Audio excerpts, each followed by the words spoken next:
Yeah, okay. Let's continue this.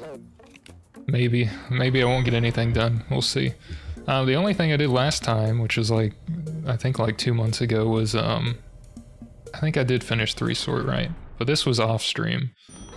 I looked it up. It was it's bubble sort, pretty much.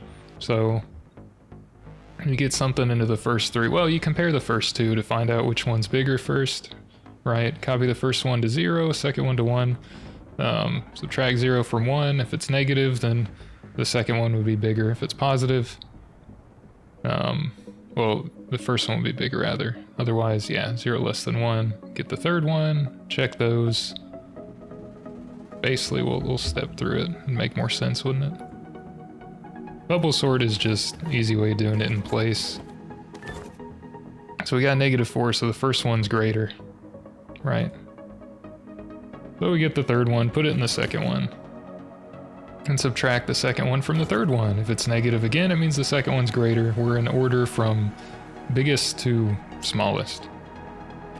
So then we put it in the outbox, smallest to largest, because that's what the problem said. And then you go again. So otherwise this is positive, so the second one's bigger, we get the third one again. Subtract the second from there, or from the first. I'm tired today. That means the second one's larger, right? Or no, we're copying it back. This was another person's solution. Subtracting, okay. And then it goes back. I don't know. Anyway, it works. It's bubble sort, I think is what this one was. Yeah. That water is still very hot and burned my tongue. So, okay. Not the size challenge, but the speed challenge, which is why I put speed here. Size would be this one. So what are we doing for this? It's been a month since I looked at this. Okay, copy to 0. Or well, 2 months rather. Copy to 1. So this one's just taking all 3 of them out, yeah. Take all 3 to start. Bungled sort. This one's the bubble sort. The other one was a simple comparison. But for the size optimization, we're doing bungled sort. If anybody knows who Michael Bublé is. Okay, so subtract 1 from 0. If it's negative and it's not, that means 1 is larger. So we're putting it over there and we're adding them together. So normally you would do this by swapping and not by adding in place. But I guess you want to be a little fancy, you can add in place. It might make more sense if we swapped them instead of adding and subtracting from each other, but it ultimately does the same thing, so it doesn't matter too much. Okay, 1 and 2. So we're comparing 1 and 2, it's greater, so 1 would be greater, right? So we're swapping these. And then swapping these 2 back. Yeah, so ultimately just swaps them to put them in least to greatest order, and then make sure that they're in, ascending order, and then copies them out. So we're gonna subtract 0 from 1, it's negative, that means 2 is greater, so we're already in order. So we subtract 2 from 3. We get a negative, which means it's already in order, so we just copy them all. Okay. Then we get the negative, so it's interesting. So we subtract, it's negative, that means the second one's greater, so we're good to go. Then we do this one, that's negative, so we gotta swap. Right? Or no, this is already in order. I want one where we have to swap them, other than the first one. That'd be this one, right? Yeah. Then we add it back, and then we subtract it and put it back to the other. Okay. That's all that was doing. And that should give the size optimized. It's however many instructions. 31.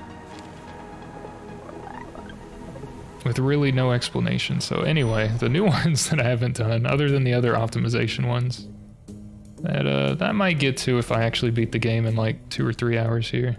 We'll see. Alphabetizer and recoordinator. I looked at these briefly to make sure the stream was good and like a test bit rate thing, but I have not done these yet. I have ideas, but I have not done these yet. So incoming message, you'll receive 2 words. One is a decoy, false lead, a red herring.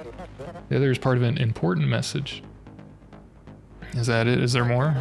Facilities management left us useful numbers on the floor for you. They were just here. Did you see him pass you in the elevator? No, it's a one-person elevator. Determine which comes first. If you were to order them alphabetically and send only that word to the outbox, 2 words. So we have to read 2 words. They still end with zeros, it looks like. Okay, so we need loops. All right. And if it's a 0, we need to go down here and process things. So, I don't know. Process thing. Process. Whatever. That looks like an R, like pro-ret. That's fine. Keep getting them until it's 0. That's where the word ends. So, actually, this will be... We need to do that twice. So this would be word 2. So we need to read 2 words and do the same thing again.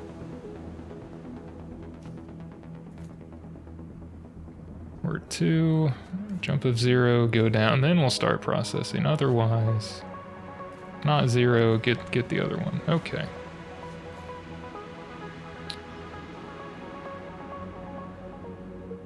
Labels. I wish I had a smaller Sharpie on masking tape size. That would be good. But that's okay. Not an artiste.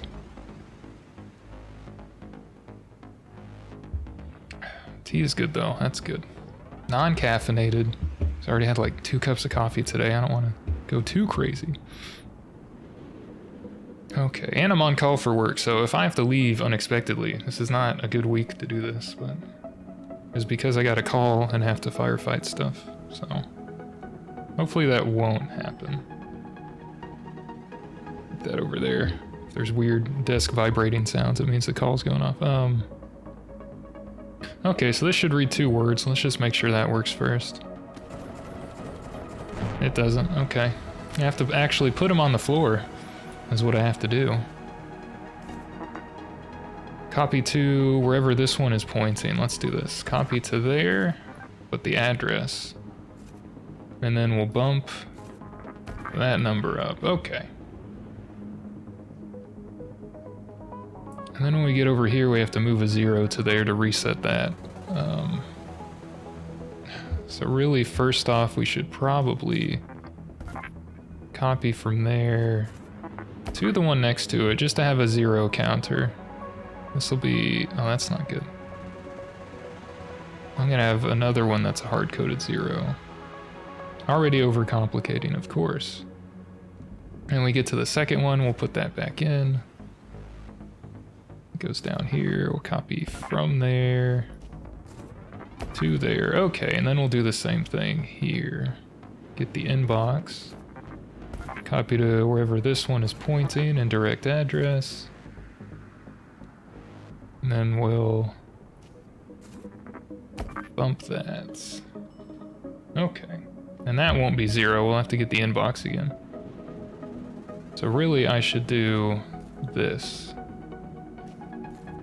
Okay.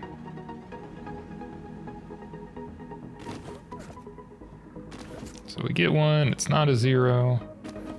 Putting it to there, bumping that up, getting the next one. There we go. So we're just storing words on the ground. That's all we're doing.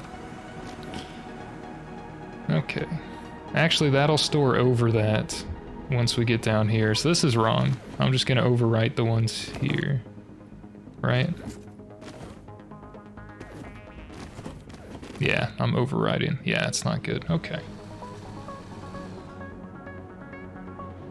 So I don't need to reset it, but I need a 0 counter. And this will have bumped previously, so we could put a 0 on the floor. Complicate it some more, that would be good. Let's do that. We'll copy to where this is pointing, and then we'll copy it there. Okay. So we'll basically put what's on the inbox on the floor. That's all I'm gonna do there.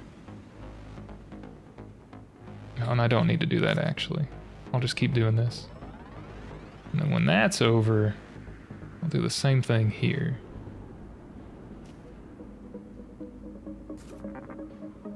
Copy from and to where this is pointing. So this should just put both words on the floor. That's what I'm hoping. Just for something to work with to start off. Oh, I overwrote when I copied, yeah.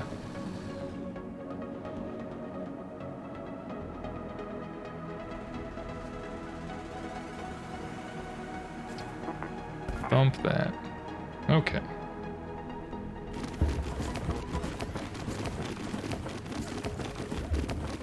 There we go. Just gonna store them on the floor. Okay. Alright, now we can actually go through it, so... we need to compare them alphabetically, right? How she said? Does it say at the top? And I don't read? Yeah. Order alphabetically. Okay, well we don't have numbers, we have letters, but that's okay. If we take, well, we don't even have to worry about like ASCII representation.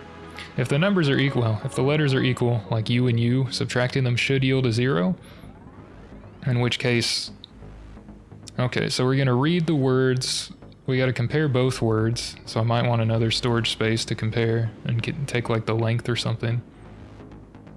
But I want to compare each word starting from the start, so these will both be U. I'm gonna subtract the first letter of each. If it's equal, then we need to keep going, because they're both alphabetically the same.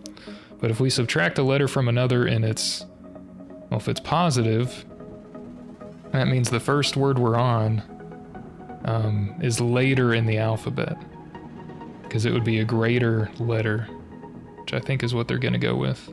If it's negative, that means it's less, so the first negative we reach should be, or the first non-zero value we reach. If it's positive, it means the second word is going to be first in the alphabet, because the letter will be before it. If it's negative, it means the first word is going to be alphabetically first. But we have to send that whole word to the outbox. So that's going to be a little interesting. So this will be a hard-coded 0. Let's have, well, the first word's going to start at 0. The second one I need to get where it starts. And like keep other counters. I could have like... oh, let's do a word 1 counter. Do count. How many words? 1! The count, get it? No, that's not funny. We'll do a word 2 count. So that 2 is kind of hard to read. Okay. Well, they should both be the same amount of numbers, so count maybe not be right. Maybe start? Call it start instead. Start, okay. I mean, word 1 will start at 0. So I guess that's a no-brainer. Word 2, we need to get where that starts though, but I'll do that first. And copy to there. So word 2 will be when this starts. Bump from 23, so it will start at this thing that it's pointing to. Okay, so we'll go from... I'm vastly overcomplicating this. But that's okay. So word 2 should start at 6. Yeah, that's all I wanted. That's what it was doing. Okay. So we want to grab wherever word 1 starts, which would be this, where that's referencing. We want to subtract where word 2 is referencing. Okay. If it's 0, we want to get another thing, so...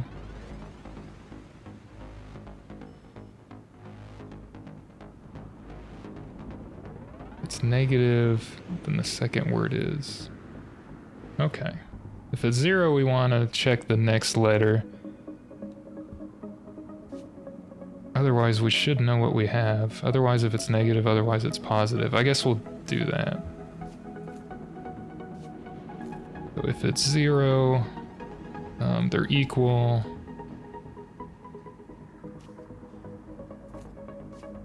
If it's negative, it means the first word is first in the alphabet. Alright, otherwise... Well, there is no otherwise. If it's 0, we need to get the next one. Otherwise it's positive and it's the second word. Second word. If they're equal, we'll need to get another letter. Not from the inbox. We need to bump both the things. So bump this. Bump that. And then go back up here. And then continue doing that. Okay.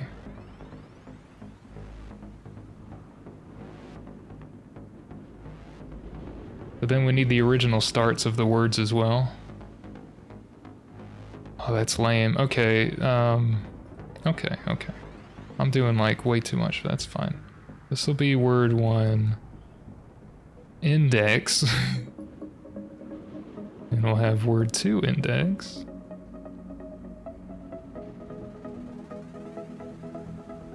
This isn't terrible spaghetti code just yet. Almost there.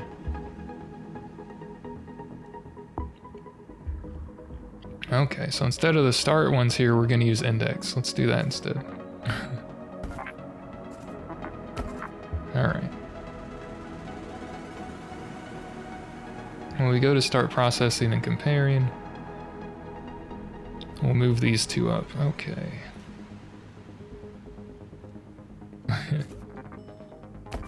Let's copy from start to index, and we'll do the same here. Okay. And then we'll go through and get all the values. Alright. So when we know what one it is,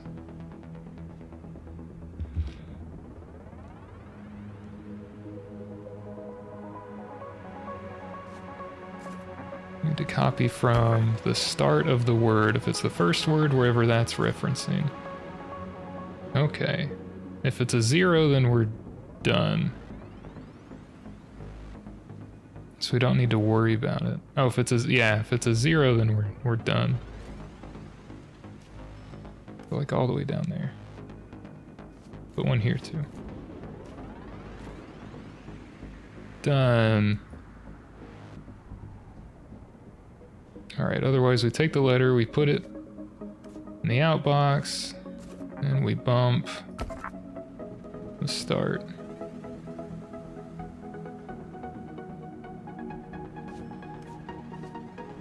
And keep doing that. And then it'll tell us when we're done. Because it's only that word. Yeah, okay. Otherwise we do the same thing, but for the second one. So copy from word 2 start, where that's referencing. Put it to the outbox, and then bump the word 2 start. And the copy from 1 needs to be if 0, right?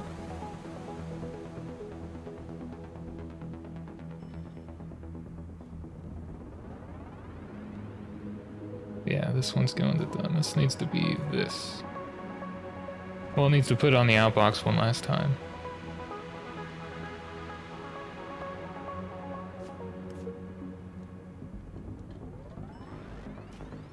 That's then we'll go, yeah, okay. We'll try that. That big old spaghetti code. Was it 42 instructions? We're not getting the size optimization today. Okay, let's put everything there. Let's go. We have them all on the floor. I didn't mean to, I wish it would stop and like keep the stupid where we're currently at. I don't mean stop the whole thing, I mean stop and like on that step, but it doesn't do that. That's okay. Like this, that's what I wanted. We got a 0. Did I do anything from... I want to put that 0 on the floor though. Oh yeah, I did. Okay, cool. So copy from this start. Yeah, put it where currently... Yeah, where the index in both words is going to start. Okay. So copy from 1, subtract 2. They're equal. So we need to bump both of those. Oh, I meant to bump the indexes. Yeah, that's not gonna work. Yeah, this needs to be index. Okay. Let's get back to where that was.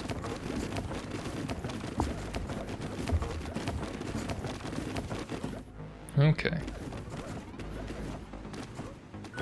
So they're equal, so we need to bump the indexes and then get those words, which are equal, so we need to do that again. An F and an I, so that's negative. That means the first word comes before because F is less than I. So copy from word 1 start. It's not 0, we're not at the end of the word, so put it in the outbox. And then bump it. And then get the next one. So this should put unfit.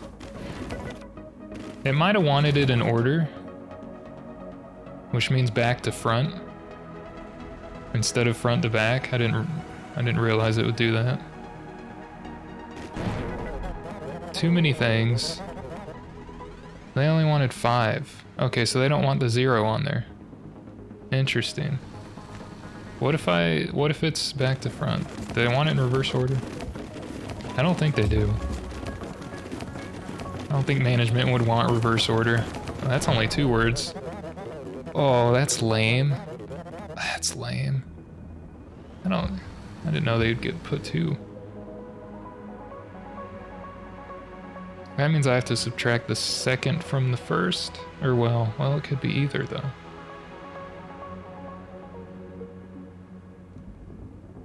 That's lame, dude. I didn't know they were gonna do that.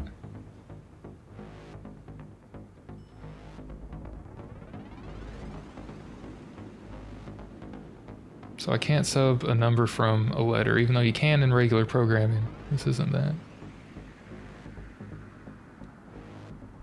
I'd have to check if both of them are, though. Can't... First one's a 0, I don't want to do that. Well, if one of them's a 0, we've reached the end of the word. So how would that work? I guess the shorter word would be first, if they're equal up until that point. I guess so.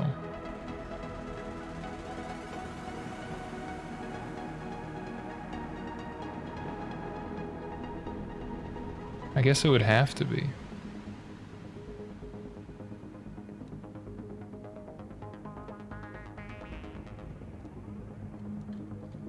But I don't know how I'd figure out which one's shorter.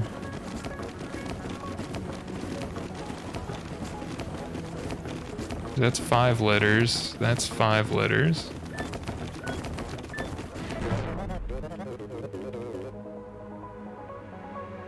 I was already done.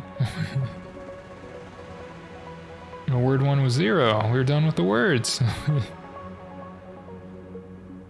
Word 1 should not have been 0. I got 19.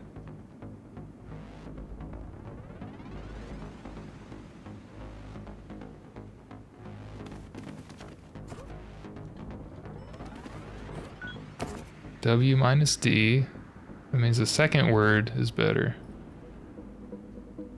The word to start. It's not a 0.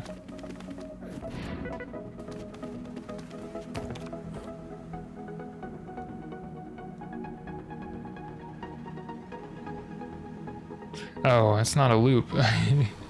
It's not a loop, dummy. I need a loop there. Genius. Genius. There we go.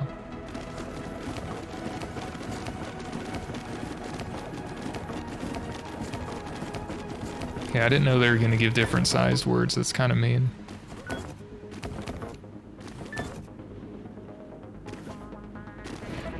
Not that I figure it would matter.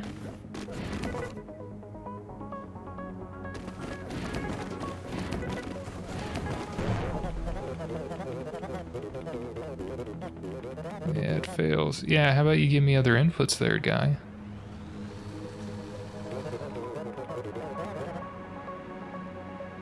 Okay.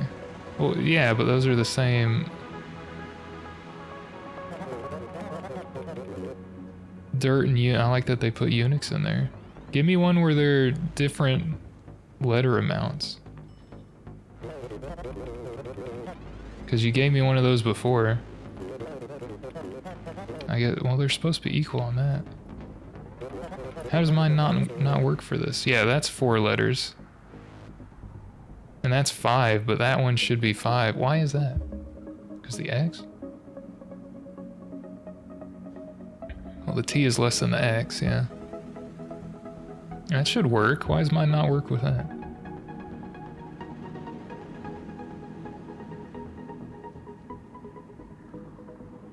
I did exactly what they wanted.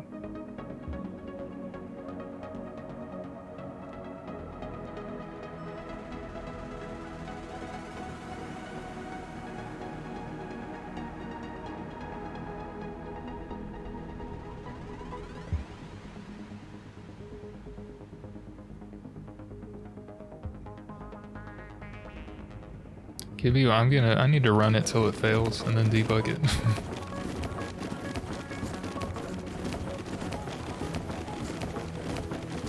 Oh yeah, if they're the same, it's not gonna work. That's true. What if they're the same? Then nothing happens. Ooh, so well, what I should do is check if the first or second one is a 0 though, which is lame. That's a big T. Like temp storage over here. When we get the first one, well, what if the first one is 0? If the first one we pick up is 0 at this point, then the first word would be shorter, so we should go with the first word probably.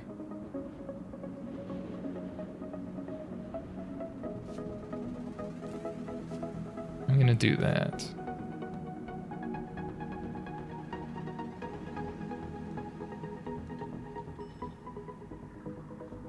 Otherwise, we need to check if the second one is 0 as well.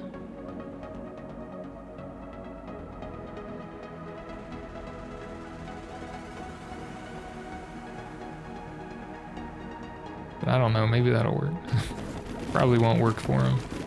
I didn't use the temp yet.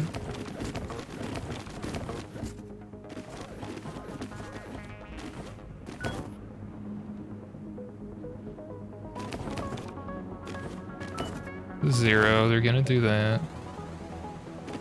This is a 0, so I'm gonna say the first one is there.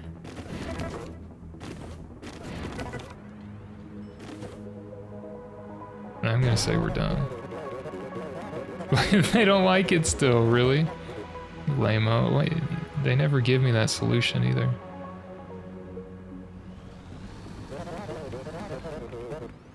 I return exactly what they want. That should be correct. So that's kind of lame that they don't like that.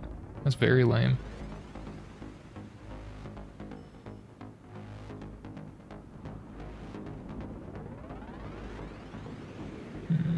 Okay, let's do this. Otherwise, let's put in temp. Okay, copy from. 2. If that one's 0, then 2 is... If 1 is not 0, but 2 is 0, it means 2 is shorter. We should go with number 2. Okay. Otherwise, I'll pick up temp and we'll sub 2 from it, and then we'll go on. Alright, how about that? Does that work for all your stupid test cases? I'm getting the shorter word as well. See, this one, it's shorter, right?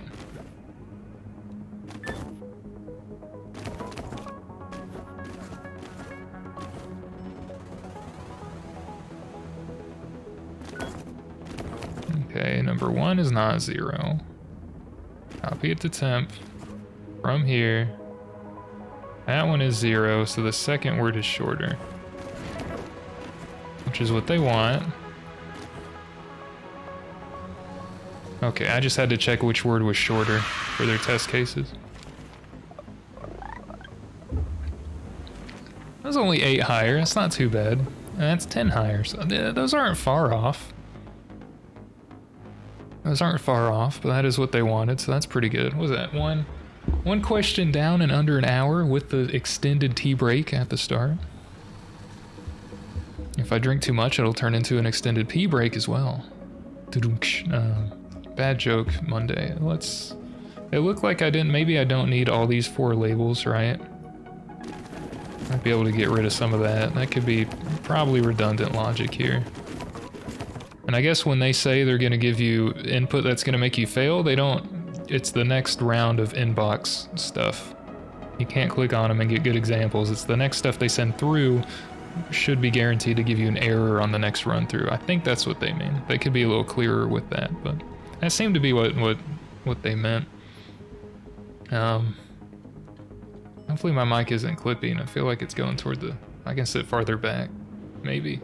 I don't know. Filters have been weird. If I keep the same filters on the mic, it's like I'm not talking any louder than I was. Maybe the positioning's different. I don't know. If I'm over here, it should be quieter, right? A little bit? I don't know. Maybe not.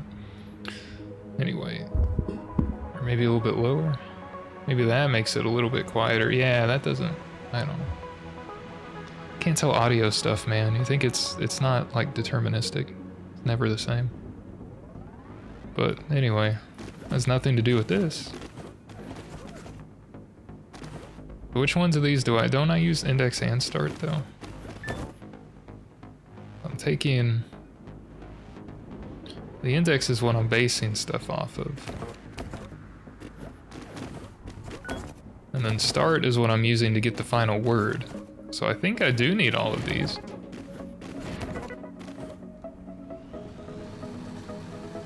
I don't care if it's reversed or not, but why is there a 10 here? Does that have something to do with it? Why did they give a 10 to begin with? What would a 10 have to do with anything? We subtract them both from 10?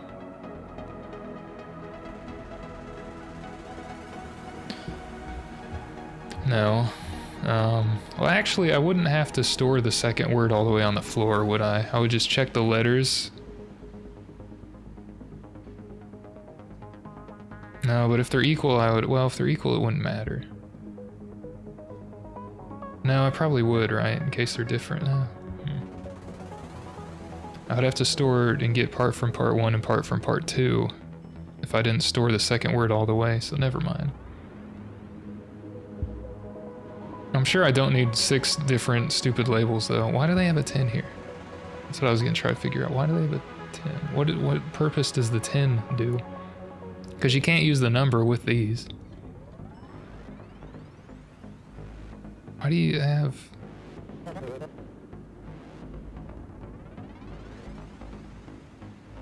Did you explain anything? They left useful numbers here. How is the 10 gonna be useful? These are letters, dude.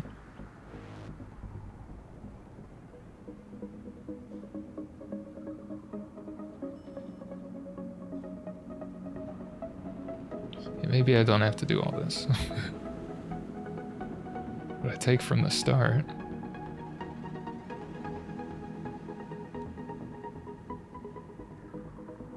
I mean, if they start with the same letters and they're equal, if they're equal, I can just put it on the out. Because they would be the same start. So that could be maybe simplified this somewhere, right? That's English. That sentence was terrible. What? If they're equal... Where do I have the equal label down here? There we go. So it's here. If 0... I could just put it on the outbox.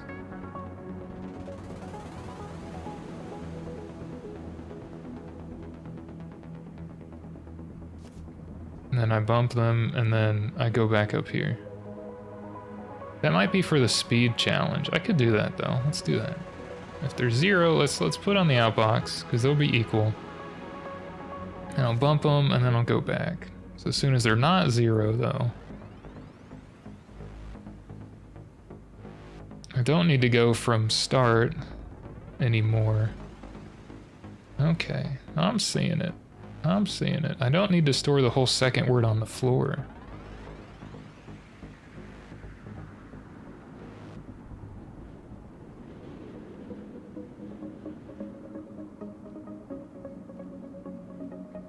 I need to start the comparisons.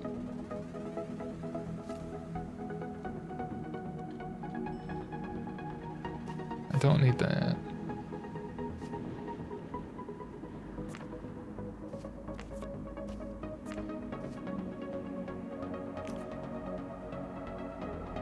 I mean, I do need to get, you know, the word. The second word is 0, then yeah, but no. The second word is 0, we've ended.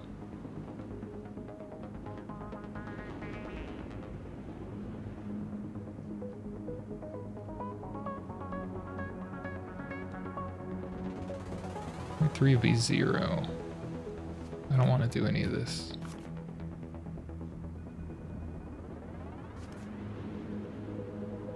Keep getting it till it is 0 now. Get rid of all this, okay. Get the next U. I can sub it if it's not 0. If it is 0,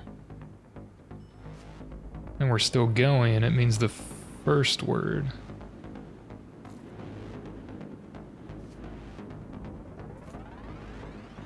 Okay, otherwise...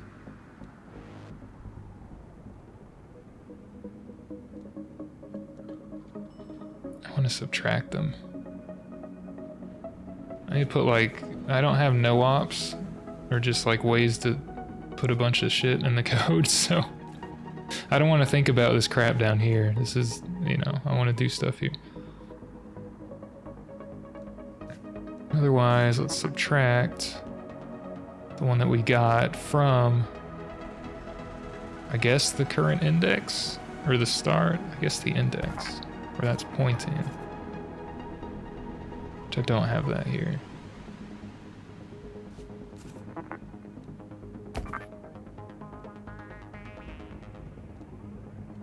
Okay.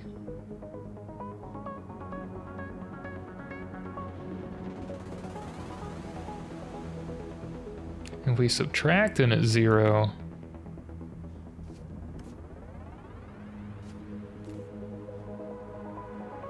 we need to go up here. Well, we need to put it on the out, actually. Then it's equal.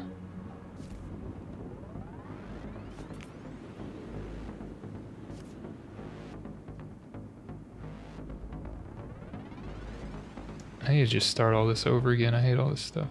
Get rid of all this. There's a delete at the bottom, right? Yeah, let's just clear it. Start over. I know what I'm doing, kind of, not really. Start over. Alright.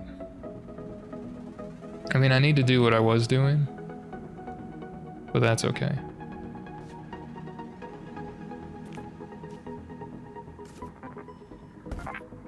I'm gonna do this again, even though I don't need to. Let's just do that again. Copy to start. Copy to index. Okay. Read the first thing. If it's 0, then we're on to word 2, or second word. Okay, if it's not 0, then put it on the floor.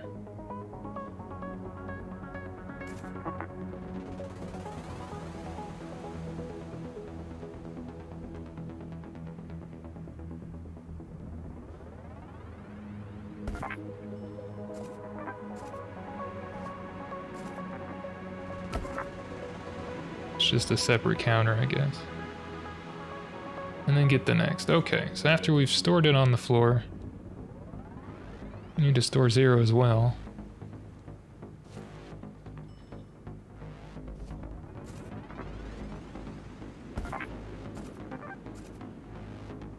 So we bumped it previously, store it, okay.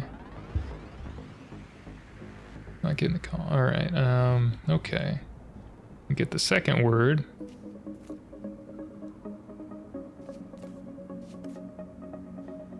We need to subtract, well, we need to check if that one's 0. The second one's 0, it means it's shorter. This one would be my previous process, wouldn't it? Or logic or whatever. This would be word 2. I don't know if this will be any shorter solution, but we'll see. Word 2, because we've reached the end of that one before the first one. Maybe. Otherwise, we want to subtract. The one we have from... And we're going to...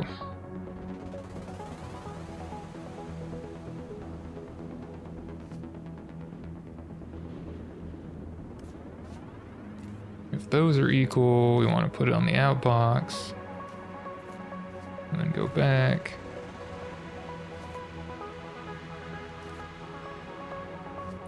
If it's not 0 but it's negative, it means the first one is bigger. Yeah, otherwise the second one.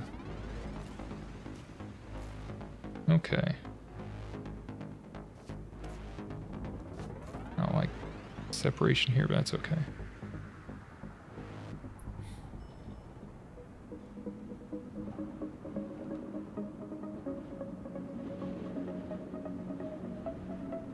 If it's word 2, we just need to keep taking from in and putting it on out other than 0.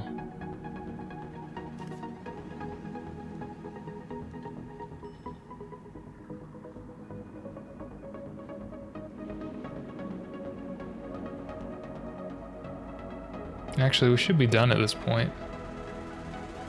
We're putting one or the other in the out.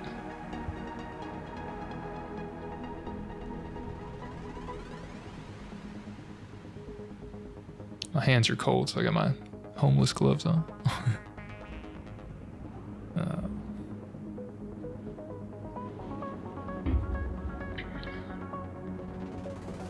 This is the end of the first word.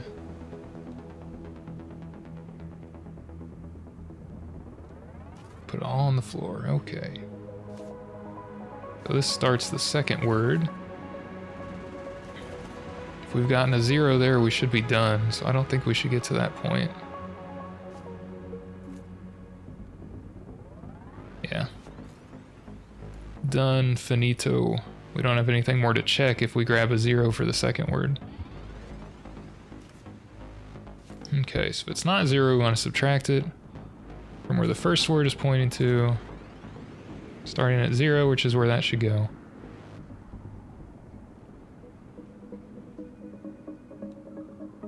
If that's 0, then they're equal, so we want to put on the outbox and then get the next one. If it's not 0, then we want to see which one is greater to see the alphabetical order. So if it's negative, the first one is greater. Yes.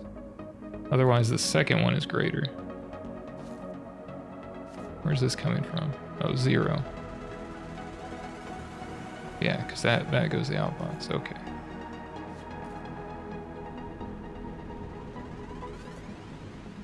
So this one, the first one's greater.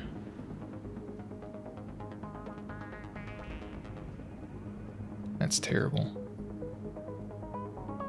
Okay, if the second one's greater, we need to get the... Oh, I guess I have to copy that, because that'll get rid of it, won't it?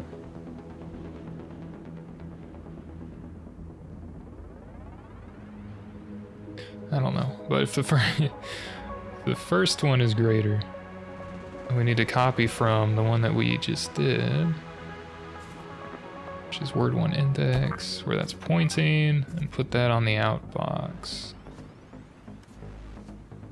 And then get the next one.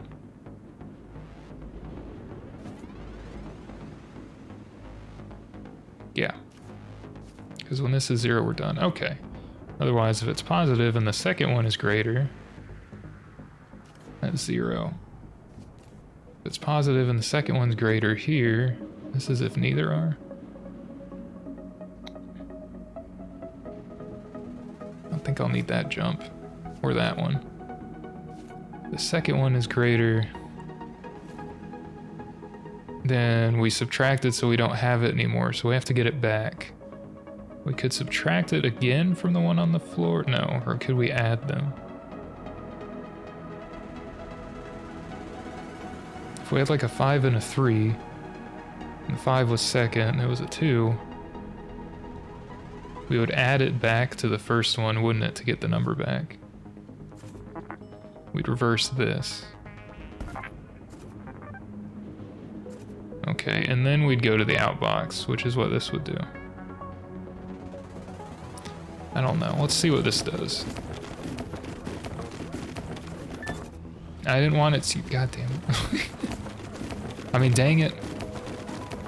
I don't like that the stop doesn't mean what I want it to mean. So, okay. So D is not a 0. We're not at the end. We want to subtract that from wherever the first one is at.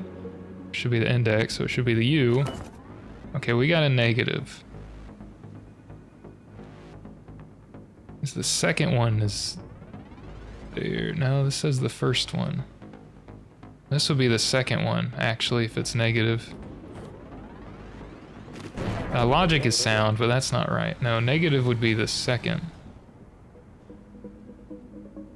Okay, I got this backwards. That's not good. Should have checked the code first.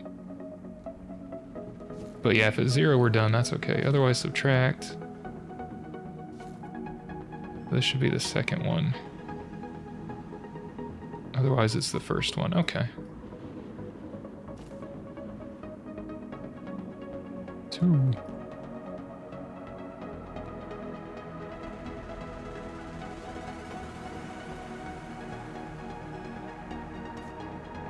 Add jump.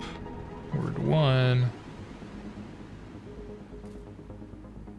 Be copy from and then do that. So I don't think this is right though, because if it's the second, then we need to keep getting the second one.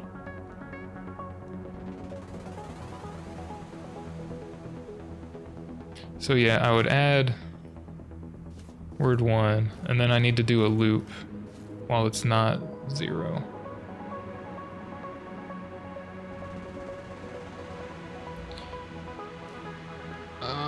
Okay.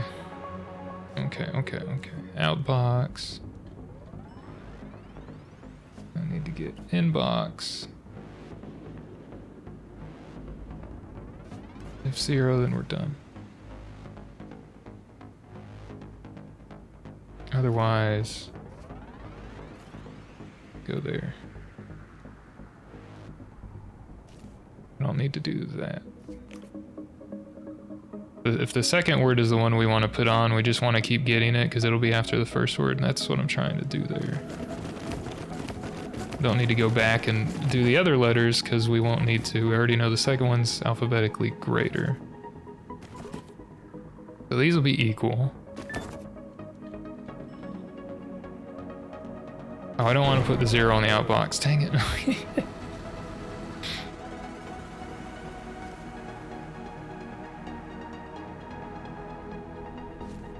So this one, okay. If they're equal, I can just copy from word 1 again. Let's just do that. And then we'll do the outbox. All right. There we go.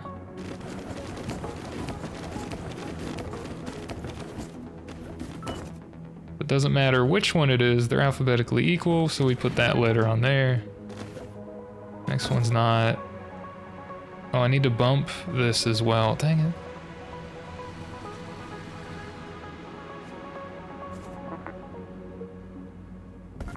There we go.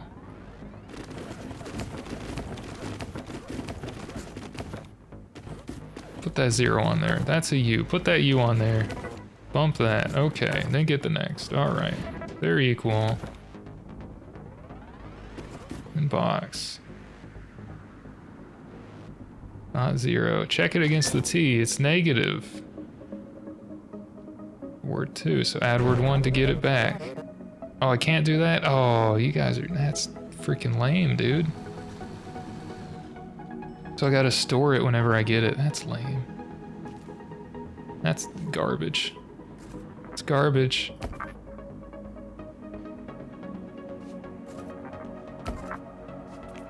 I had 2 more stupid instructions, alright. We'll just store it temporarily then. Which should be all we need to do for that. Alright, U is equal, so just put the U over there. N is equal, so just put the N over there. Z is not equal, it's positive. But pick that up back. I'm copying from twice, that's an extra instruction I don't need. Stop. Extra one I don't need, there we go.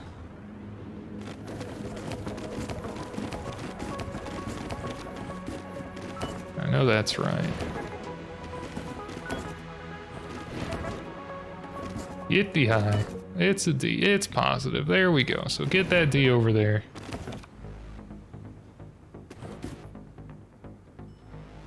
So this I don't need to check anymore because I know the first one's there.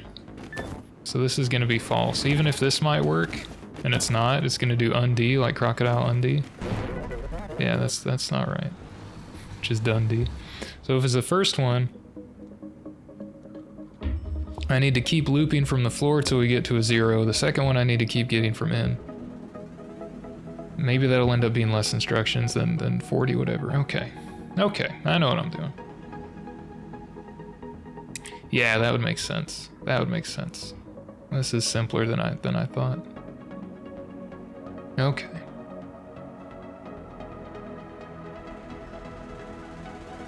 Copy to temp, sure. If 0, then we're done. Yep, okay. If it's not, subtract it.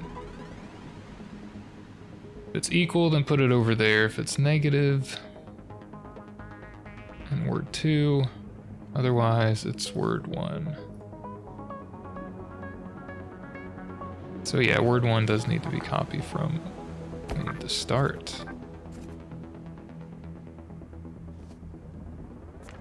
If it's a 0, then we're done. Otherwise, it's not a 0.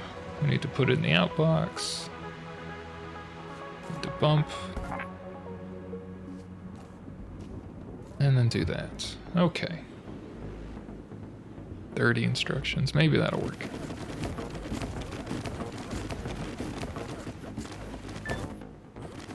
Those are equal.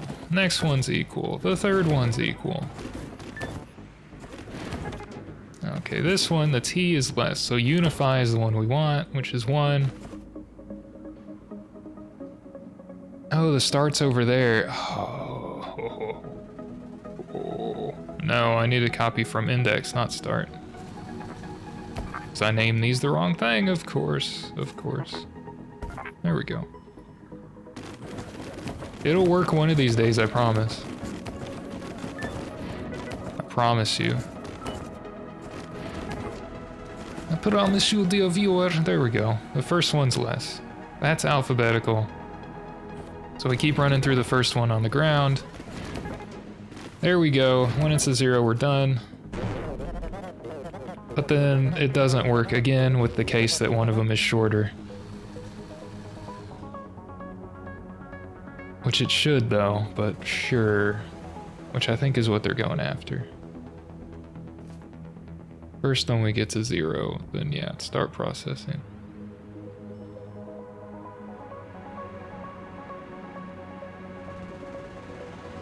Start with the second word.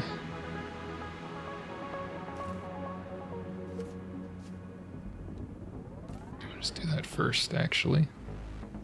If it's not, then we'll copy to temp. Subtract the first word from the temp. Okay. I don't know, what's the issue here? This? I don't see what the issue would be. Let's see what their proposed thing messes me up with.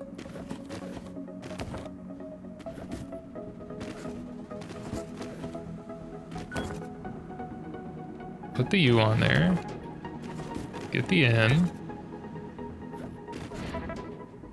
That should be the one that we're done with. Jump, inbox, 0. Oh no, it's not. Ah. Okay.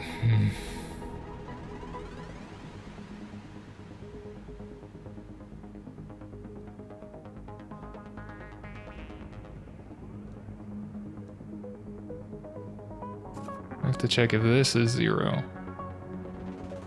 Well, if the thing that it's pointing to contains 0, because that won't work. Am I at 30 instructions? Dang. Okay.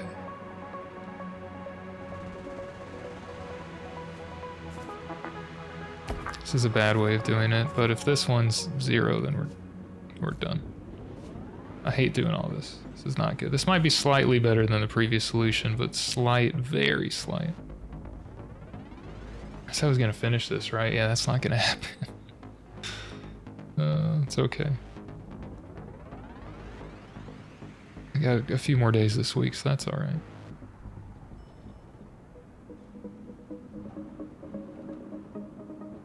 If it's not, I need to pick freaking temp back up. And then do that. Alright. At least they keep sending the same input until you fix that. So that works. That's 33. Which is less than 39 that they had, right? Yeah, so the size is good. The speeds might not be. No, it's 100 and it's 74. Okay, we beat them both. I thought that was a crappy solution, but whatever. We got both of them. We're good. We got it. This is the harder one. This is the harder track as well. So I'll try an easier one, I guess. Recoordinator. This other one I looked at briefly. The other ones I haven't looked at all because I haven't unlocked them yet. But this one I looked at briefly. And I'll tell you what I thought of in the 2 minutes I looked at it doing a bitrate test. So, yeah, chessboard. So each number in inbox is the address. So if we got a 7, it would point to the 7. We have to send the column and the tile that it's on, or the column and the row that the tile is on. So if we get the 7, we have to send the 3 first and then the 1. So how do we do that? We got a 4 here, which is interesting, and I was kind of confused, but I think it's because each row, the width of each row on the ground is 4, right? 0-based index, but 0, 1, 2, 3, this is 4 separate tiles. So what we can do is find either the column or the row first. So if we want to use the 4, because that's already there, we can say the 4 would correspond to the width of the row. So the 4 we could use to find out which row we're on. But one way of doing that would be, let's say, subtracting 4. Okay, so if we're on a 7 and we subtract 4 and we're above or equal to 0, which would be, you know, multiple conditional jumps, but if we subtract 4 one time from 7 and it's greater than 0, well, it'd just be greater than 0, I guess, positive. If we subtract 4 one time and it's greater than 0, we're at least in row 1, because if we were in row 0, any one of these minus 4 would be negative. So if we subtracted 4 one time and we're positive, we're at least in row 1. If we subtract 4 again and we're positive, we're at least in row 2, and so on, right? So that would find out which row we're in. We keep subtracting 4 until the number we end up with is negative from this number that we initially get. Okay, so that would get the row number, but not the column. The column would be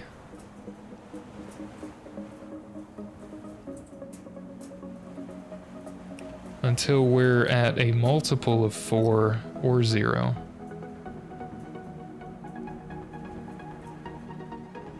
So I think we would have to maybe subtract 1, like a bump minus, so decrement. So subtract 1 every time from our initial number until we reach a multiple of 4 or 0. I guess, I don't know. That doesn't sound right though. I don't think that's correct. I'm not sure how you get the column number. I know how to get the row number though, so maybe I'll start with that. Some way of getting the row number. I probably want to store this as well. I already have it in my head. Yeah, let's store, we'll just put it here. Even though we could get that number, it doesn't really matter. If we get that number, then we're already on the square, so it doesn't matter too much. That'll be temps. Temp, that's what that's supposed to be, temp storage. Let's do a better looking P, okay. So let's find the row first. Terrible at drawing text. Are you serious? F. Find row, okay. So if we start with the 7, we copied it there. So I want to subtract here, which is the 4. I might have a, I guess that's what the 0 is for, it's a counter, or we could use it as a counter, I think. I would hope, so I don't know.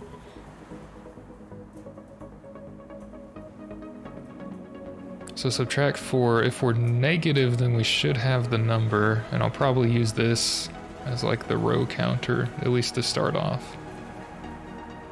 I need a column counter as well, but that's a bad R, that's a row counter. So, yeah, if we're negative,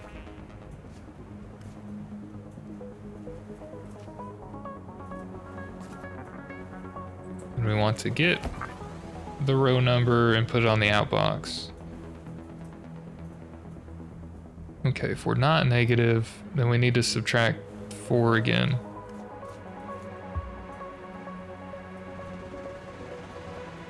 Alright, after we bump the row counter. Okay, the row number. We need to start this off at 0 though. That would be good. To start it off at 0. Okay, so if we need a 0, I can put it in 0, because if we get 0, it'll always be 0. So I'll just I'll do that first. Got it complicated to begin with, you know.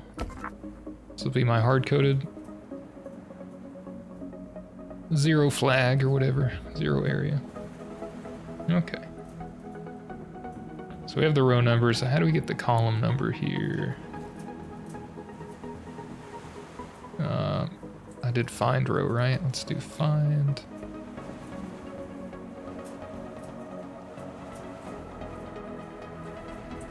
Column. I'm not sure how I would do that. If we got a 7, we need to realize we're in the first, or we're in column 3. That wouldn't just be, no, that wouldn't just be -4, no. I mean, that would be for 7, but not for 13. 13 minus 4 is 9. I mean, we're supposed to know we're in column 1 somehow.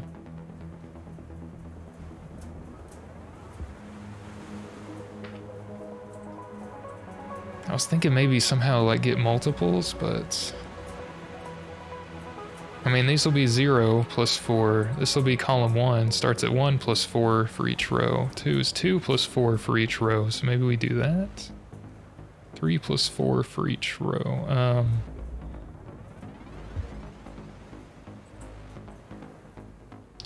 Don't know.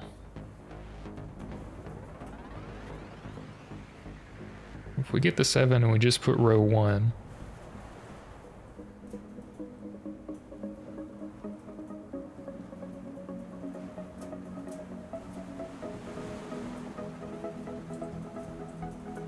I got a -1.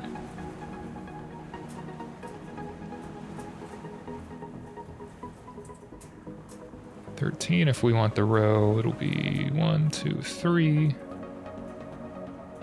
It'll be -3. I mean, I could add 4 to get this number, and then that would give me this. That might work. But I think that would be a cheap solution.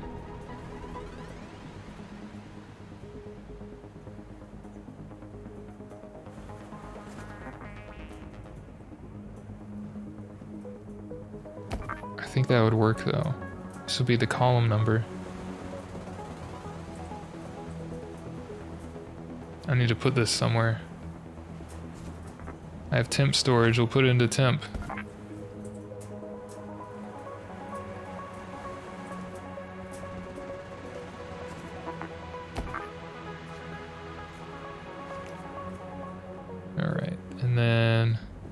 this would be column. I'll explain in 1 second if it works, but then I need to get the next. I don't know if it ends automatically. I forget if you try to run the inbox again or something. If it'll end after you put everything in the out, but yeah, we'll see. I need another inbox when I do that. And I probably need to reset from row number copy 20. Yeah. But before I get the next one, I need to reset things. So let's copy from 0 to the row number. And then yeah, I'll do that. Okay.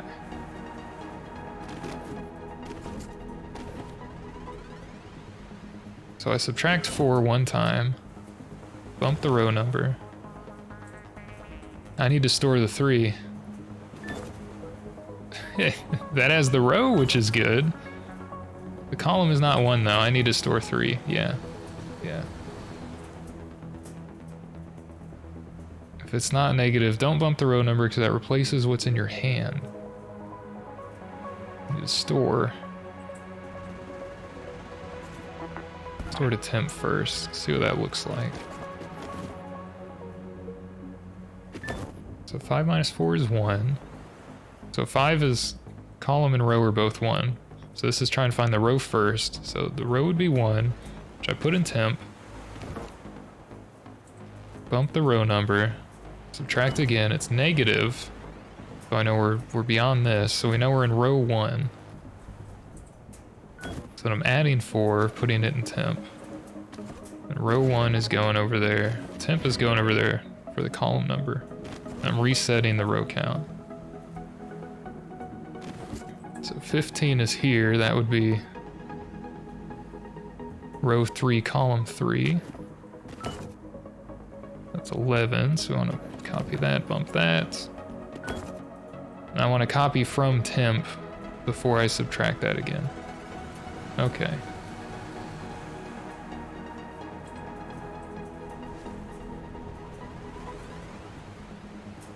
It's lame, but that's alright.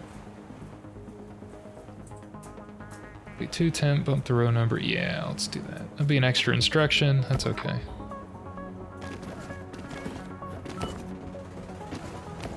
That's at least row 1. Get that back. That's at least row 2. Get that back. It's at least row 3. Get that back. It's negative, so we know we're in row 3. I'm gonna add it back.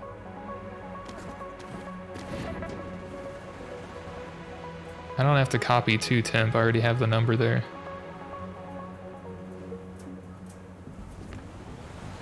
If I'm doing it this way.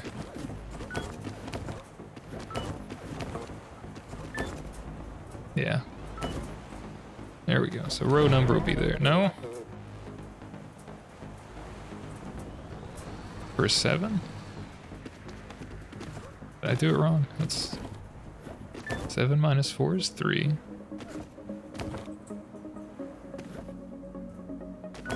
It's negative. The column number is 3. I'm copying from the row number. Oh, they want the other one first. They want the other one first? Oh, column first, row set. Yeah, I'm an idiot and I don't read. I failed the English exam. I can't read, I'm illiterate, so. Yeah, I want to reverse this. Okay. This is the column that we have in our hand right here. That way we'll just put it on the outbox. Okay, and then copy from row number, put it on the outbox. That's easy enough. Okay, that got rid of an instruction, so that's okay. 2, okay, that's negative. So we're in row 2 for number 10. I add it to get the column number. Column 2, and row 2. So 5 is in row 1, it's also column 1. We're gonna put 2 1s over there. 15 is in row 3, column 3.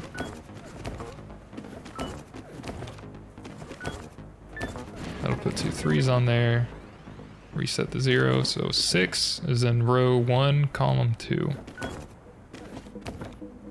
So 1, I got the 2, so this is a row number. That's negative.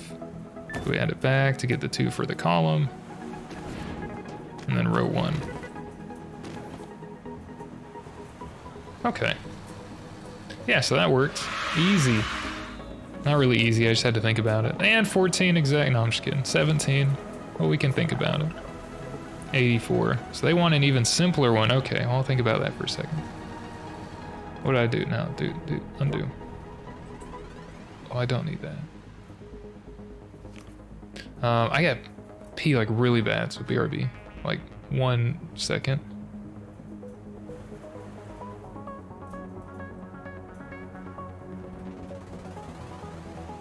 Uno momento. Don't bump the mic.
Okay.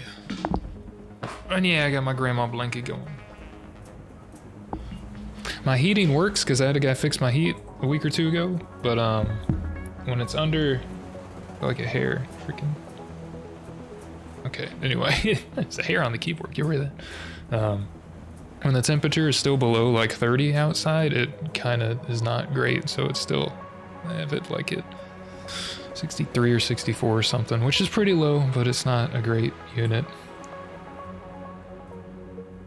So after the heating guy came here, my auxiliary heat, my EM, emergency heat, is great, but the regular heat pump is still like 15 years old like the rest of the unit, and it's not great when it's below freezing outside. When it's above freezing, it works really well.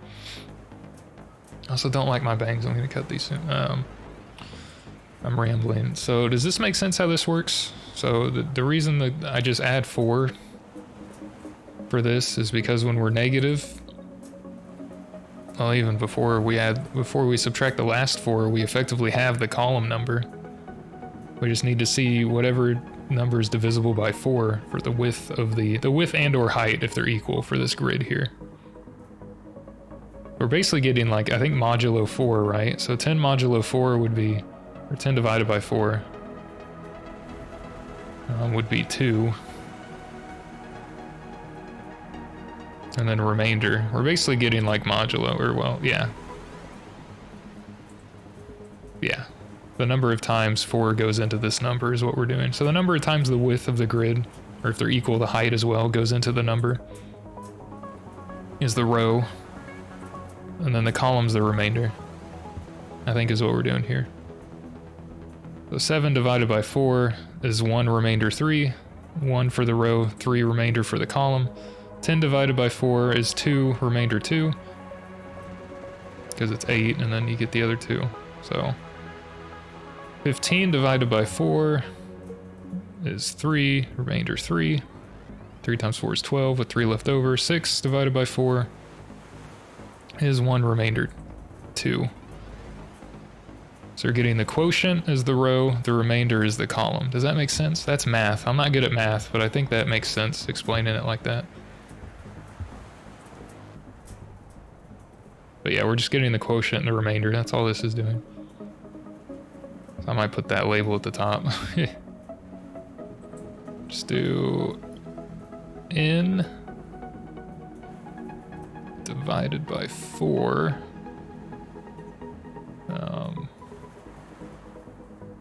I don't know if can I fit quotient into here? I don't know. It's a big word. Let me do this. Quotient. Barely. Quotient equal. That's not good. I want to do equals. 2 remainder 2. So I think it's row. Yeah, quotient is row, remainder is column. Quotient is row. I'll just have to put like REM. Remainder equals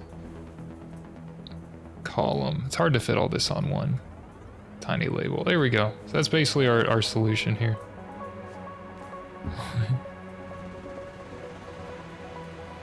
T-I-O-N. Underline that puppy. Okay. The number n divided by 4, the quotient is the row number, remainder is the column number, right? 10 divided by 4 is 2, remainder 2. 6 divided by 4 is 1, remainder 2. Yeah, remainder column. Okay. So how can we reduce this possibly? In size and or steps. And the battery is still good on the camera. Yeah. Sometimes that runs out and it makes me mad because I forgot to swap it out before recording or streaming, so my tea's getting cold as well. Not a good thing. What else can I stall for time with? Bitrate's good. Alright, so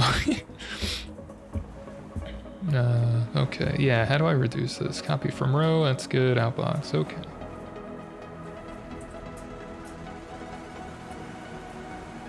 I guess I don't have to do this if I don't have to. Let's see, copy from 0 to row. Copy from row to 0.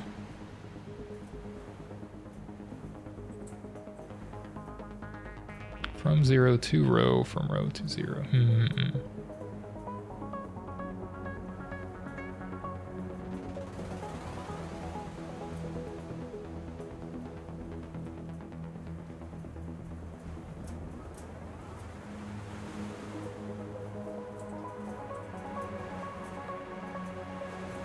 This would be the same thing though, that would still be 17. Go up and do it again.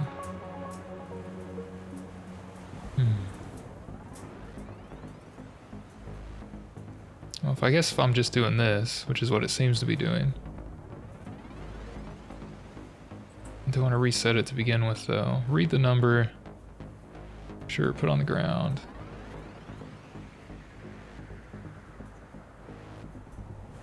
Copy to temp. This is an extra one we don't necessarily need.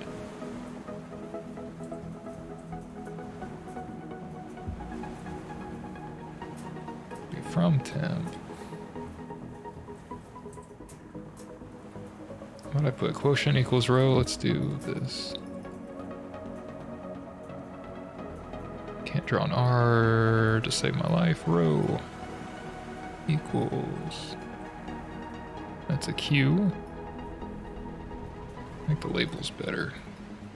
Labels are better other than my handwriting. That's terrible. E N T. There we go.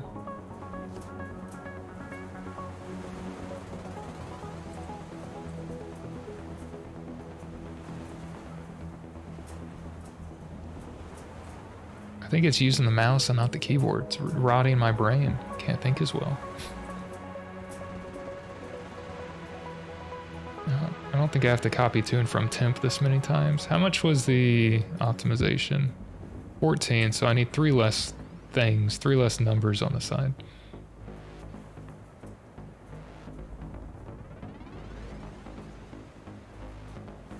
I do want like a 0 thing though, otherwise I don't get the thing, but whatever.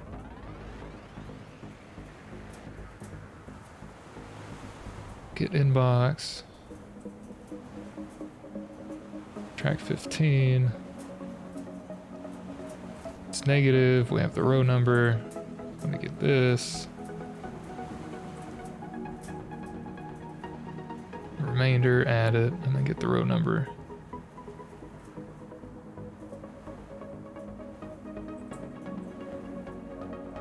Copy from 0 to row, it doesn't work.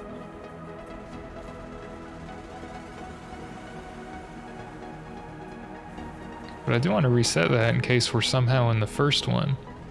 That does need to start as 0.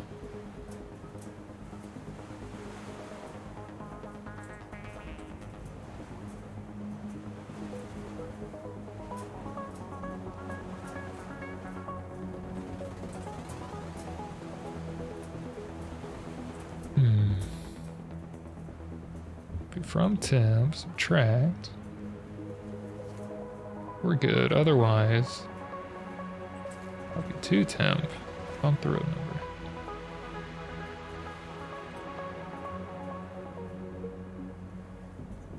Just the row would be the quotient.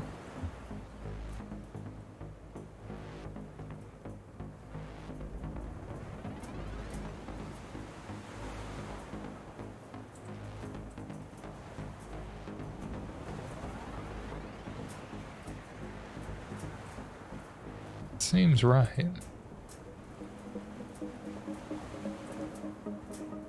Let's see if I can see something where he's actually running. Can I see anything different? I mean, to and from is not good to start off. I understand that. But I need a running total there. Maybe I don't need the first temp though.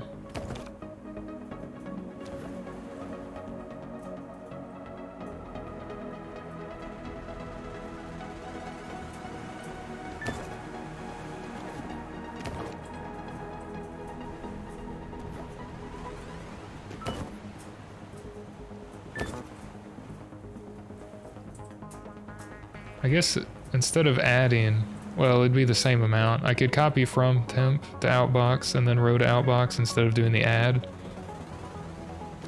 But it would be the same number of instructions. So temp I need to call. This is going to be the column number I'm doing.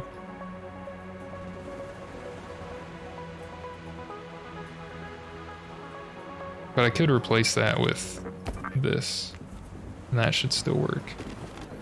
But it's the same number of instructions, so it doesn't help me out here.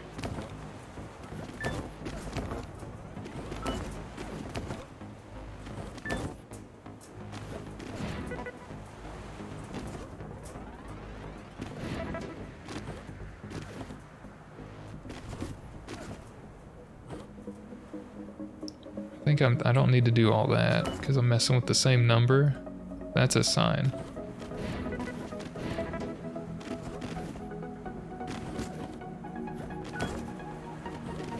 Yeah, 2 is 0, 2, 0 remainder 2, 9 is 2 remainder 1. Okay.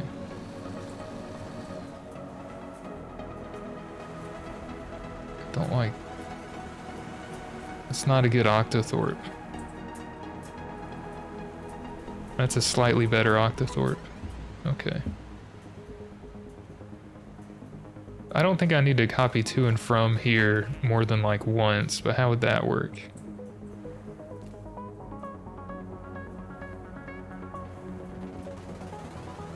Right? How would that work? I'm holding it in my hand, but I need a running total.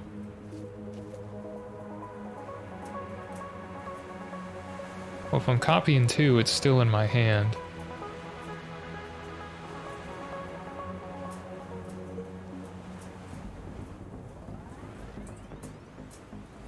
Copy 2, bump row. Maybe I don't need that. Does that do the same thing? That puts it in there, subtracts it. It's not negative, puts it in there. Bumps it. No. No, I do need that.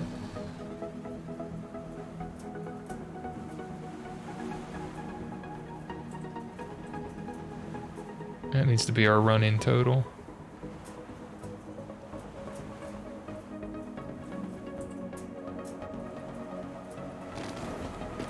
So We got it, subtract. So this I need to put in the row, which is what that does. But then it bumps the row number.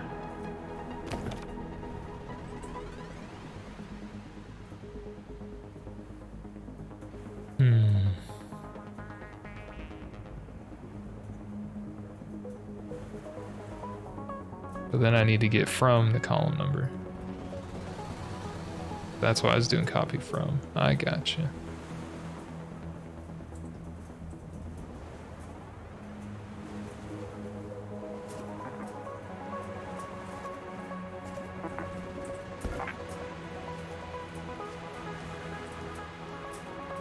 So this is what I had before. I don't like having to redo that, but that's how it works for this. Okay. How could I simplify this?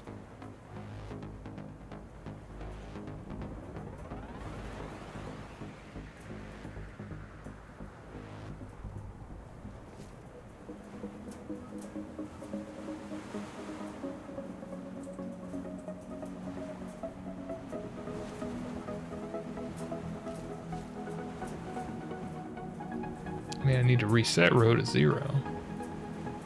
Then get the next one.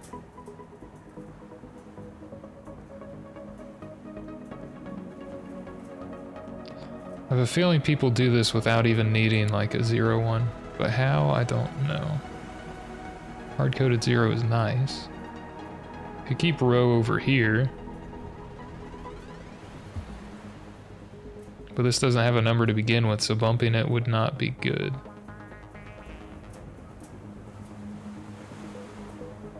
What I could do is just call this 0 instead. And this one could be row number.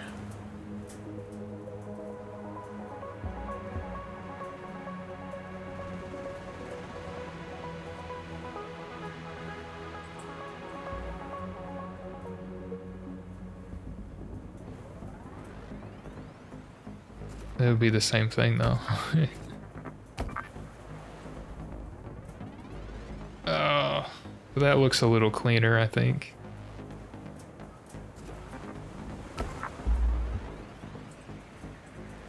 Column outbox, row outbox, 0 into row. Get the next one.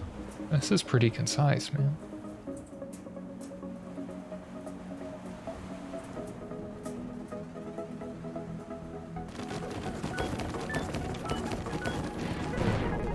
Oh, they didn't like that.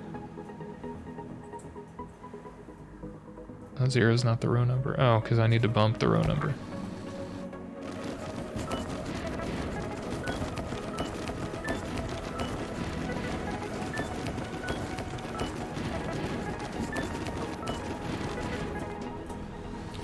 That's good. I don't know how they got 3 less instructions for that.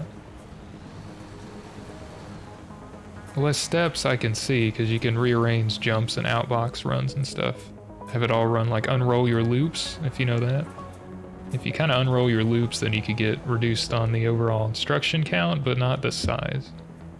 Be more instructions. I might give up on this and like...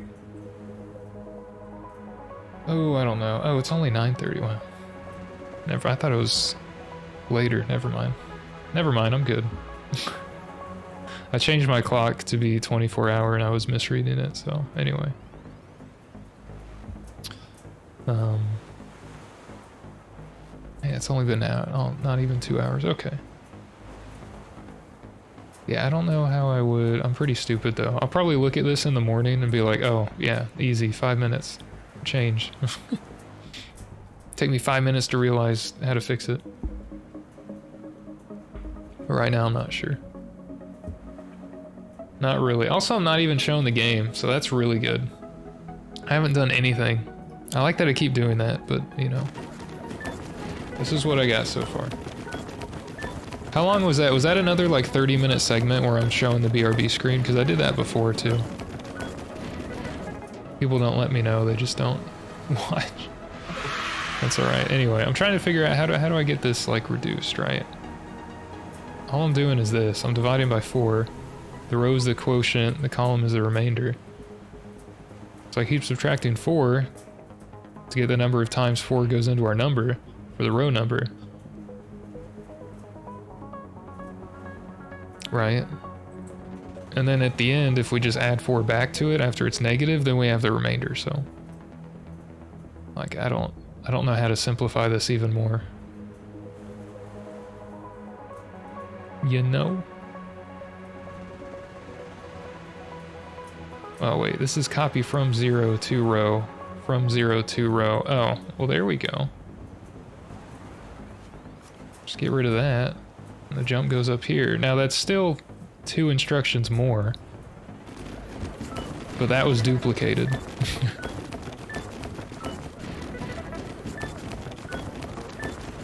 That's another thing to look at if I have duplicated instructions and labels and stuff. Okay, so yeah, that does the same thing in 2. I need 1 less command. And then speed would be different, most likely. I have a feeling this could be done better. This stuff rearranged so that I don't need to copy to and from column twice. I'm not sure how to do that right now.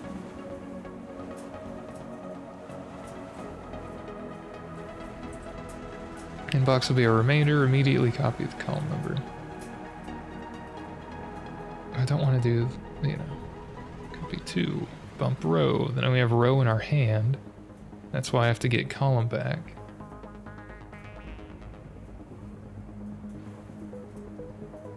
If inbox is 0, hard-coded 0 would give us less instruction runtime, but if it's not 0, we don't want to add these. We could check.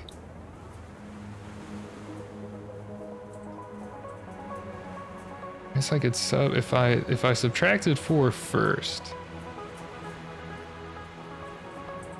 I wanted to bump row number, but I want to copy first to column number. Bump the row.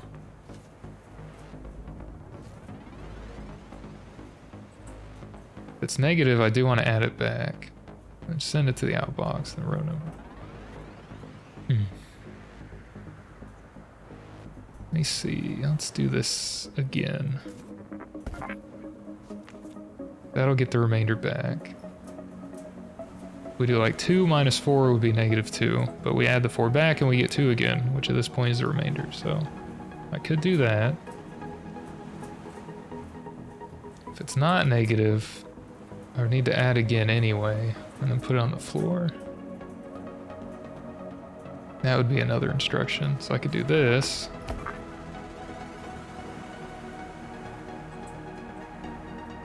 And then I wouldn't need that.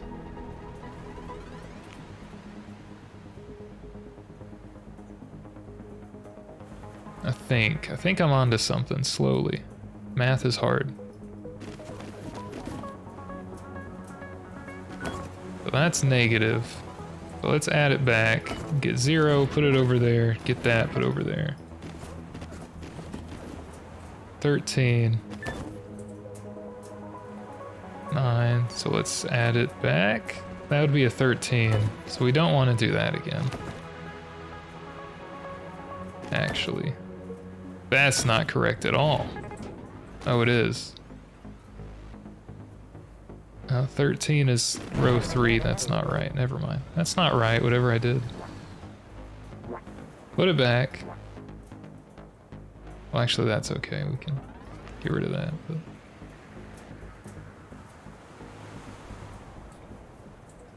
thought I was onto something.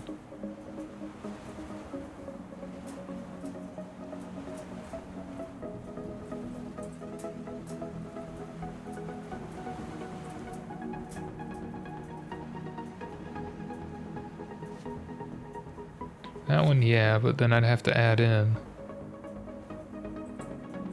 We subtract, I'm trying to see how this would work. Copy it first, it's in our hand, subtract it. Not negative. We'll put it in there for a running total for the column. And bump the row number. We should have row number in our hand, so I have to get the other one back.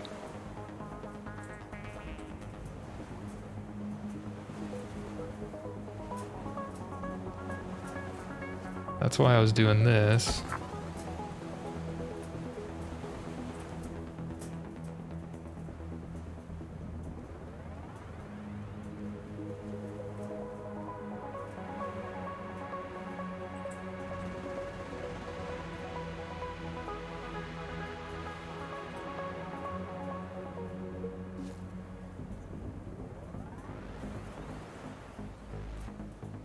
Okay.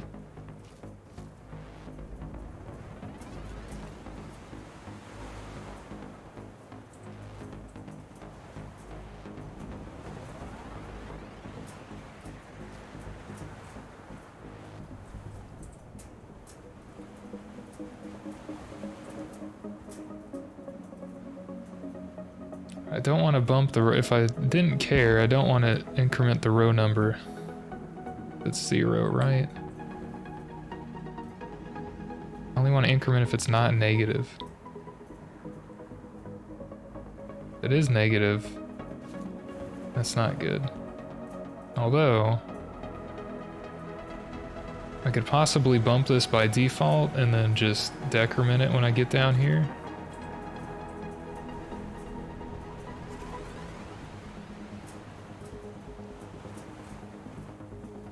And then I would do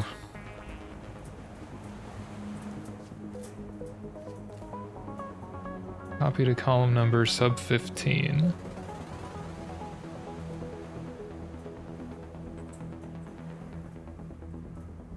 The first one's negative at 0, so we don't want to do that actually. Might have to bump it by default. So say we're given a row 1. No. Give it an inbox, copy it over there.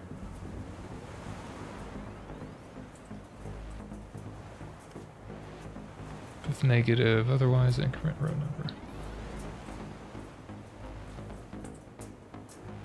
So I don't want to do this by default.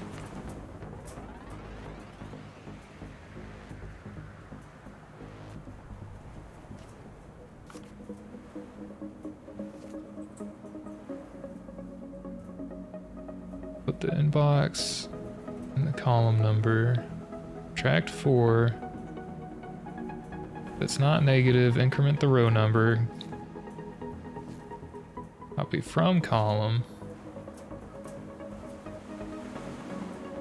Subtract again, which this is redundant, but that's okay. And if it's negative, then we add. That's 14. Does that work by rearranging that? Kind of redundant, might not work.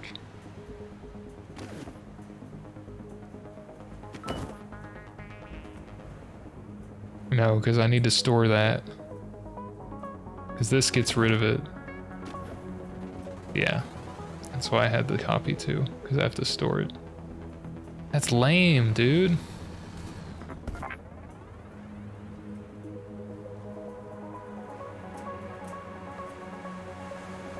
It's lame. It would help if I took like any basic math courses beyond Calculus 2. How old am I? 26? About 5-6 years ago. And it would help if I knew basic algebra, which I don't. Otherwise I could be like, okay, how do you store a quotient and a remainder? Because that's all we're doing here. And then translate that to assembly. But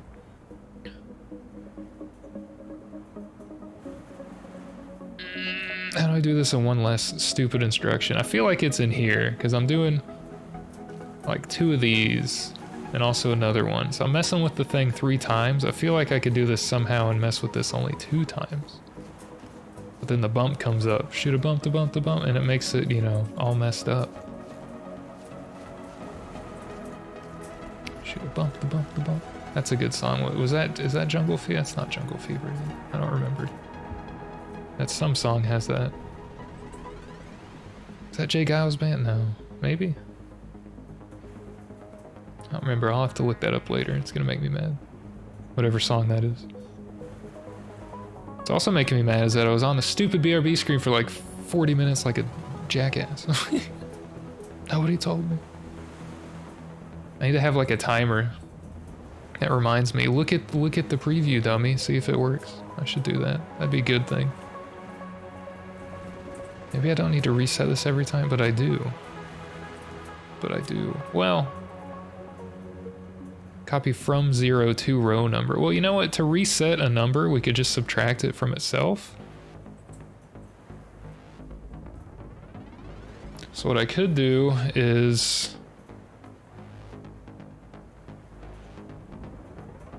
not have to do anything with the 0. Use the 0 as the row number. Like what I originally did. Tell you what, this is gonna be genius if I can write, which that's worse than the first one there, guy. Come on now. Hopefully the audio quality is okay on this stream. I mess with this stupid thing and it always changes and it makes me mad. If you ever use Microsoft Teams, in the Teams meeting, the levels in Windows will just go to 100 or some random other value. It might go to 1, it might go to 54, it might go to 100. It doesn't matter what I set the noise suppression value in Teams or whatever device or whatever. It just, that's a lot of whatevers. It changes the level on the recording audio source that I'm using. And then outside of Teams, it's a crapshoot as to whether it changes from the changed value or it resets to what I had it before the Teams call, and it's... Sorry. I don't hate Microsoft as much as I hate some of IBM, but it makes me mad. Oh, it makes me mad. And it's better than it used to be, and I'll still take it over Slack. Slack is a dumpster fire and should not be allowed to exist like all other Electron apps, of which Teams is one, so it kind of circles back around. Anyway, what was I doing? I was going to say, we don't need this. We store things in row numbers still. We don't need to do that, right? We're incrementing row number every time, but what we do at the end...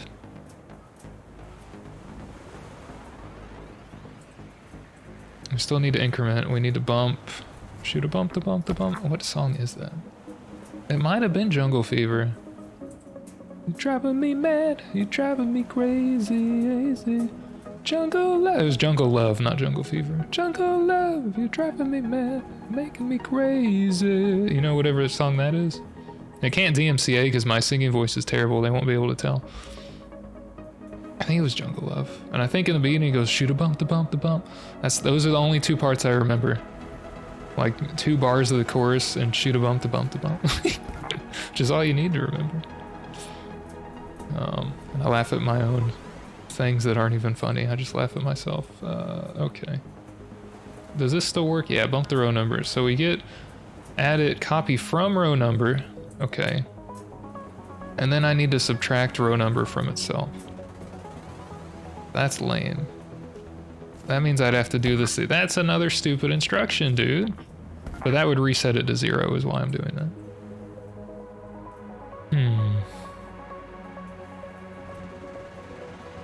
Oh, that's annoying. Okay, then get the new number. Copy to column, subtract. It's negative. It's not negative. It's the new running total in column. And we have another row. We get this back.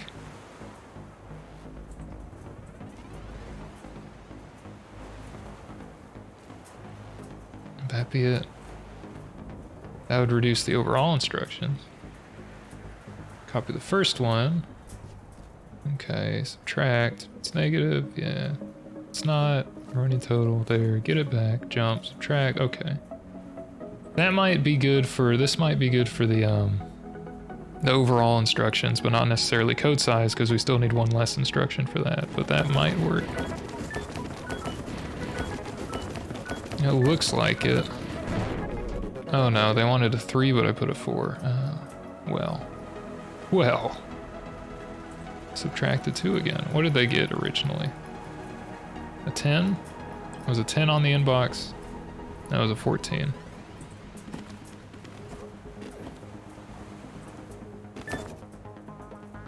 It's not negative. It's in the column number. Bump the row number. Oh, because I didn't... Oh, I should have... Yeah, that's my bad. He's holding the 0 in his hand. I have to reset row number. Actually reset it. He's holding the 0 in his hand there, dummy. So this is actually worse because that's one extra instruction. Wow. My one before was better. I like this one better though.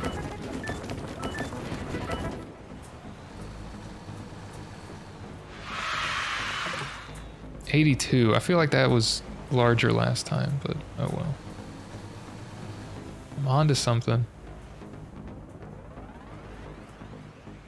It's just, if Outbox didn't get rid of the number in your hand, then I could get rid of this, but I need it there, which is annoying.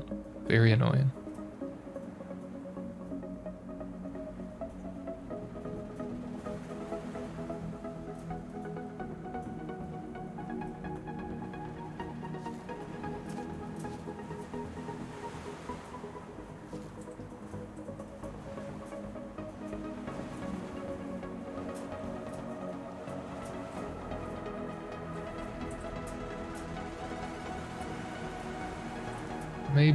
Maybe I do have a separate, I hate what I'm doing here. Maybe I do have a separate,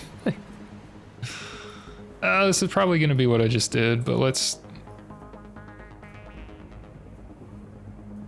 do this again. Except 0 is gonna be 0.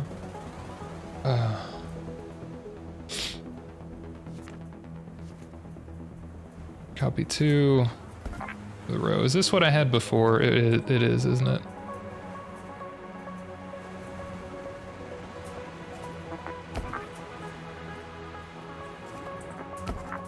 Isn't this what I had like before the last one? Oh, they don't like that. Oh, yes. Do this first. I understand. Wasn't this my initial solution that worked? How do I shave off like 2 instructions from this though? I might just move on, to be honest. This is just wasting everyone's time. It is 2 less on here though, so that is slightly better. But I need 1 fewer freaking thing. Freaking thing, dude. All right. From.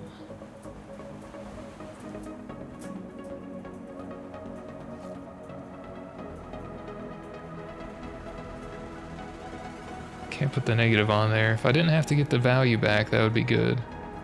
But even if I did copy from column number here, it doesn't. You know, that's still 15 instructions.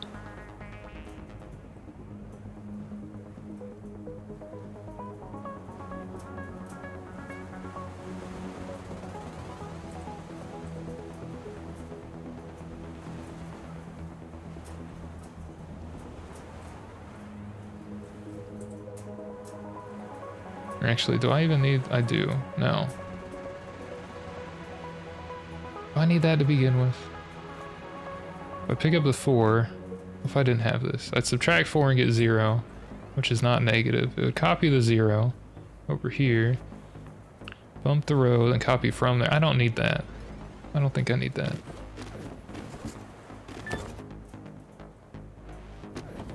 Putting in the column number, bumping the row, getting the column number, subtracting again, it's negative, get the column number, row number.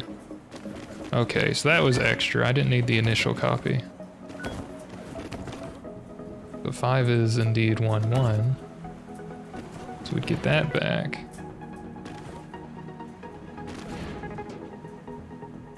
Is that right? 5 is 1, 1, but that... Oh, the row is 1. The column, no. Did I not start with a 5?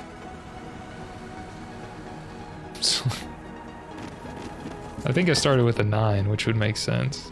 I didn't read it though. Oh, that one doesn't work. It's an empty value. Wait.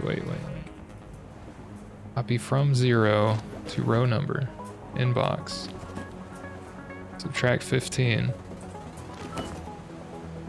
It's not negative, but put it there. Bump the row number. Get that.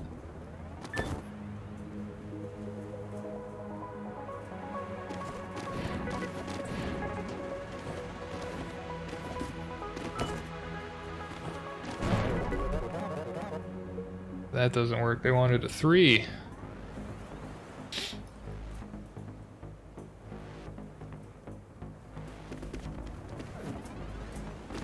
Get a 3 there. So that's in row 0. Column 3. Oh, I need to reset column number 2. Oh, that's freaking lame, dude. Oh, that's one more instruction too. Dang it.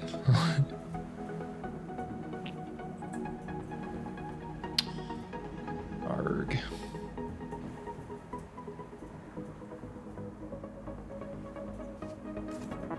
That's another instruction though.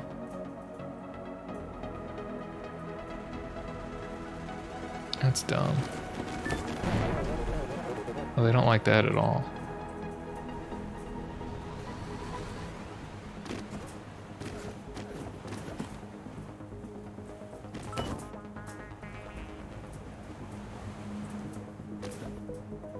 It's not in column 0, it's in row 0.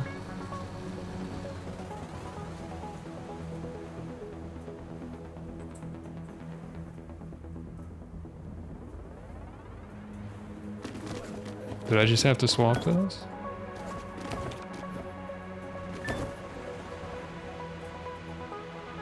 No, because I need to send column first. Dang it! I messed up. I'm so stupid. No, I gotta do this every time. Yeah, that's what it was. That's what it was. Column number, yeah. Yeah. 0 again, yeah, yeah. 2.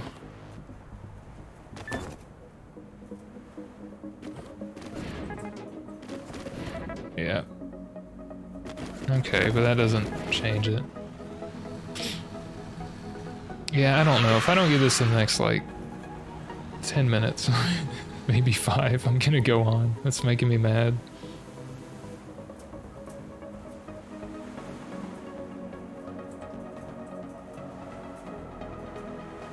I feel like this is better though.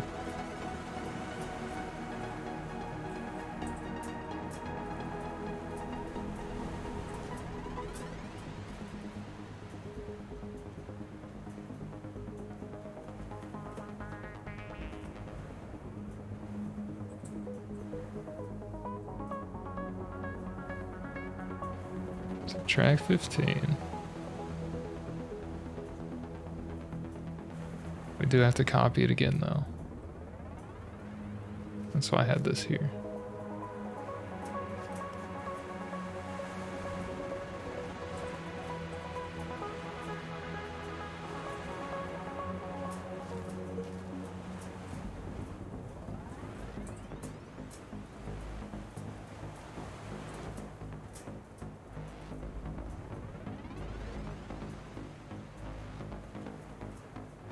To column, up the row, copy from column.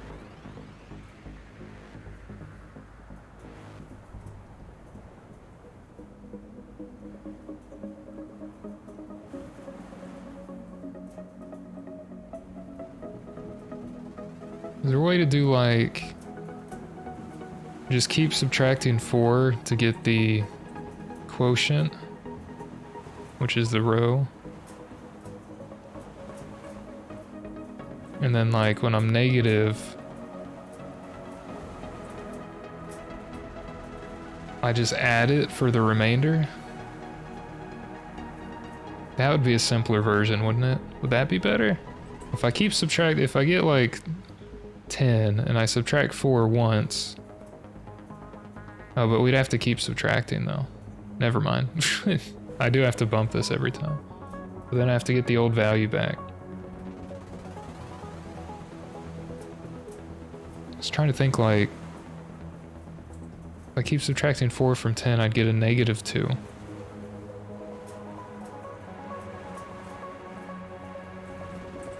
And then I'd add 4, and then I'd need that value, but I need the other one as well. But if I got like 11, I'm guaranteed to get the remainder back if I add it back. That's the remainder, that's guaranteed to be right, but I need the row number as well. What if I kept subtracting and didn't get the row number? 11, it'd have to be 2. I don't think that would work. 3 minus 4 is negative 1. Yeah, that wouldn't work. I get 3. I mean, I could decrement it, but I don't think that would always be guaranteed here. 2 and 1 now. Hmm. 2 row, 2 column.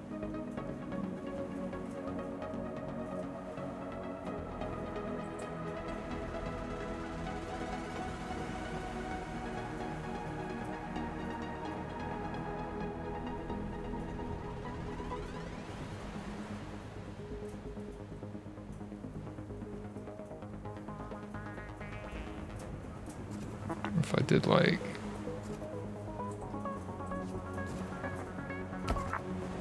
that would zero out 0. If I use 0 as the row number again. Oh, and I started with that to reset the row number.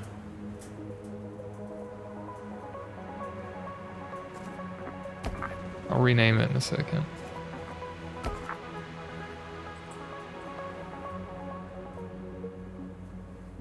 What if I did that? Going back to an earlier line of thought.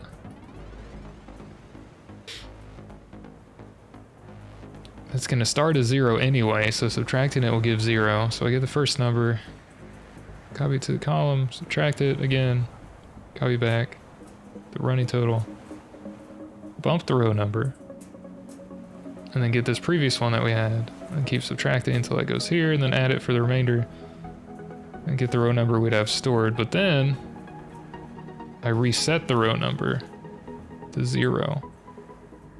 I feel like that should have been simpler, but I didn't get rid of any instructions. But does that work? At least I can find 5 different ways of doing the same exact thing. That doesn't work actually. Oh, it fails on other stuff. Okay, it fails on other things. That's good to know. I should just reset it to 0, but it doesn't.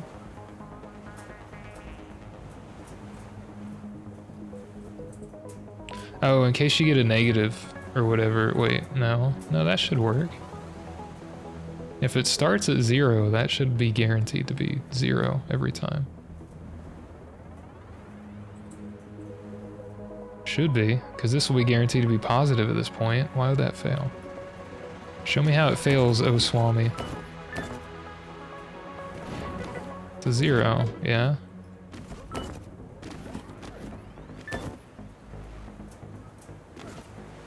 Running total of 1. We bump the row number to 1. We get the 1 back. We subtract it. It's negative. We add it to get the 1 back.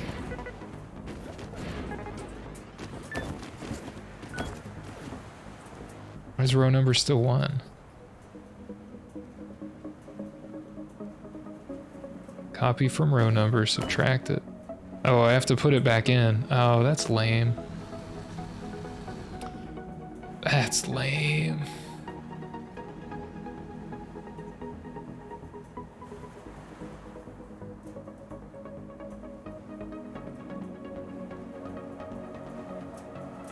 I don't know. I don't know what I'm supposed to do. What I had before was good. What?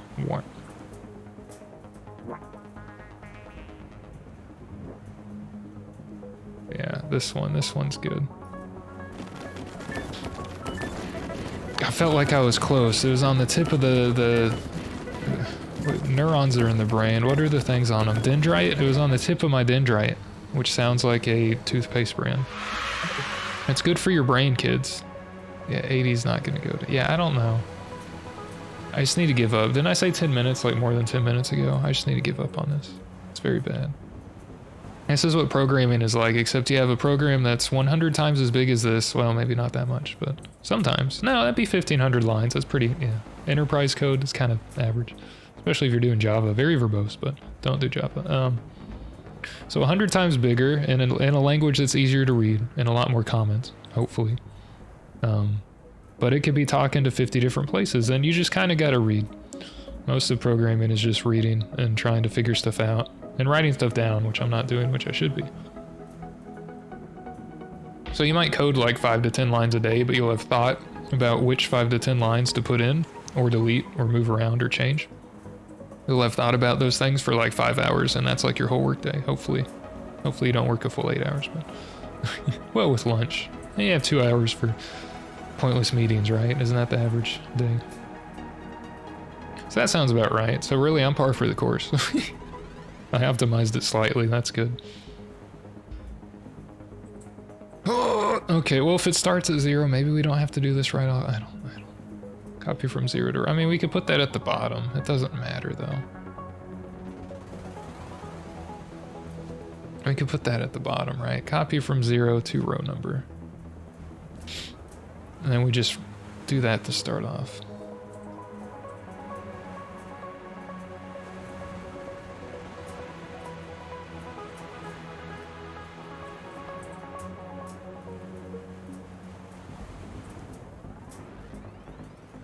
If we didn't have to store the stupid thing every time and read from it back, then that would be good, but that's not possible, maybe, with how I'm doing it. Not quite. I think we do need the sub 4 every time, though. Maybe I don't need to add this again, but I have to send something to the outbox.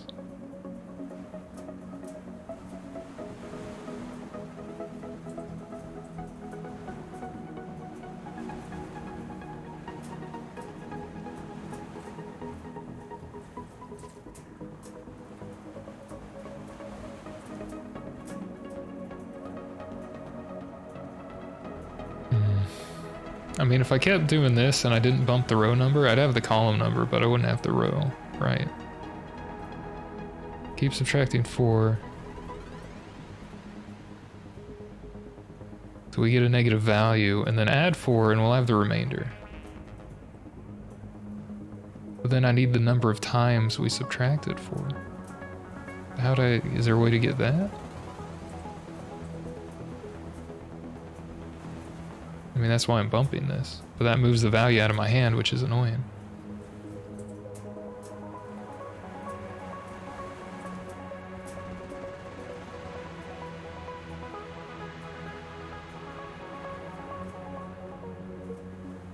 So I took... They need more than one sound, like, music file in this game as well. It's not great. I'm trying to think if we keep subtracting the thing in our hand. We get a 7, subtract 1, subtract 4, 1 time. How do we... Is there a way to implicitly store that 1 time, or 2 times, or whatever times, without storing it and restoring it from the board? Is there a way to do that? Because right now we have to store both these things. Is there a way to only store 1, but somehow know the other, without having to store it and restore it? Is that possible? Probably not. Not how I'm doing it. I could look up a solution, but that would be cheating, wouldn't it? That wouldn't be fair. That wouldn't have people click off the video within 2 minutes because they saw the 50 minutes of BRB screen. Come on.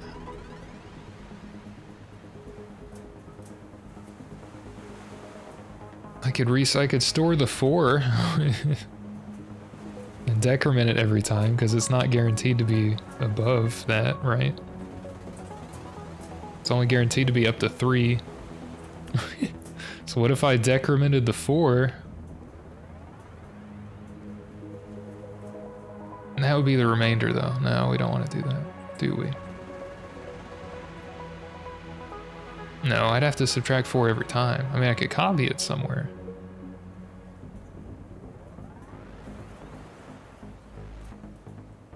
I'd have to get it back. So no, that would still be doing with like 3 different places, I think.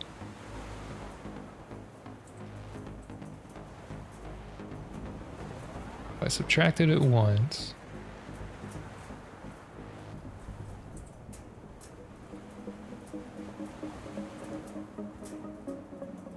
I could decrement it up to 3 times, but that would still be 1.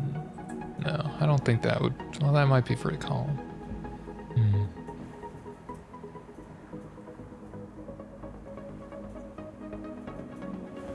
No, I think this is about as good as I'm gonna get it.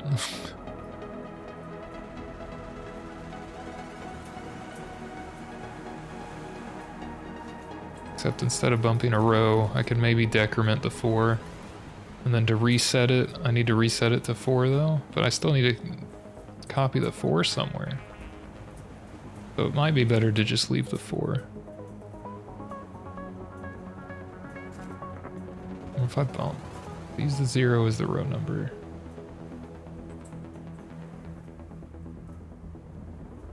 Still need I would need an extra instruction, so I don't want to do that.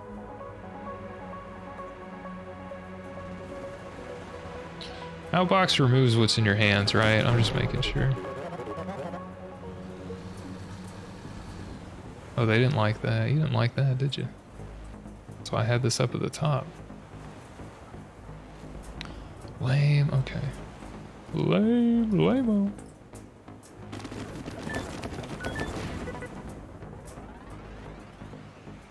Yeah, that gets rid of what's in your hand. Okay. And bump replaces your hand. All these replace what's in your hand. You're the accumulator. I don't know, man. You could probably do this with added and subtracting somehow. More than what I'm doing.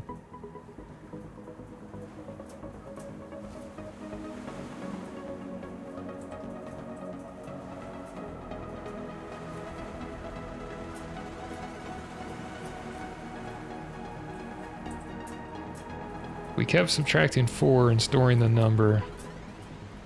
It'd be negative.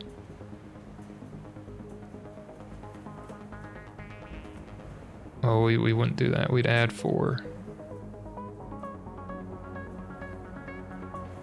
We'd have to do that anyway. 1 is in 0, 1.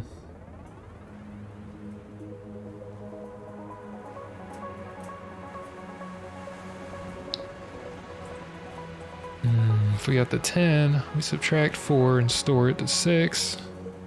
Subtract 4, store it to 2. Subtract 4, store it to negative 2. We'd add 4 to get the 2. We get the other one. I need one where they're odd, like 11.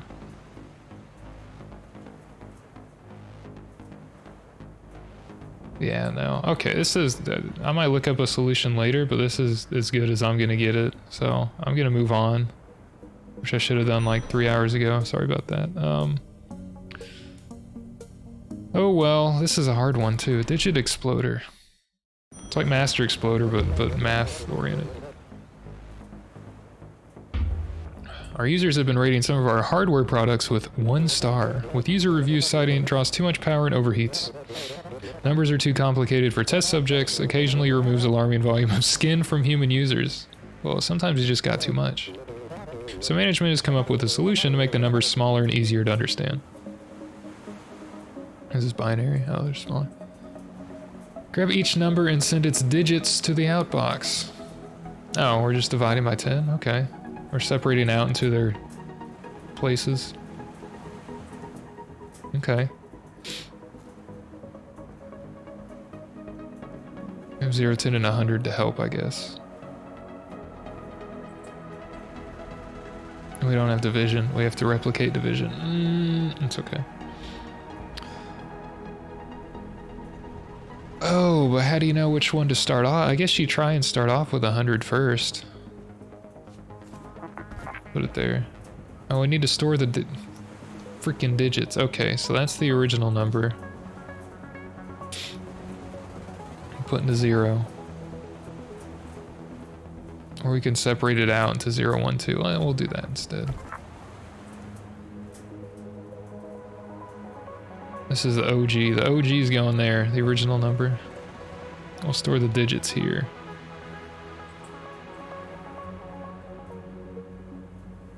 Let's do 1, let's do dos, let's do trace. Or один, два, три. Or each Nissan, or whatever your language is. Okay. I mean, we can start with 100. I guess. Okay. If we subtract 100 and it's negative, we know it's less than 100. So there's that.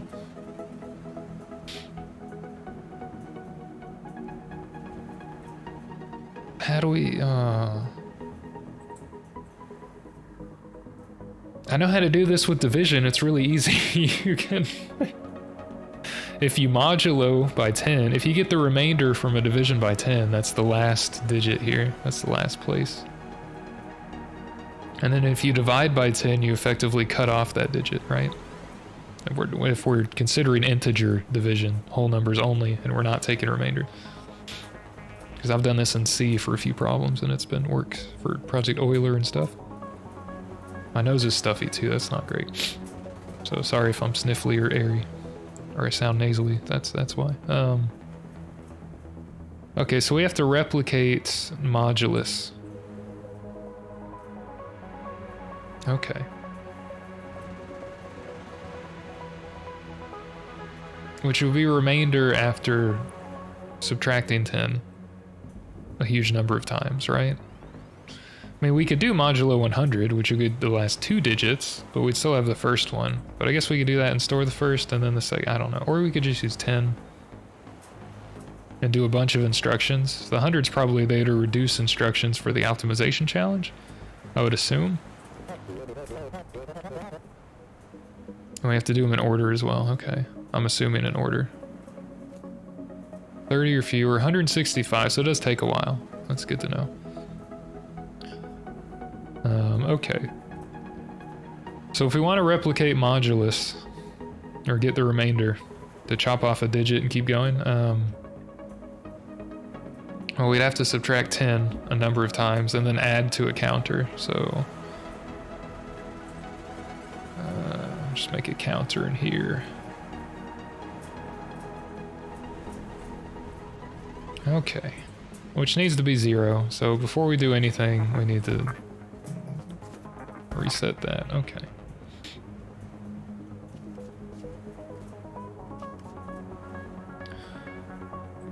Okay, so we store the number, because why not? Let's subtract 10, sub this.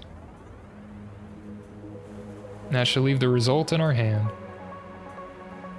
We need to copy that to the OG, which is the new G, but that's okay. I might need all these spaces, this can be annoying. I need to copy that to like a running total for the number.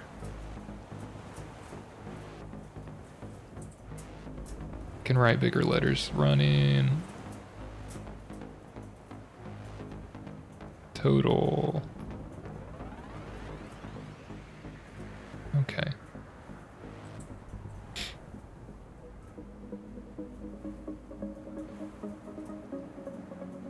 So subtract 10.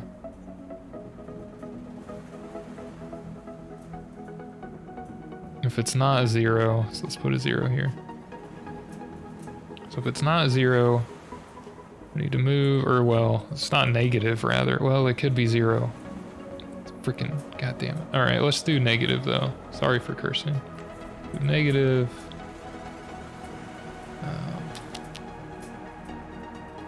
Yeah, if we're above 0, then we've divided by 10 at least once, so we need to keep going.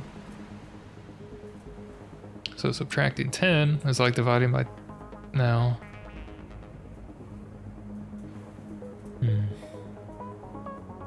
If we divided by 10, this number would be 51 with a 7 remainder. So I guess, yeah, if we subtract 10 51 times,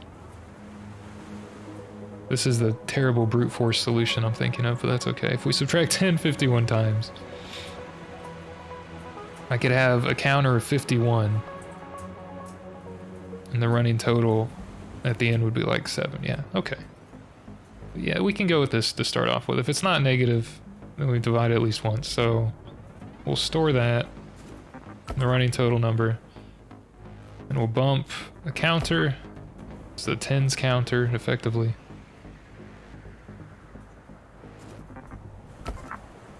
I didn't want to do that. No, bump that. I want to rename it. It's the tens counter.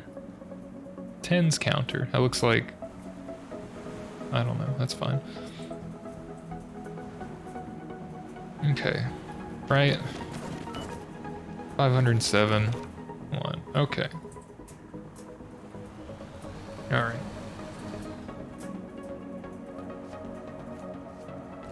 I need to subtract 10 again, and then we'll keep doing that until it's negative. Okay, if it's negative, the running total is going to be the remainder. This is going to be the number of tens. The remainder will be the last digit we'll do. But if it's a freaking single digit number, we don't really want to do that. It's lame. Or if it's equal to something divisible by 10, which I don't know if they're going to give that. Like if they give 100, it'd be 100. But if it's a 3, I don't think I can send 003 for a 3, which is what I'm going to try to do. I don't think they're going to allow that. So I may just have to check for zeros and then move on and restart the thing, which would be more instructions, but that's okay. Right, a 6 would just be a 6, right? 31520 6 535. Yeah, okay. So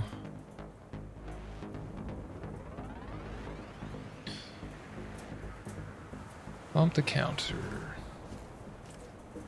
Yeah, if it's negative, the running total equals the remainder. I'll do this. Run tot equals remainder. Okay.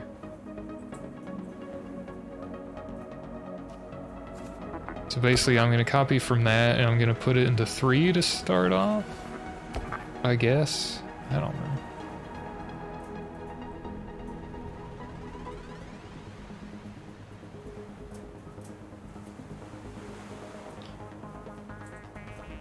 I need to reset like all these things for my sanity.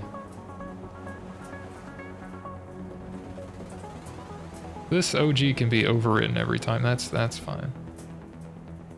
In fact, I'm probably not even going to be using it, but that's okay. I'm going to copy a 0 to the counter. I'm going to copy it to 1, 2, and 3.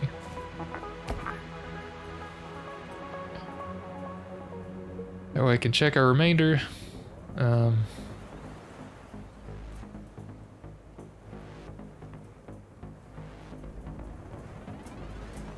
If we already have a number here, I don't want to override it. I'm trying to think how I determine which digit it is in. Well, I could put it in the first, no. Well, I'd have to, yeah, I could put it in the first one and then read it backwards. I could do that.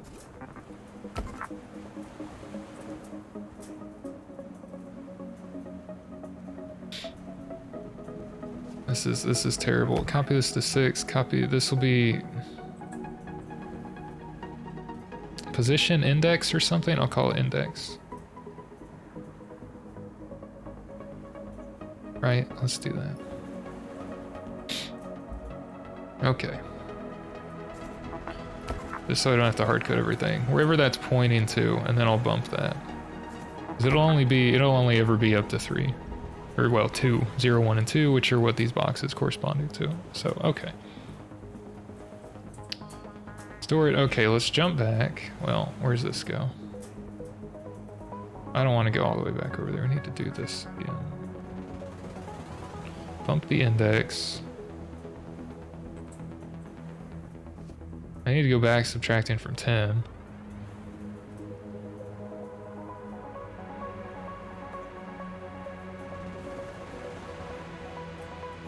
This would be the remainder. Right? No, I'm copying 2. The 10's counter would be the remainder. Wait, no. If I keep subtracting 10, I'm bumping the 10's counter. Yeah, so that would be the number of times 10 goes into the number. It would be the quotient of division by 10. And the answer.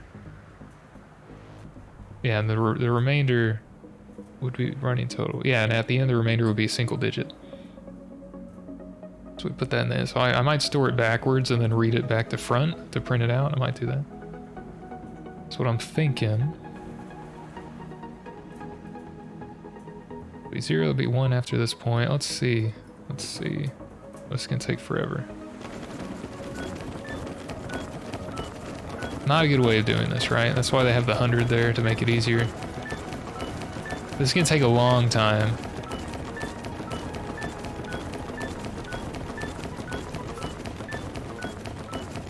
That's not correct either.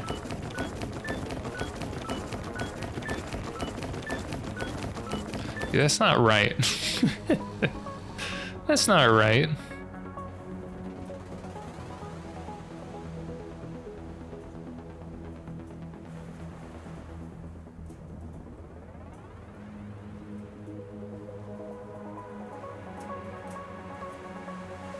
Bump the counter. Oh, that's subtracting 10 from the count. Wait, what?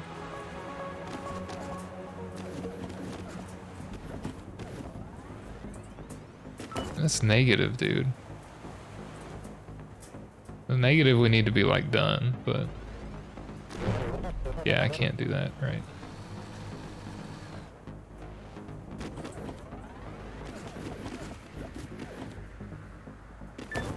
$807.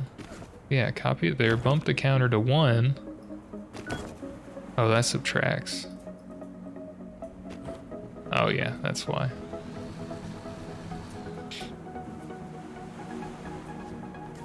I get from the running total.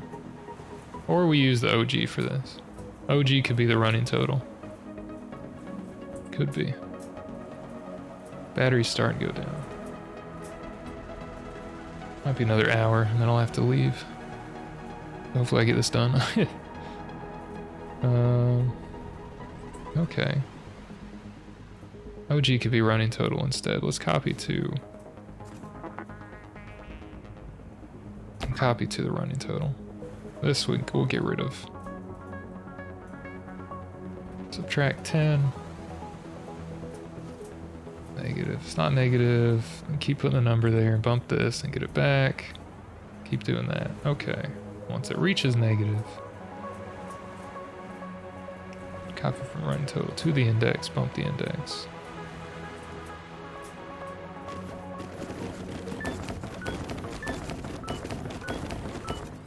Right, so that works there. So I'm gonna move the 1 to there. Okay. Oh, the tens counter is 61 at that point, too. Isn't that our original number? I know this keeps going, which is not great. That's 61.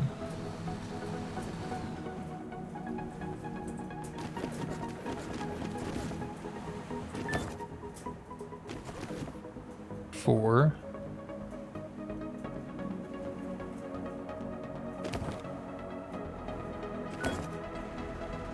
It's negative, we need to be over, I think.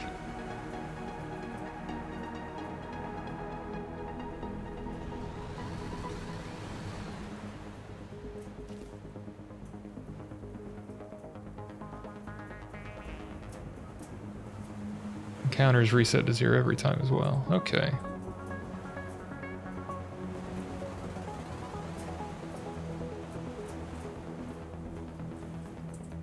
We need to start with 100 as well because we have 3-digit numbers, which is not great. Well, if it's negative, we already have the numbers. We have to set them out when it's 100. Okay, let's I'll rethink this in a second. Get rid of all this crap. Okay.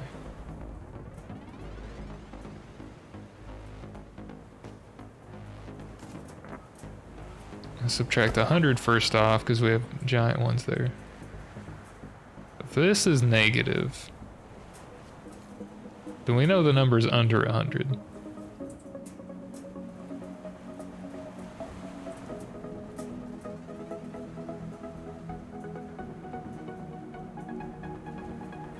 But if it's not,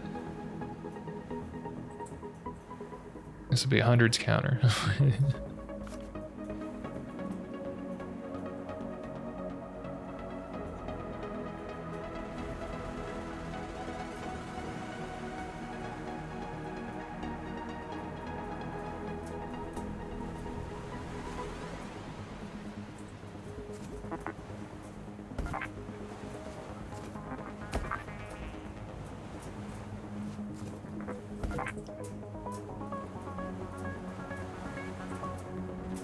Okay.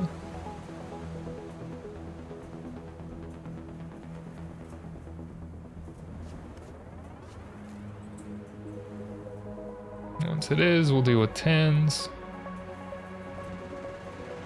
So, that'll be from running total. Subtract the 10. It's negative, go down here. If it's not negative, we'll reset it.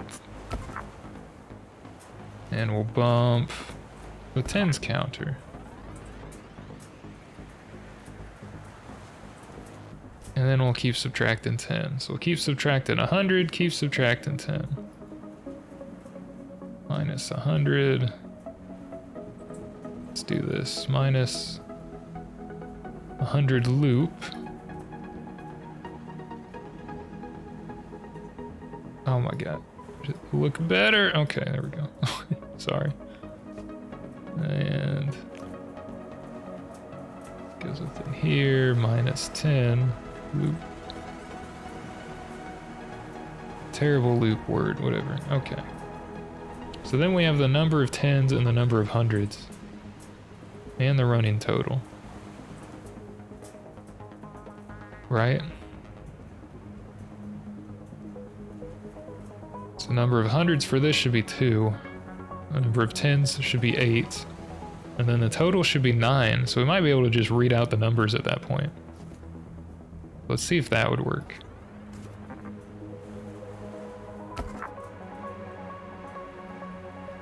Although if they're 0, I have to account for that, and I'm not doing that, but... Is that all they want here?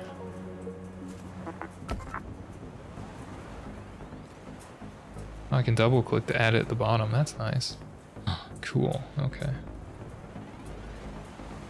Then we'll go to the top. Where's the other one? Where's this coming from? Get rid of that. But I have to see if these are 0. If they're 0, I have to skip them.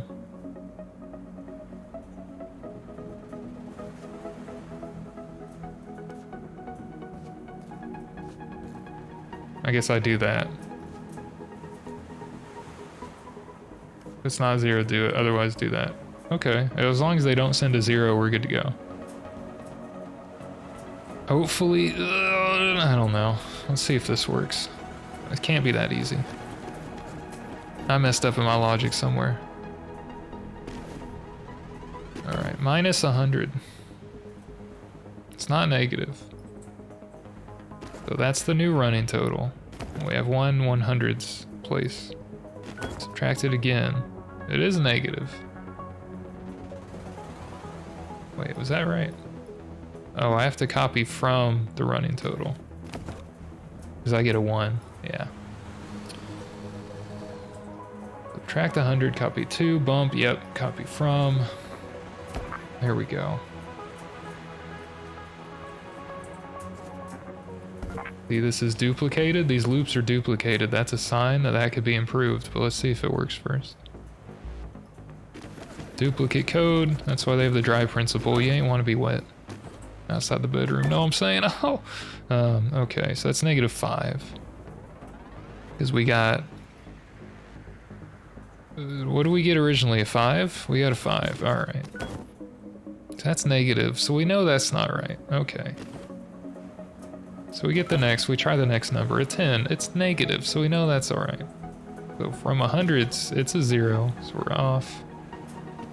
Get that, it's a 0, don't want that. We get the 5, that's correct. Reset everything because we have to. 445. 345. It's not negative, so copy 2 there. Bump the hundreds, get it back. Do it again, do it again. Do it again. So we know we can go to the 10s now, because that's negative. I think this might work. 45, 10 goes into 45 4 times.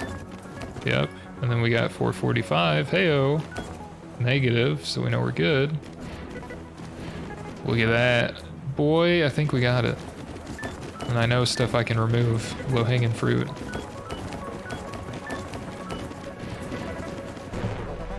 What do you mean? You should F your specific inputs. Yeah, give me a fail condition there, guy. F your inputs. I'm not even using 1, 2, and 3 right now, so those are things that I don't need.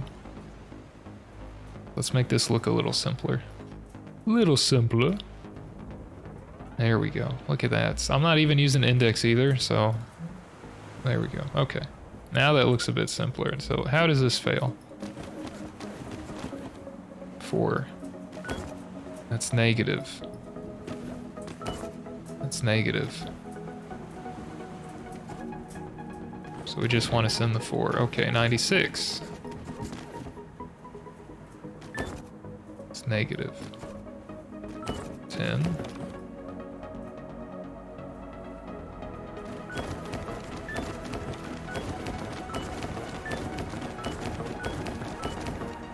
Right?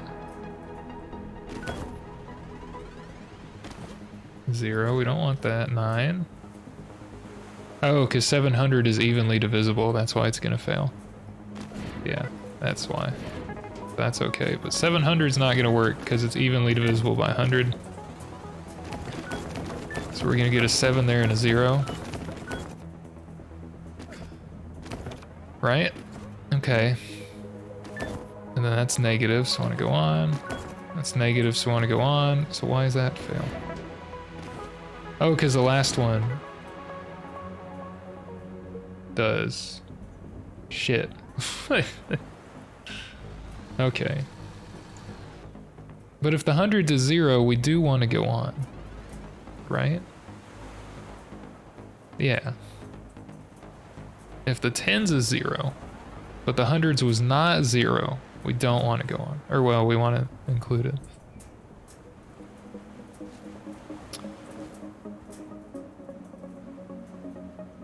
But if the 100's and 10's are 0, we only want the running total.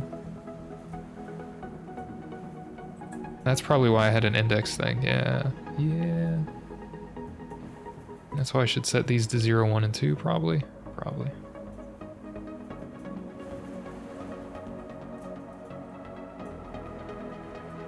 And if we have 100, I can increment it.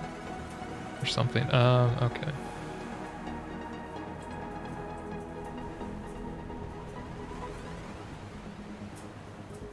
So we have 100's place.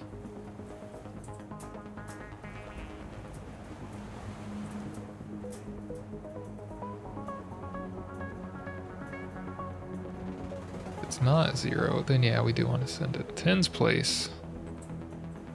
I guess we'd just copy this stuff here. Yeah, it's lame, but that's okay. We just want to send all 3 of them through.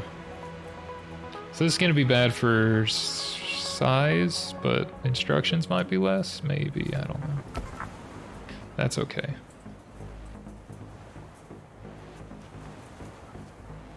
Well, yeah, just go all the way back. Okay, so yeah, we want to send all 3 through if the 100's is positive, if it's not 0.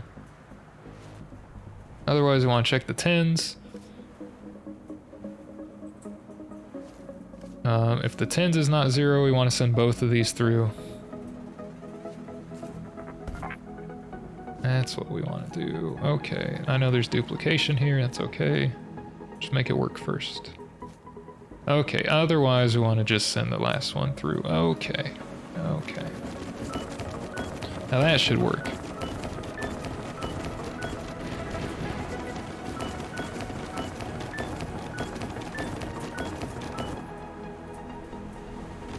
Right, that's a 0, so go check the 10's. It's not a 0, so send both. And then get the next. Yep, okay. That should be alright.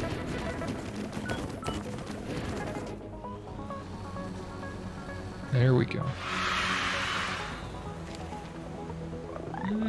Yeah, it's 36. 30, okay. 213? Ooh, we did it though. We got it done. That's a good thing. I could reduce some of these, right? Yeah. For instance, instead of 2 here, this jump,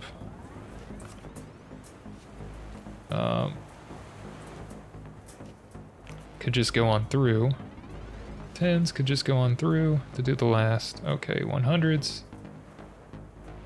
We could send the 100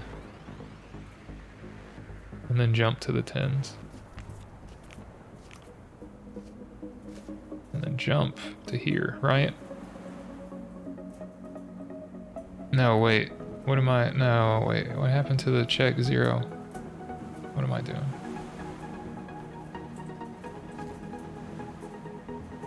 Oh yeah, if it's not 0, outbox it.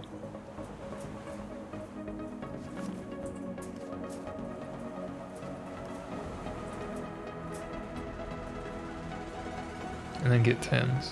Oh, this is what I had before. Oh, never mind. Undo. Any more? There we go.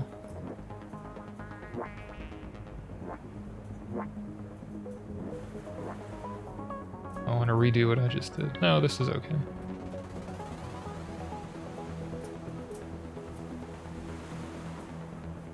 If there is a hundreds place, I want to send all 3. If there's not, I check the 10s. So I send 1. 10s in total. Okay, otherwise, I could rename running total to 1's place. That might make sense. 1's. 10's counter. Okay. 1's. Counter strike. Terrorist win. Okay, 1's counter. Yeah, I'll do that. And it's be the 100's place, 10's place, and 1's place as well. So I thought I could reduce duplicate outbox copy froms here. This is 0. We want to check if we want to send the other 2 on. Right, if it's not 0, we do want to send the other 2 on. Is what this does. Okay. Otherwise, check the 10s. If the 10s is 0, we just want to send the 1's place on. So what I could do instead is go here to just send the 1's counter. And then that'll go back to the top. Okay. The 100s, if it's not 0, send the 100, send the 10, and the 1. Okay. The 100s is 0, check the 10s. If it's 0, just send the 1. Otherwise, send the 10s. And then send the 1s. Right? It's 31, it's a bit less. We have a 100's place. We want to send that. Send the 10s, send the 1s. Otherwise, check if we have a 10's place. If we do, send it, and then send the 1s. Otherwise, just send the 1s. That makes sense. That's a little bit less. I don't need to copy to 6. Hold on, get rid of that. That's 30, that's 30 instructions right there, tell you what.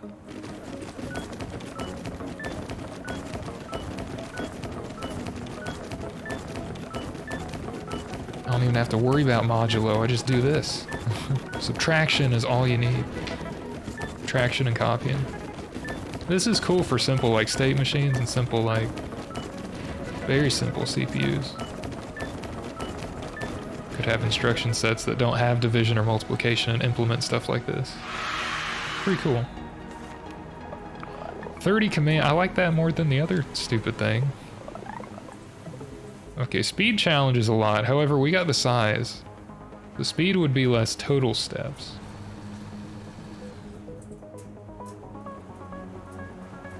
Like not as many jumps or unrolling loops and such. So, like I was thinking before, well this I want to call size. Can I label this thing? I can copy it. So I put a thing at the top. This will be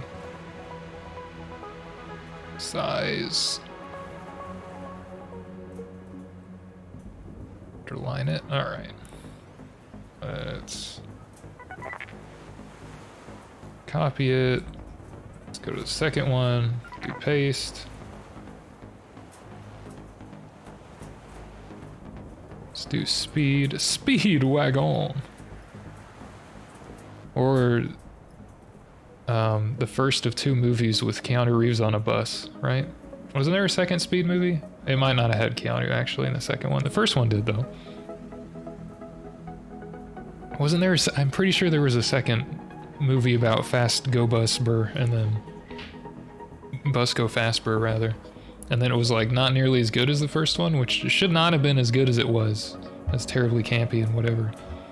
Campy's not the right word. What was it? It's not a terrible movie. It's just, it's really stupid. It's dumb. I get the premise, but it's really dumb. But it's still kind of an enjoyable watch if you like stupid movies and Keanu Reeves. You should give Speed a shot. I think that's the right one I'm talking about, where he's on a bus that can't go below 60 miles an hour. But anyway, I think what I was thinking before could reduce the step counter by kind of unrolling the loop by adding more outbox and copy from instructions, so the opposite of what I just did. So if 100 is not 0, send all 3. Send all 3. And then jump. This will not get size, but that's alright. So what I was doing before. Otherwise, check the 10's place.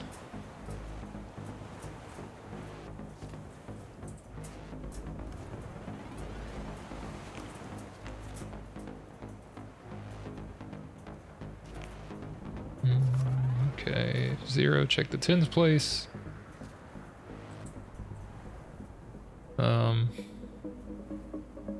Yeah, if it's not 0, then send both, itself, and this one.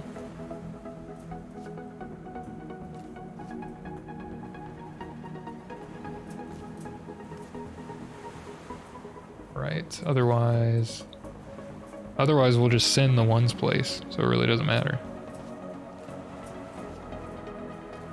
This is bad, but yeah. Yeah.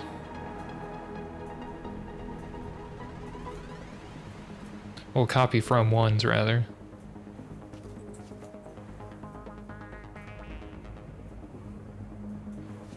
Actually, we'll just do that then. So we don't need those last ones. So that should reduce a little bit the step counter. I wish I had like a quint speed, like 5, big quint speed, that would be great. Because this is fast, but it's not fast enough. I needed to go faster. I just need a pass fail. I don't need to watch it go through.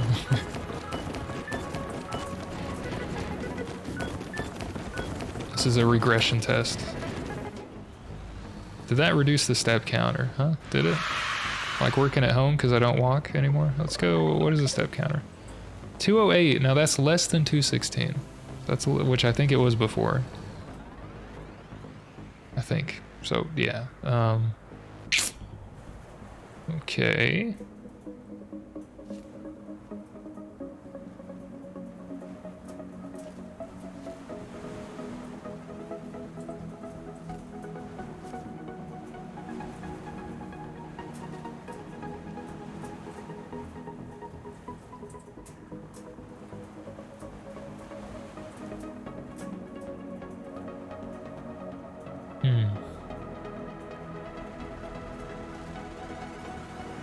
What's this doing?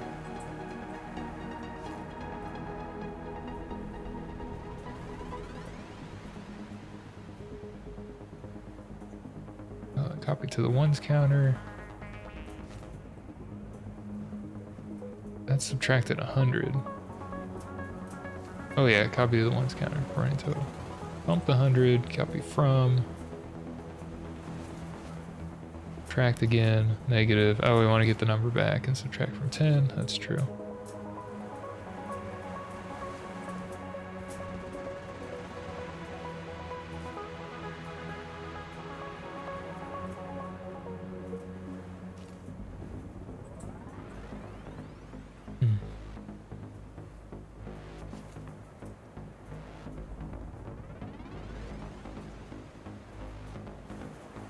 Maybe the other one was better.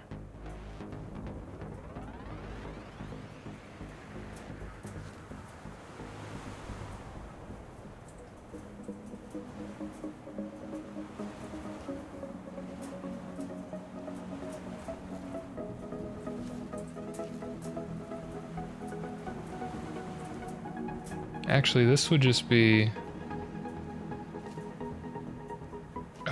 the... No, I want to send all three. Oh, I would just do this. If the 10's a 0, just do that. Otherwise that would reduce 1 by 1. Which is closer to what I had before, but it should be less steps as well. I just want to see the step counter go down and see if I'm on the right track. 'Cause I don't know at this current point. My compressor's really making me mad, because it's like, it shows that it's kind of peaking a lot. I don't know if it sounds bad, but...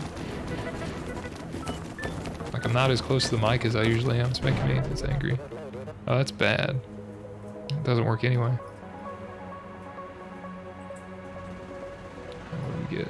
Hundreds. It's a 0. Should be 39. Not 0. Oh, I'm getting the ones for... yeah, I'm dumb.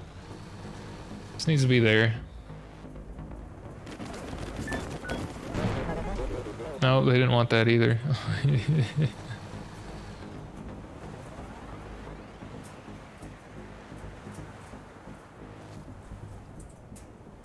Copy from 10s. If 10s is 0, don't outbox it. No, that was right.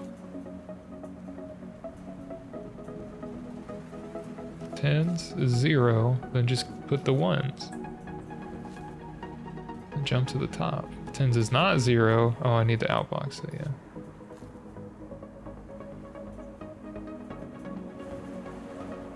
I could do a jump anyway, though. To there, that'd be the same thing. Otherwise, just copy from 1. Otherwise, let's just put a jump.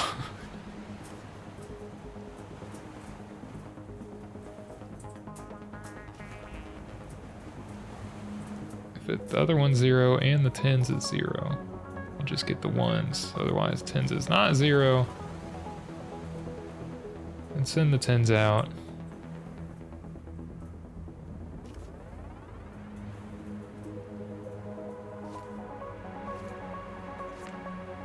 Right? Hundreds is 0, get the 10s. If the 10s is 0, send the 1s. If the 10s is not 0, send the 10s, then the 1s. Does that work? That's like less stuff.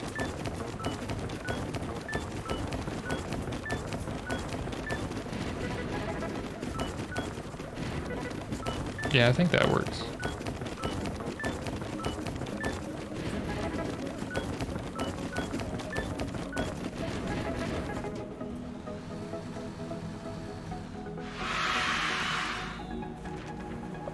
$29, beat your 30. Best yet. 209, that's higher. Well, yeah, I might have to take the 29. You know, I might have to take it.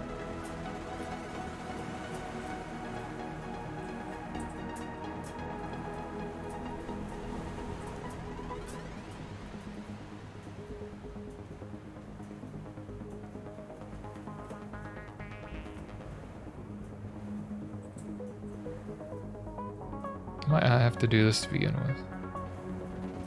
But if it's negative, I need to pick it back up, so I think I do actually. If it's a single digit, it'll be negative. So then I'll have to get it back. So yeah, I do have to do that to start off.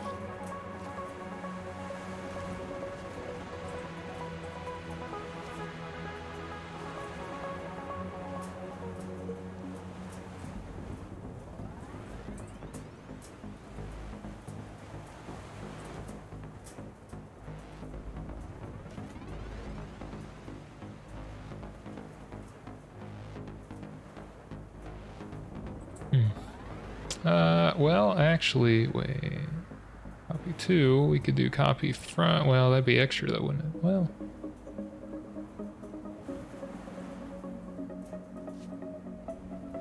Do that.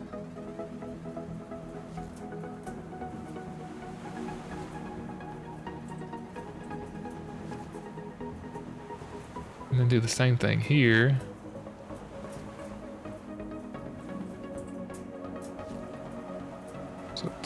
F negative. Otherwise, copy 2 bump. Then get rid of that. That'd be 28.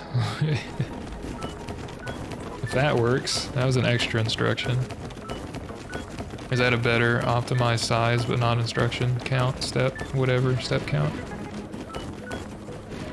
My camera dead yet? No, it's at half though. It's probably gonna die soon, unfortunately. Fortunately for you, I've been on like 2 problems in 3 hours, so you probably don't want to watch one. Oh. No, that's a joke. 30 or fewer. Yeah, 28, dude. That's awesome. 213. Well, you know what? I'm gonna take it. I'll take size over the other thing. Can I leave? I wanna leave. I wanna leave. It's that button. Prime factory. Let's try sorting floor before my camera kills. And I have to switch the battery out. Check this new office. We've really climbed the corporate ladder together. How many years was that? Sorry, I didn't read it. That was 41 years. Okay. This guy needs to retire, man. Thank you. Supervising skills truly are my supervising. Thank you. My supervising skills truly are adequate. Your skills are pretty good too. Whatever it is you do over there. So, are you ready? How do you sort? Don't ask me. Sometimes I eat the bread before I make my sandwich. Sometimes I put my shoes on before my socks. I think I'm getting younger. What? I don't think I was ever a kid, were you? Apparently not. 6580 mini 0. We need to be 568 AMNY. Sort the numbers and the letters in alphabetical order. Okay, sort everything ascending, numbers first. Which is, well, that is the ASCII as well, because this comes at 30 hex and this is at, God, 41 hex? Yeah.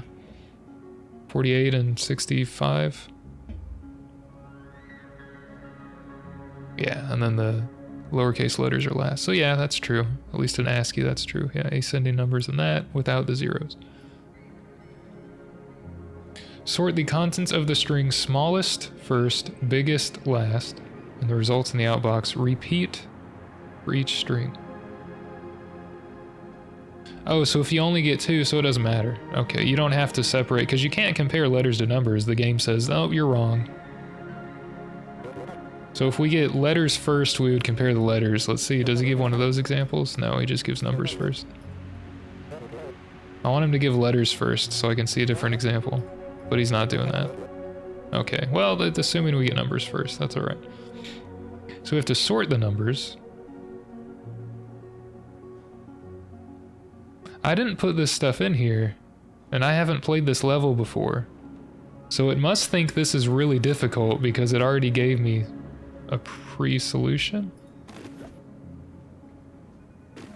So it gives me a 0 counter. And then it's not 0. So we have the length of the string in 20. Okay.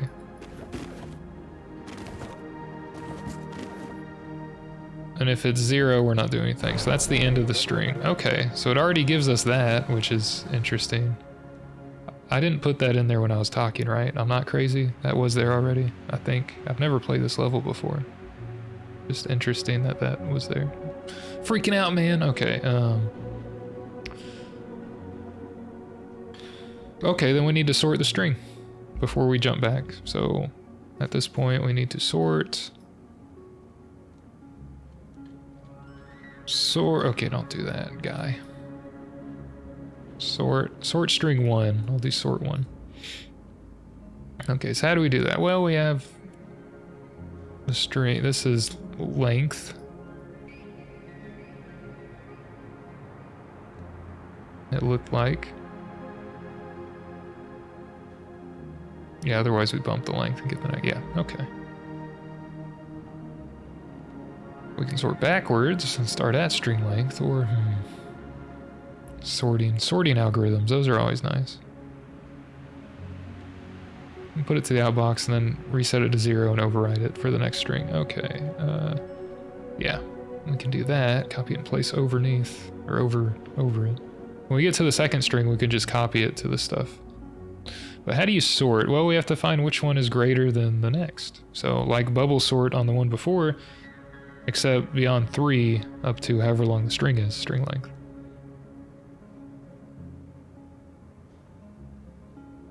So, okay. We need another counter then, or we could sort back to front by starting at the length, because we don't want to include the 0. So it'd be 9426620. But the string length would point to 2, correct? It would point to 3, so it would point to the 0. We copied a string length. Oh, we bump it to 1, get the next 2, next 3, we get the 98.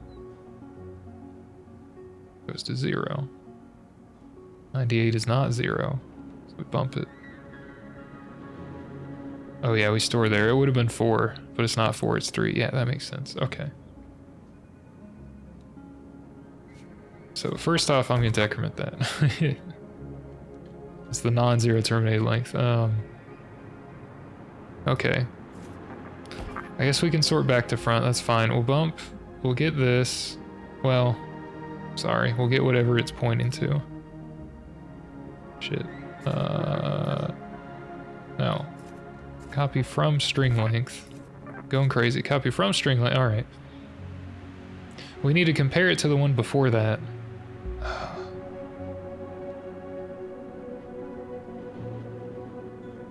Oh, we could sort ends in and swap. Well, yeah, we could do that. Swap the ends. That'd be one way to do it, maybe. Yeah, because I've done that before.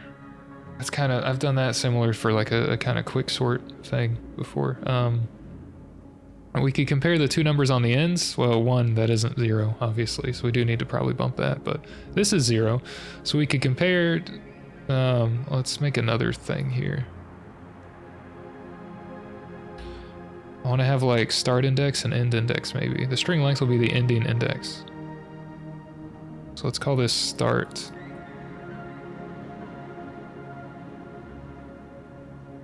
All right, start index.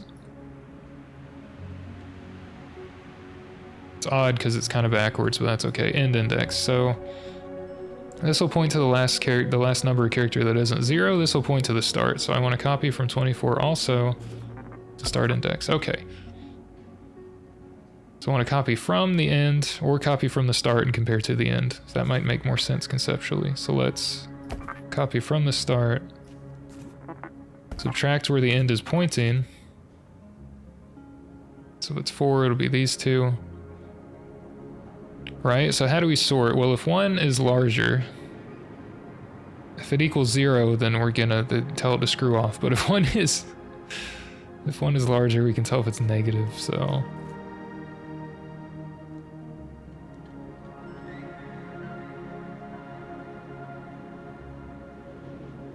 Yeah, I lost it. Subtracting the end from the start. So that would mean if it's negative, the end is larger. So that's good, we don't want to do anything. But if it's positive, the start is larger. So I want to copy from the start index to the end index position. I want to swap them.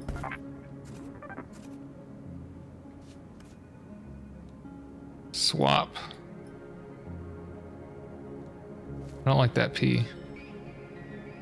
That's even worse. Oh my god. There we go.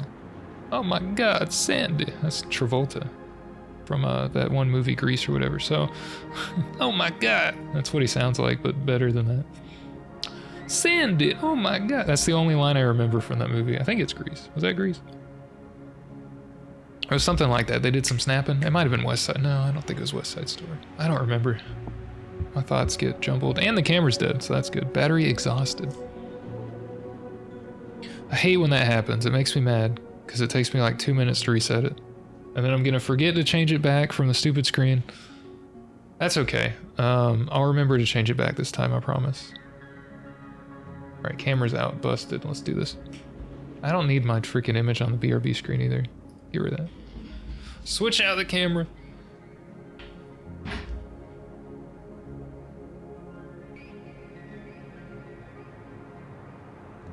I'm gonna be really mad if this is also a dead battery. That'll be really stupid.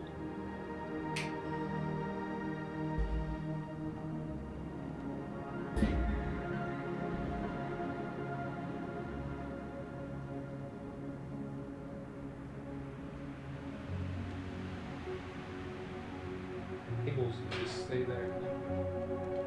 Stay there, cable.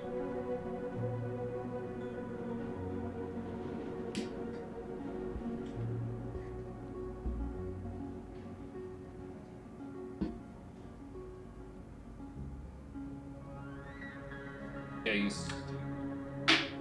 They put the new one in. Oh, which way does this go? This way? I hope so.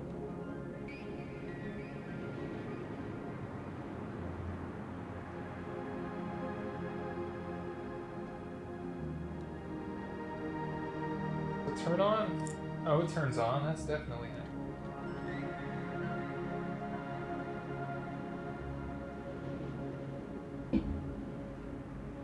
Put it back on, but don't drop it because it would be expensive.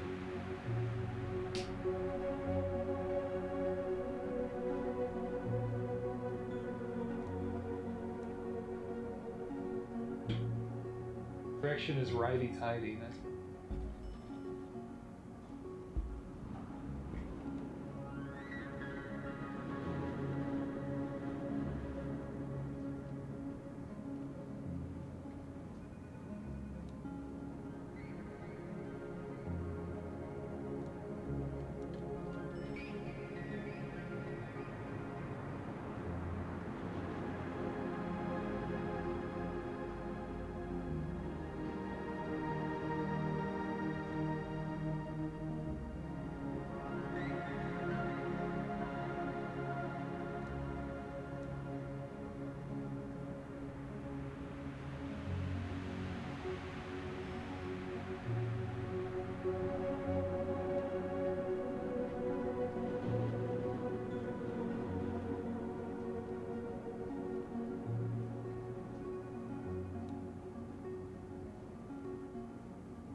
I need the USB too, then.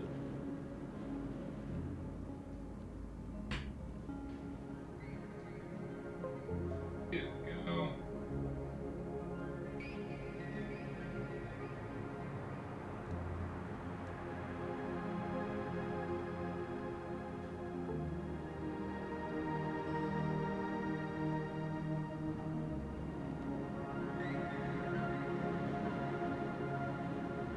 Okay. Don't forget to change the scene back, you stupid. Dunder Mifflin, there we go. Blanket bag, I can be comfy here. Comfy, angry, battery changing, camera stupid, whatever. If the outlet wasn't like 8 inches to the left too far, well, I guess I could move my monitor left in my PC setup. That would actually fix it. But the cable for charging I have to plug into the PC, and I think it doesn't provide enough voltage or wattage from the USB port, even though it's USB 3. Thunderbolt supported. Whatever the power requirements are is not enough to keep the camera charged while it just has a basic viewfinder and stuff going. So, heats up too much or uses the battery too much. Anyway, what was I even thinking here? Oh yeah, swap the start and the end. And then I have to reduce one of these. I'll probably bump the start. Sure. And we'll like squeeze it in a little bit. I would say we'd squeeze it in by 2, but that would, well, then we'd be good actually. No, we'd have to compare the middle one again. Yeah, we'd have to compare the middle one no matter what. If we got 98, 35, and 55, we would swap the 98 and 55, but the 35 would need to be swapped. So we bump the start. And then we'd, I would have start in my hand actually, but I'd probably do this again. As long as start doesn't equal end. Yeah, we'd have to find that first. Okay. I don't want to do copy to end, actually. Swap. Oh yeah, I do. And then bump that.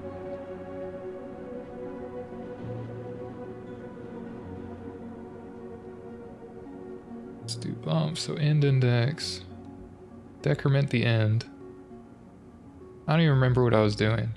Oh yeah, because that was, we take the 0 off. Okay. So subtract end. This needs to be like an overall loop. Let's do this. Okay. From start, subtract end.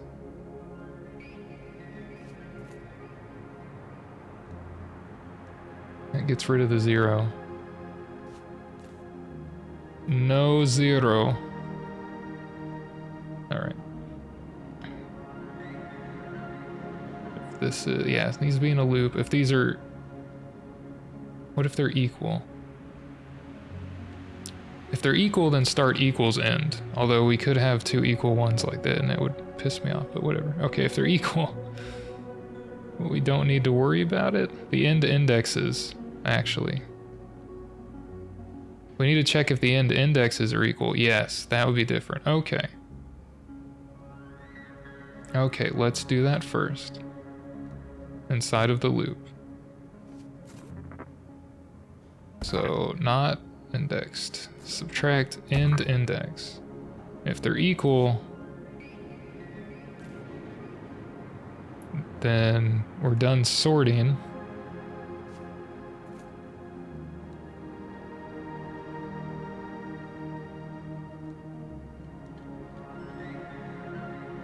But I need to find the starting point. Well, I could output from start and then decrement end. Or maybe I need to do this the other way. I'm bumping start. I just decrement it till it's 0 then. Yeah, if I'm outputting them, I could do that. Start would be equal, so it wouldn't really matter, but we could output from where this is pointing. Okay, and then do bump minus. And if we're 0, we start with the next string. Okay, if it's not 0, then do this again. Well, actually, if it's negative. Sorry, not if 0, if it's negative. Because we want to take the 0 with 1, because that's valid. Alright, if it's 0 or above,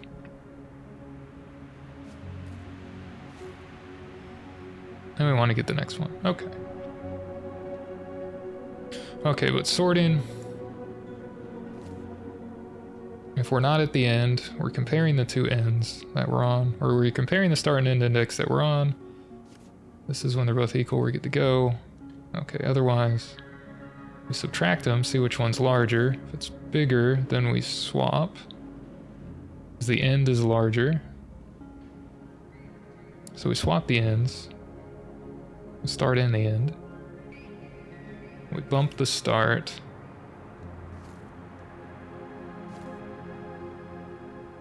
It's negative. Oh, if it's not negative, yeah, if it's negative, the end is bigger and we're in order. Okay, yep. But if it's positive, then the start is larger and we want it to be in ascending order. So if the start is larger, then we swap, bump the start, and then go back and check them again. Okay.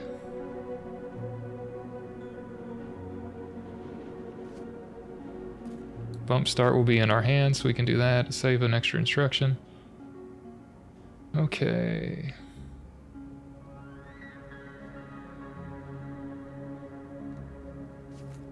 What is this doing? If it's negative, then I'm just subtracting the end index. That's not good. No, we probably do want to do that.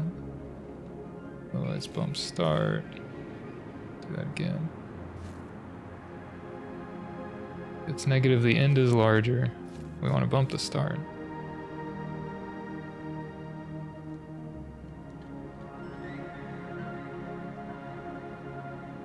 So we want to do that regardless. Yes. And then start checking again. Otherwise we want to swap. and then do that. Okay, yeah. I don't think this will work, but we'll see what happens.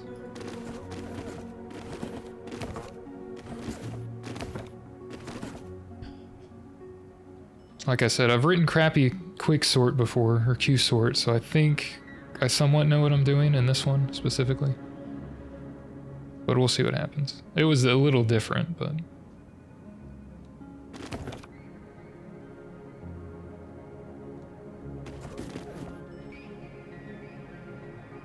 Zero, 1, 2, 3. We only want to go 0, 1, 2. So end is 2, yes. So copy from start. Track the end. They're not equal. So sort 1. This might not work for checking both for 0, so I don't know if this will work. We'll see. Okay, so check the ends. Check 98 and 55 as positive. So we want to swap because the start is bigger. Okay. I wanted to swap them, not do that. That was wrong. Copy from start to end. Alright, we need to freaking... Ah, it's okay. Too big. Not like leaving the curly Q off. Alright, or leaving it on there.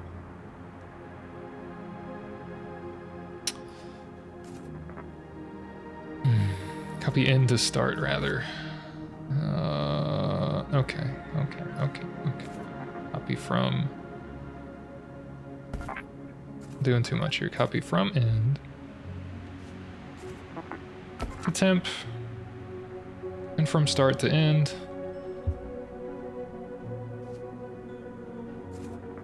And from temp to start. A little swap. Alright, little swap. I need an extra variable if we want to swap, because we're not doing XOR swap, because we're too cool for that, so... too lazy for it.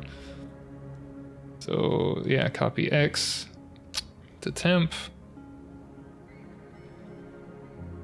Copy Y to X. Copy temp to Y. Yep, okay. Basic 3 variable sort, or well, basic 2 variable swap using a 3rd temporary variable. All we're doing there. Okay, so swap the 2 ends here. There we go. Bump the start. We're not equal yet. Copy from start and subtract the end. It's negative. So that's correct. Oh, but we still want to compare to the first one. Oh, I need to go back to the start and compare again. Yeah, it's not good. Yeah, it's not good. I gotcha.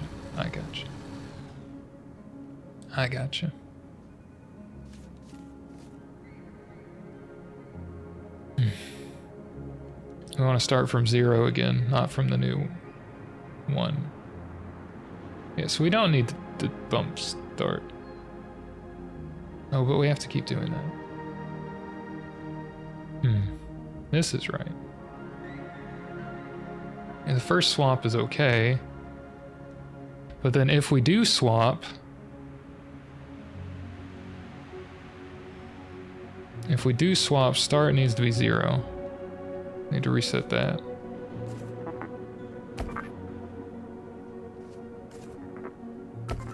Okay.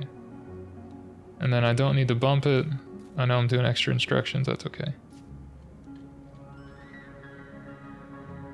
We'll start over again. I'll just rename this to sort.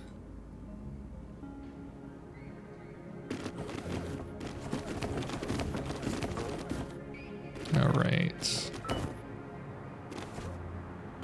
91, 51, so 91 is greater, so we want to swap those with the 3rd. So there we go. And then reset the start. Okay. That's negative, so we're good to go there. So just bump start again.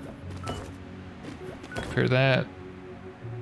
Instead of doing end there, I might have to do end here. Which would suck. Now that's negative. Yeah. Man. Almost. It's almost there. Almost there. Just got my ends and my starts wrong.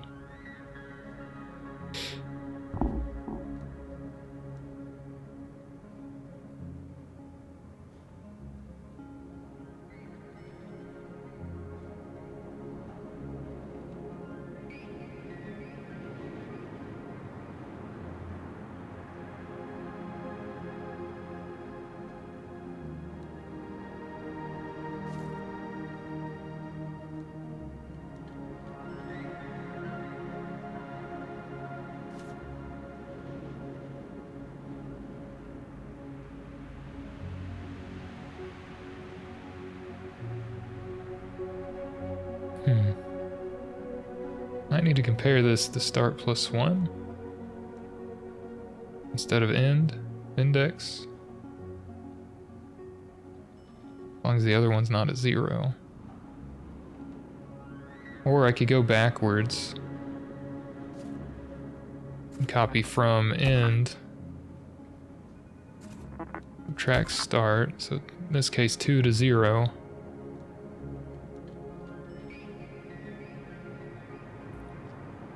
Swap them if need be.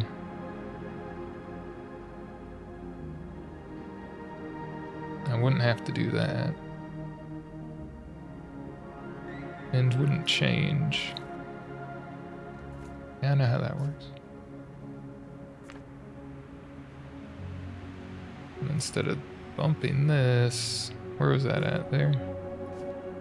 I'll do minus end. It was there, wasn't it? I don't know. No, it was there, because that jump goes there. Yeah. Start, subtract, end.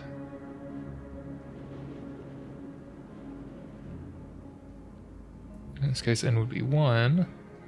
Do it again. Sort them. If it's negative, just bump it regardless.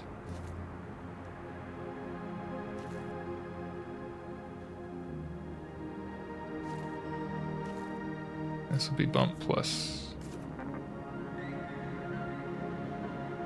start, right? Maybe not. Oh, might have to do the other.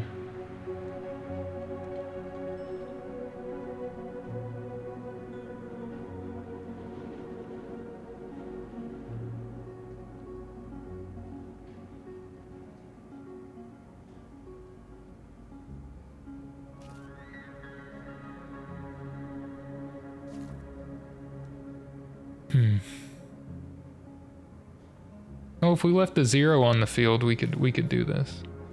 This would just be a plus. And if this wasn't a 0, unless we got a 0, which should, yeah, we don't send zeros through. They're 0 terminated. Yes, okay. If 0,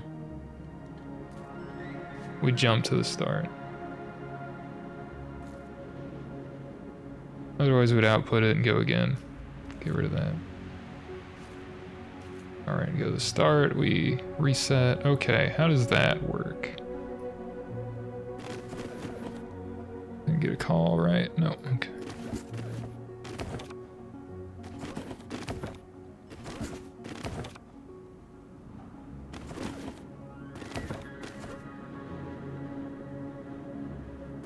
Yeah, they're not met yet. We can still go. And then compare the starts. Negative. So we want to swap. Ah.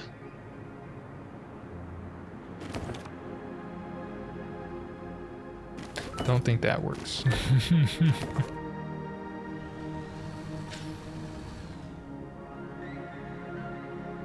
It's not negative. We want to go on. Negative, let's go here. Where was this at before? Alright, let's do if not. This one specifically, if not negative. Go down here. Otherwise, go there. I wanted to swap those conditions.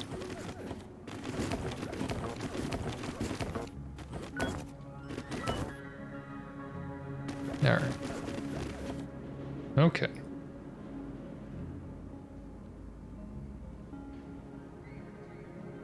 Did I not bump the minus?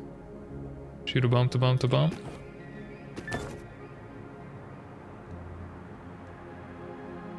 Oh, there we go.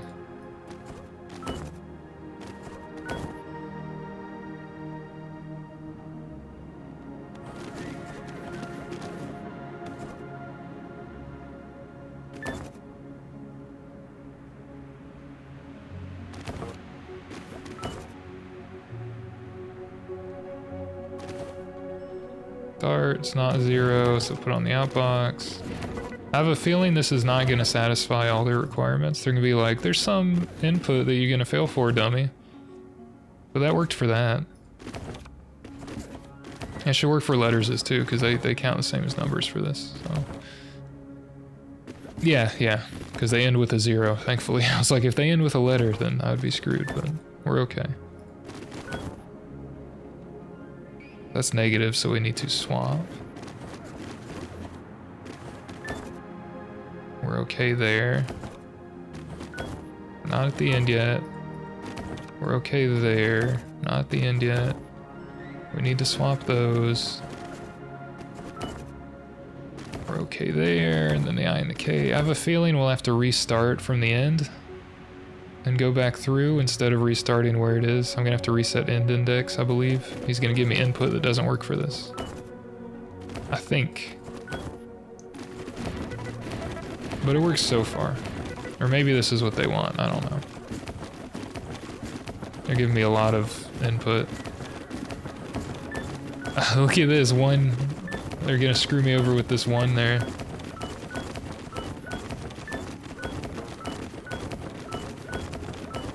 Yeah, that doesn't work. I need to reset from the end every time. Okay. The first time I swap... Okay.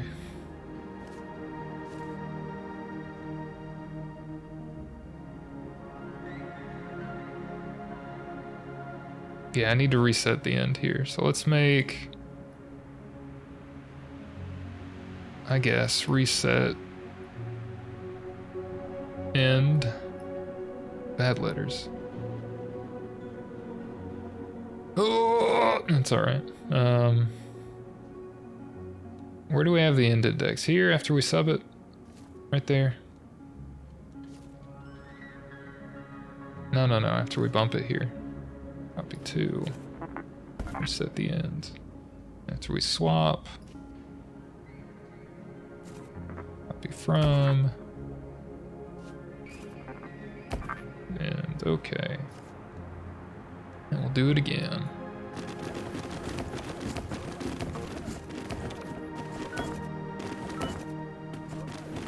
So swap those. Restart from the end.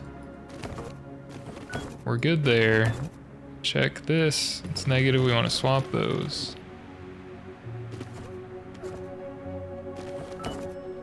And we're good. It does mean we lose efficiency. But that's okay. So we're double and triple checking stuff. But that worked, so that's good.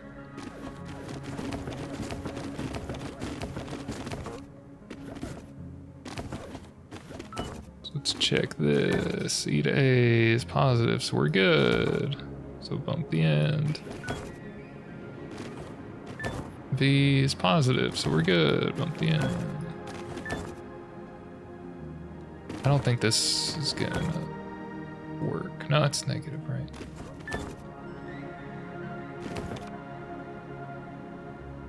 That's not right though, because the I is less than the L.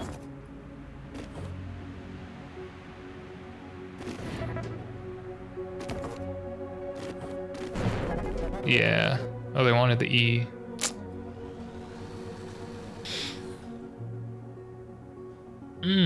Okay.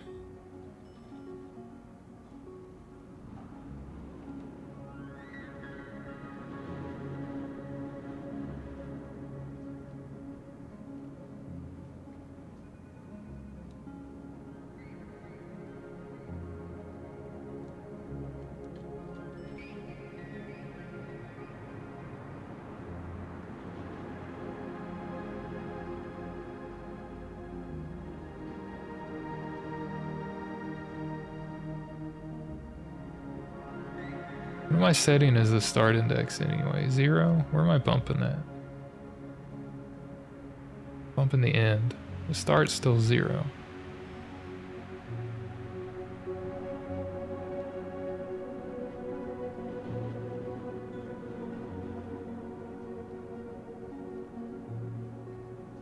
I could do end subtract start here. Oh wait, no, that doesn't matter. Copy from, that's what I'm doing here. But start is 0. I need to reset end to its original. And then I can make the start index n minus 1 and then go all the way back through.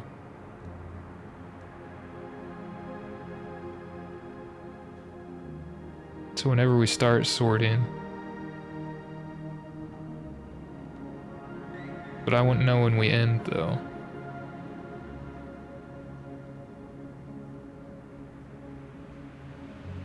Oh, I guess, yeah, I would. Yeah, I would. If we bumped the other.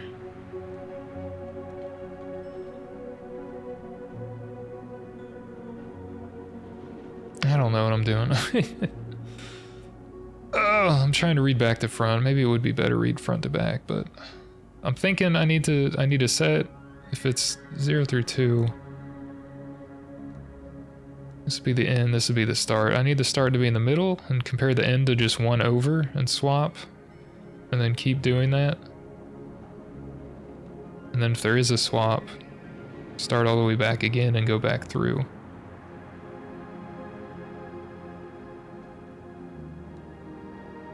Probably have to do that.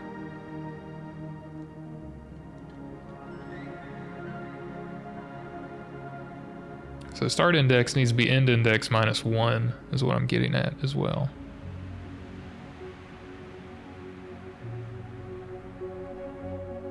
So this is a bad end condition here, but yeah.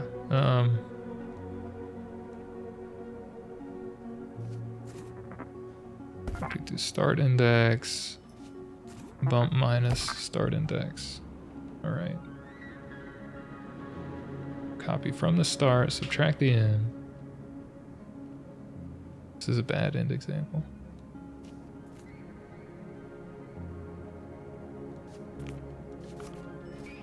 This jump of 0 should be jump of negative if I do that.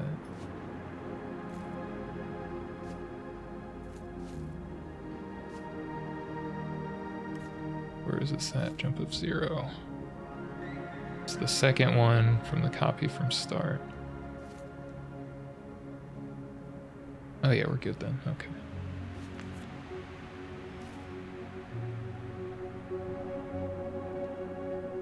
We start here, we go again, 0's okay. Go again, alright. So.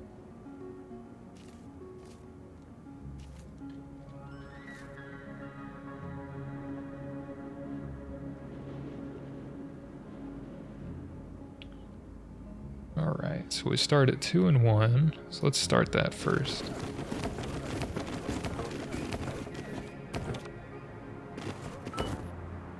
Okay, that's in order. The end goes down. Yeah, but then I also need to bump the start. Which I do. Okay, that's good.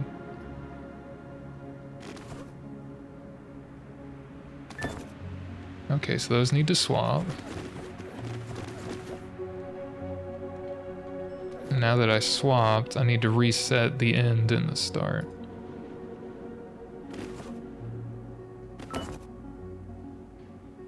I mean, that's fine. And to reset the end and the start if I do that.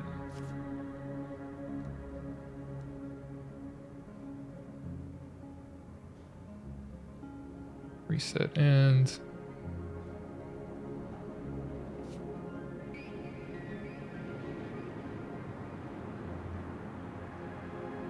And go back there.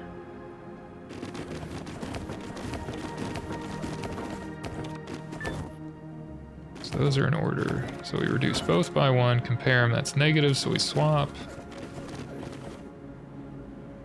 And then reset them. By doing that. Okay. And check those again, that's negative, so we swap, and then reset. Okay, now we're good, not negative. Bump the end, start, it's not negative. We're good, bump the end in the start, which is negative, so we're done. Ah, so I should increment start there.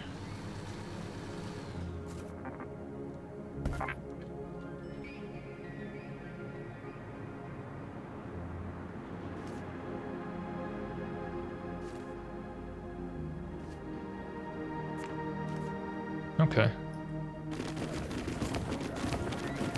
That works for the first example.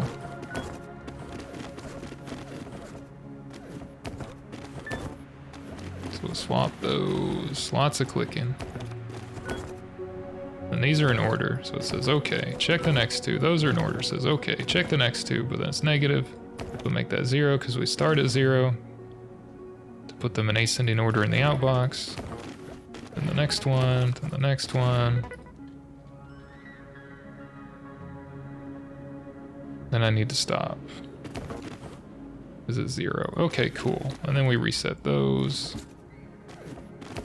And then put brain on the board.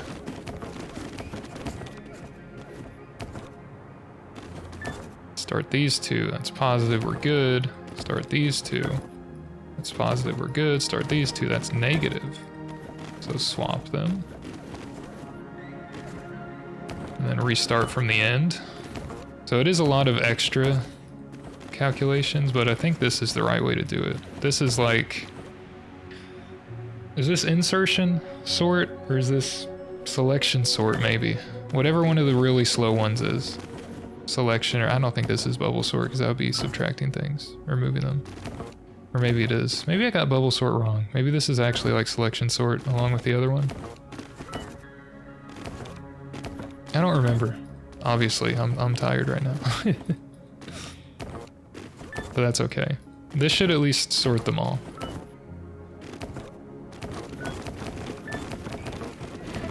That's correct. Stop at the 0. Alright, the only thing that's going to be an issue is the last one where it's only like 1. I don't think I have a test case for that.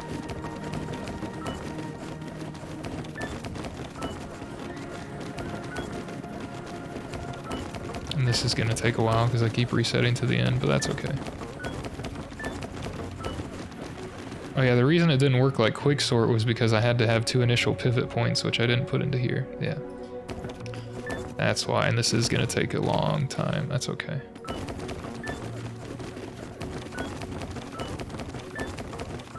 It'll work, it just, yeah, it'll take a bunch of instructions. So this is very clearly unoptimized. But it works. It's just very slow for non-trivial input. So we have to start from the beginning to go all the way back to get the 14 and stuff. So I could save like an index point to start back from and then go back to the beginning. I don't know. But we should go back to the beginning after we reach the end, and that would stop some unneeded instructions here. But this should work, it just takes forever. Probably exponential time. N times n or whatever, or more than that. So yeah. We're gonna move the 27 over. Eventually we're gonna move the 14 over, and then we're gonna have to move the 82 all the way back up and then do everything else. So this is gonna take forever. I'm gonna be sitting here for like 10 minutes. So obviously this is a bad solution. They give you a good bit of input. So yeah, it's gonna take a while. So instead of starting back from the end, I should just start, I should not start back from the end. I should just keep going and do the rest. Yeah, because we gotta bubble up to 82 now, if it is bubble sort. We gotta move the 82 all the way up. The number of instructions is gonna be like 3,000. It's not gonna be good. There's starving kids in foreign countries that could use this computational power, and you're wasting it on a bad algorithm? Come on now. This is in order. So what I am interested in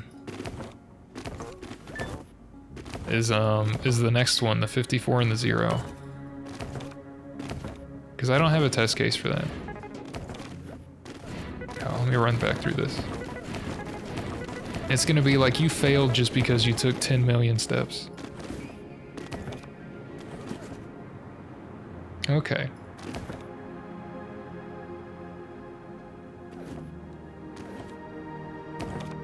Well, it's negative. So we just take the start. Oh, we're good. No, I already had it built in, baby. Built into the algorithm. Look at that, it works. Tell me it's good. Alright, what is the number of steps? Hey, I got the size challenge. I didn't get the patient count. Only 1494. Listen, we got the size. That's what counts. The size is what matters. Not the speed, no. Speed can matter too. I'm gonna take it because I don't want to look at that anymore. In program, congratulations. I know we have Prime Factory though. But listen, I kind of want to... I'm not gonna be on that much longer, so let me at least see the ending cutscene. Technically, I did beat the game. You've really become an invaluable instruction follower. Thank you. Yes, don't worry, your job is safe. We've replaced Gotta take my this face electric off. box. It's called a computer. Oh, we have a computer, dude. Simple instructions. What? No way. It has a small Program. amount of memory to store data while processing, Yeah. like tiles on the floor, It has Exactly. inputs. and outputs. Its simple instructions can be used together in infinite combinations. That is what a It can do computer just about does. Anything you can imagine. A truly efficient worker that never sleeps. It's going to change everything. That's true. Please take your things and enjoy. Congratulations. What the people of you out there. Congratulations.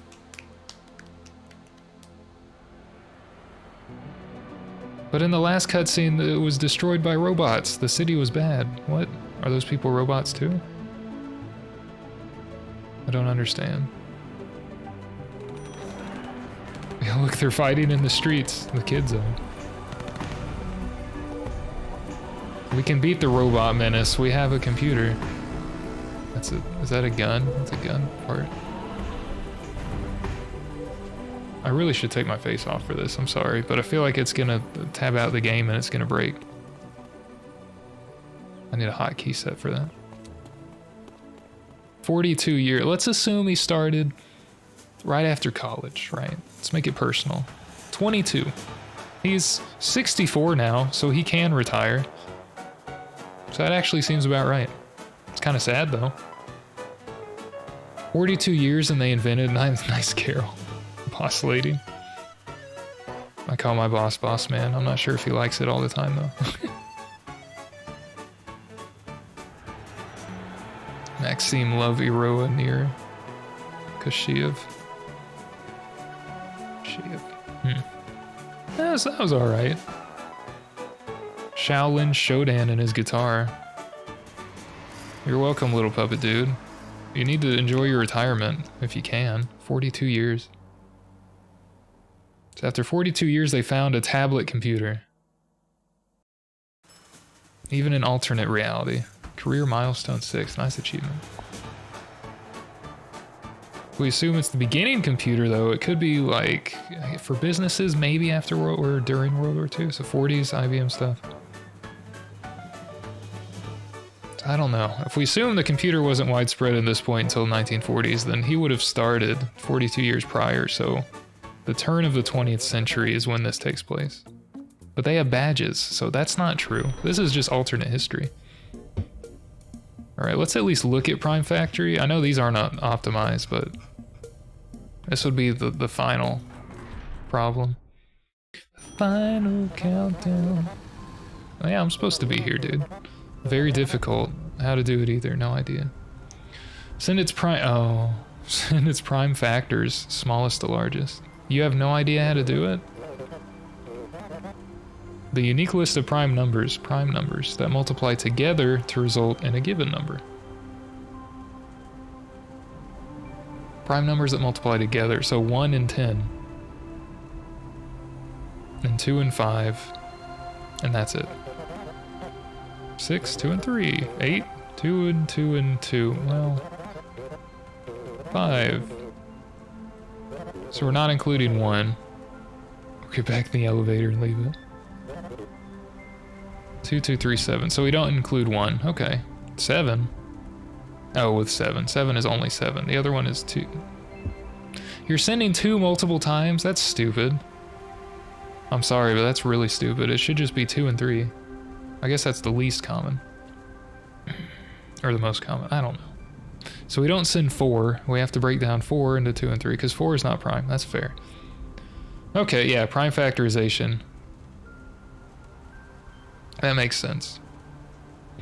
The first one you get is 1, but we're not counting that. Second one is 2. 2 times what? 6. Then you have to break down 6 into 2 and 3. So you send 2, 2, and 3. That makes sense. I understand. That's why they're doing this. Prime factorization. Oh, okay. I'm not sure how I'm gonna do this, but okay. If I don't complete this in like 20 minutes, and that's not gonna happen, I'm probably just gonna go sleep because it's gonna be like midnight or 12:30. I'll say 12:30 at the latest. I can sleep in a tiny bit for work. That's fine. Crack my knuckles here. I'll give myself like 45 minutes to fail and look up a solution and then copy it. No. Maybe. I just put it on the floor and put it there. It's the OG, baby. It's the original gangsta number. Alright. So if we get a 10, we need to get the prime factors of 10. We can start at 0, that's why that's there.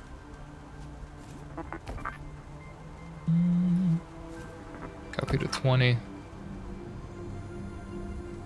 Start point, whatever, start. I'll start at 0. Okay, we need to bump that, right? Okay.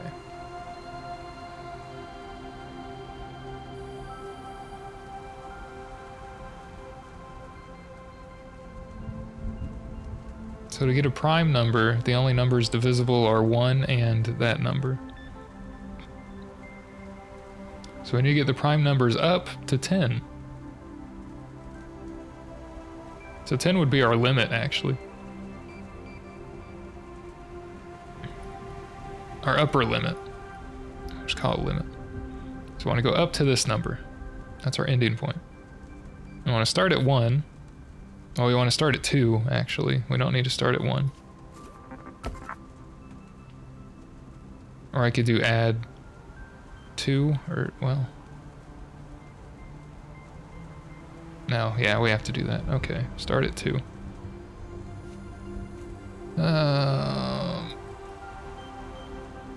Start, wow, this is terrible. Start at 2. 2 is the first prime number. Now that only counts if it's a factor though.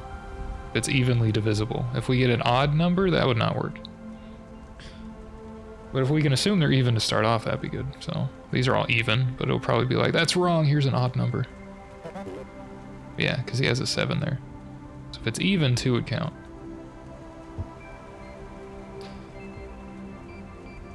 So how do we tell if it's even, first off, and that 2 would matter? We need to subtract 2 from start. So we have start in our hand. Subtract that, which would start at 2. If it's 0, it could be 0 as well, like these. If it's 0 or negative, we need to stop. If it's not, then yeah.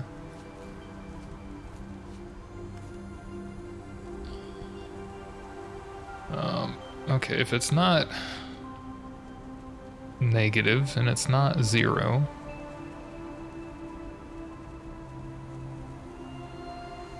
we can have like a counter.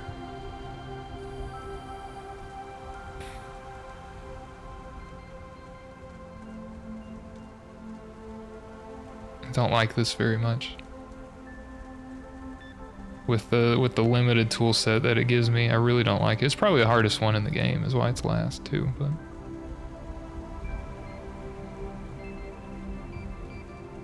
we can have a counter, we can bump that counter, but it needs to be Reset every time. Alright, bump the counter. Bump it, bump it.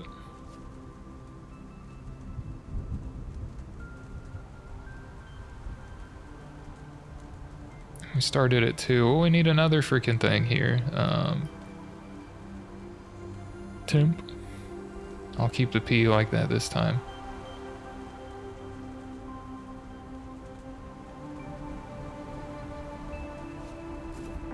Copy the temp. Okay. Bump the counter. Copy from limit sub. Probably temp.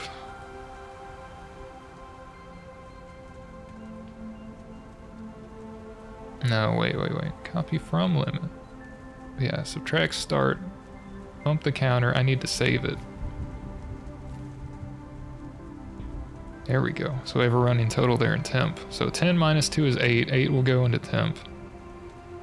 2 goes into 10 one time in the counter. Jump. Copy from... Limit needs to be temp, actually, in this one. Shoot.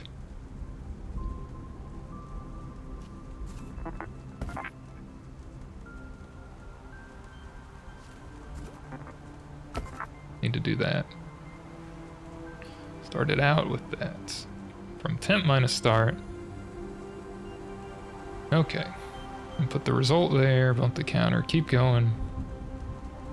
If it's 0 or negative, we're done. Okay, then we need to check if counter's above 0.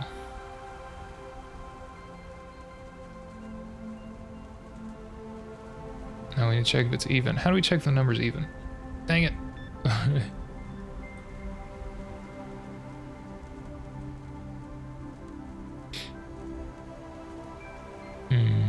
That's annoying.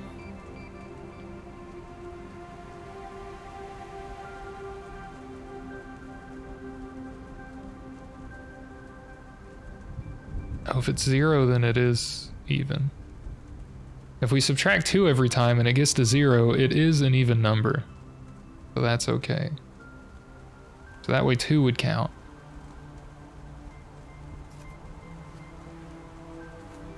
So I can copy from start, which would start at 2, put it in the outbox. Okay.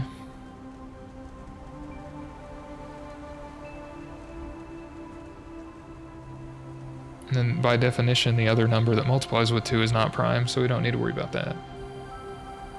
Actually, yeah, we do. 2 and 5 would be correct, actually. I don't know, man. This is hard.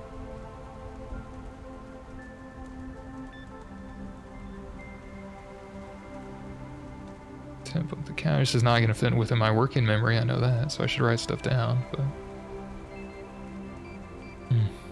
Need more agua.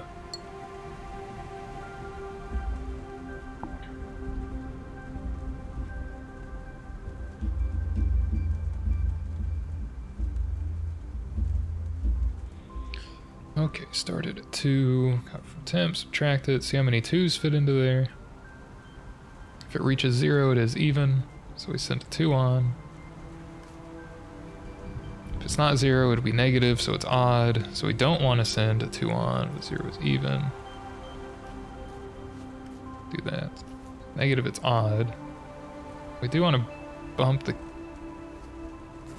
start, in that case, go to 3, maybe.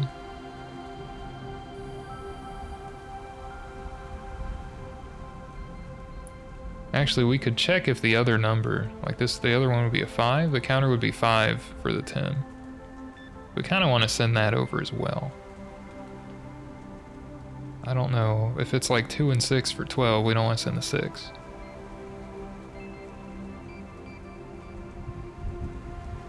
What we could do is copy from the counter to temp.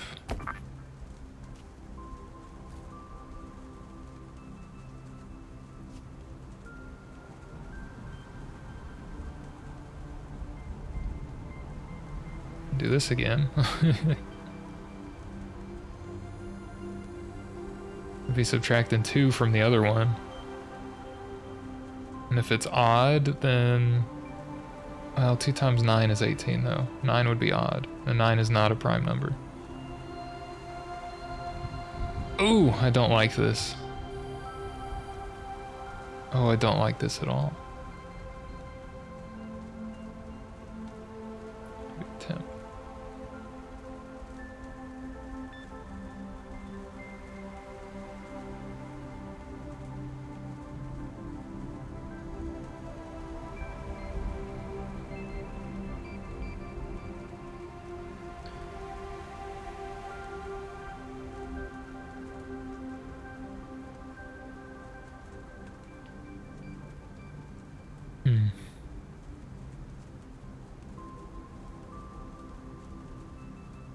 I mean, I do want to start at 2, so I need to get our initial number, okay, divide it by, let's say, starting at 2, to determine if it's even or not, I guess. If it is, then 2 is a prime number as part of it, so we send the 2. Then I need to see what else is prime. Starting at like 3. But could 2 and 3 be prime? Yes. For 6 at least. So other numbers. So I go to 3, I can see how many 3s fit into it. So 3 fits into it evenly. Like a 12.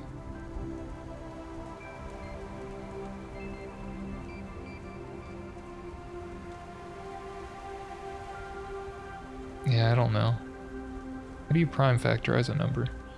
I gotta look that up. I don't remember from grade school. But I think that's what the term is. My keyboard's dead. Nice. Turn on. I like Bluetooth other than battery life, right? Prime factorization. I'm reading online. I know you can't see it on screen. I'm sorry. I could make it its own window here. And go here. Prime factorization. Whole number greater than 1 that cannot be made by multiplying other whole numbers. Yeah. Well, we could hard code primes. That would work as well. You can make it. It's composite and not prime. Factors a number multiplied get another number. Finding which prime numbers multiplied together make the original. Yep. If you can't see this, apologize. I'll make it super large. Start working from the smallest, which is 2. So if it divides exactly by 2, we have the first one, but 6 is not a prime number. So how do you know if 6 is prime? We check again, recursively. And 3 is a prime number. Every factor is a prime number, so the answer must be right. And exponents, 2 squared times 3. Okay, we'll try 3. We do.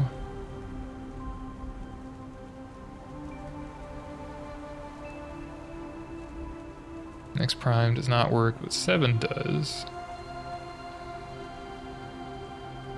All the factors are prime numbers.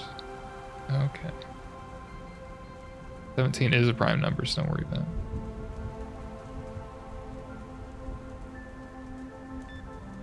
Does this count as cheating if I look up math ways to do it and implement the math ways? It might. Break it up into each tens place digit? Or no? If it was 147, then we would break it up into 140 and 7.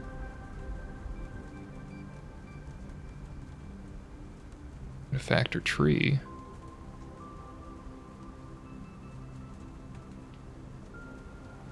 One unique set for any number. Ooh.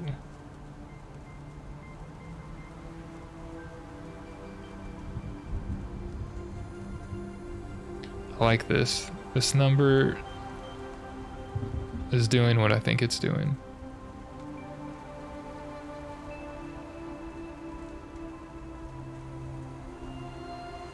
Actually, you know what I can do is just copy this number. Invalid input. Did I not Control C it? Maybe I didn't. Can I copy and paste into the Windows calculator? It does allow it. Okay, how many is this? 4, 8, so that's 1 byte. 15, 20, 24, 28, 32. No, that's 36. That's weird. So it's 1 over. Probably because they count 1 less, but okay. I was gonna say it was a 32-bit number. But it's 1 over the 32-bit limit. But if you count 0-based indexing, that's the 32-bit limit. It's just that many different values. So I think that's... they're using 32 bits for this. That's all I wanted to point out. Okay, so is there one of these we can use on this baby site? The font looks like it's for kids, so we know it's not meant for bad things. Okay. We can break it up into its constituent parts here, like doing this. Or we can look up a solution. I don't really feel like thinking through this at midnight, so my brain's tired. Okay. We have to divide it by the number we get, or well, get the new number. So if we find a prime factor of 2, we need to divide it by 2 and take the prime factors of that. Is what it's telling me. If we find 2, it doesn't work, we take 3, then we do the division by 3 and take the prime factors of that. That's what it's telling me. That's what I'll try and do. Like the game so it works a little bit better. And that's what it's telling me here.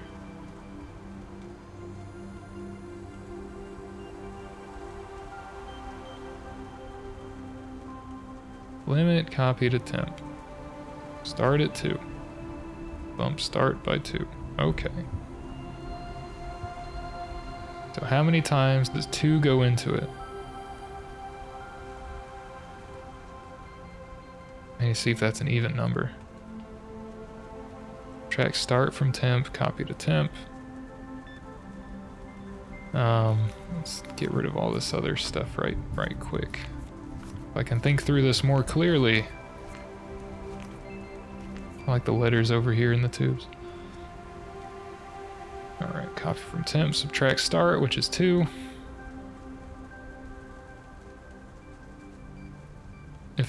If we end up with 0, it's evenly divisible by 2, so it's an even number. I'm just putting this here. Even numero.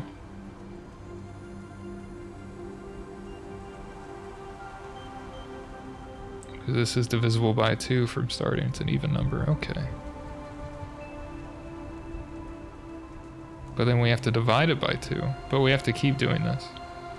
If it's not 0, well, we can bump the counter, sure. Well, we need to copy though.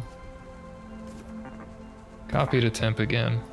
And then we'll bump the number of 2s that goes into it, sure. Or maybe we don't need to do that, but whatever.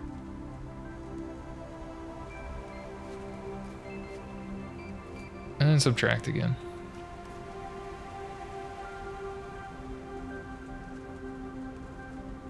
Yeah, okay, but if it is 0, it's an even number, we do want to send the 2 out. Okay. So then counter would be the number of 2s that goes into it, so that would be divided by 2, right? So counter would be the number of 2s. So then we copy from counter to temp, or to limit, or whatever. That's fine. Counter to temp. And we check if that one's even. And if so, we'd send a 2. Otherwise, we go on to 3 and so on. I guess. I don't know. What if it's not even? What if it's not 0? What if it's negative? It's not good. Odd.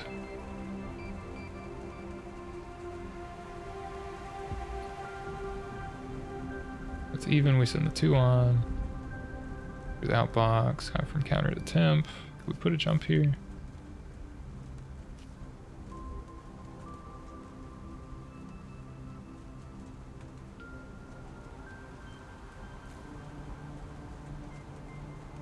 Because we want to check if that one's even. We need to reset the state, right?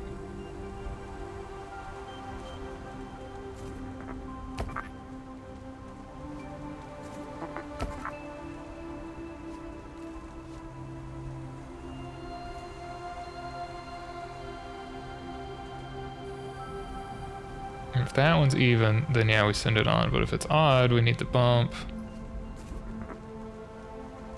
And we need to reset counter again as well. Bump counter.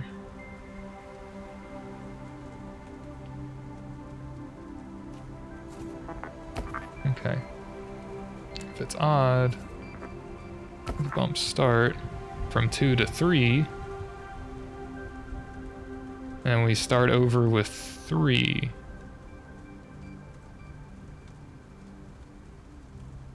The temp would be lower, wouldn't it?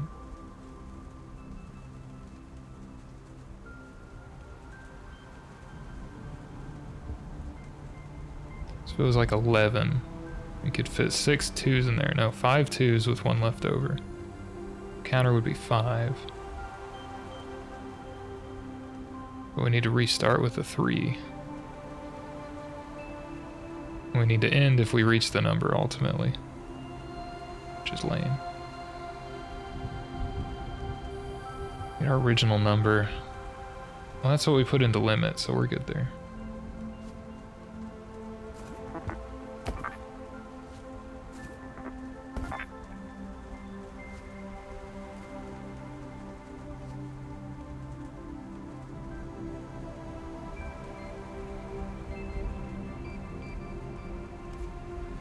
Go back there.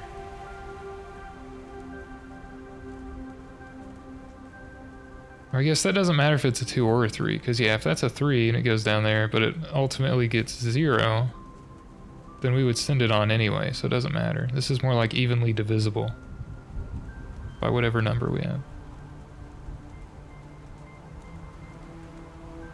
Okay. So we need to stop if we bump start, and it equals the limit.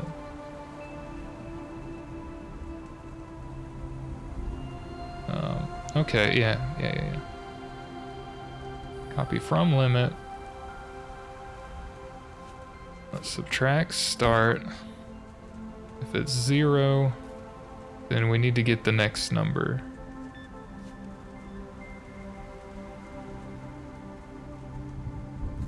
I don't know what I'm doing, but there you go.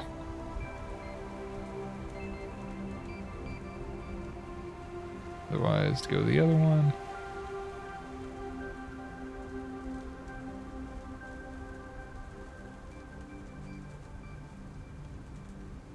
Okay.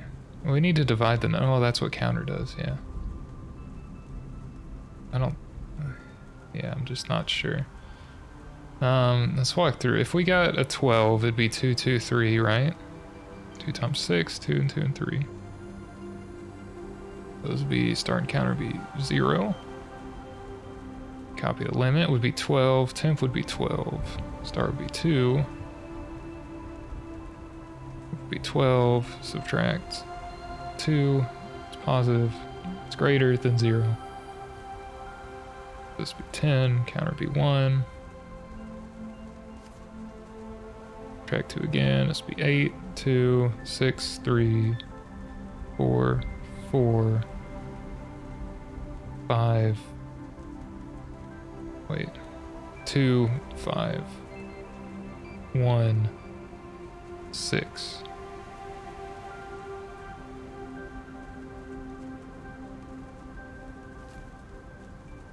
And 0. So start would be 2, it would send the 2 out, counter would be 6, which would be temp, reset counter and start to 0.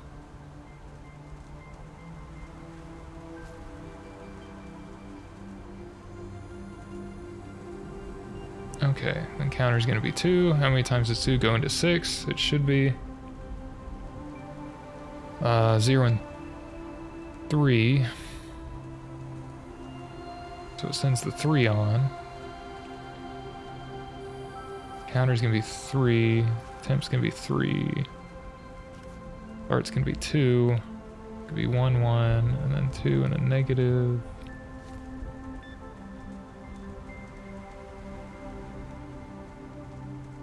Bump the start. Should be 3.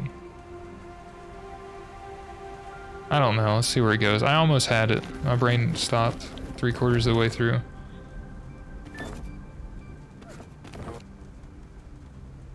So we started with a 10. How many 2s go into 10? 5. 5 2s.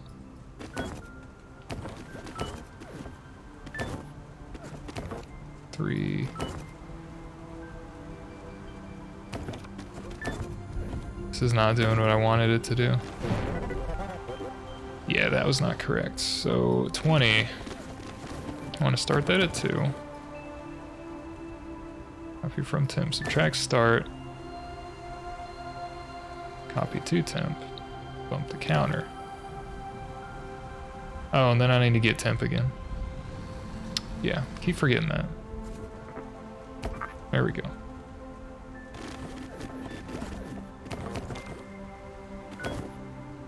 So bump the counter to 1, get the 18 back, subtract the 2. 2 goes into 20 10 times.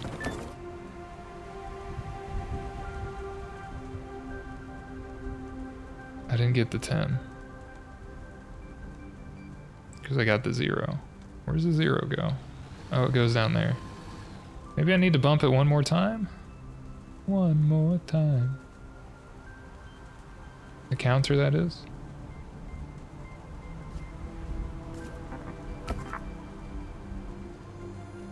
Oh, this won't work because it's a 17. 2 never goes into there.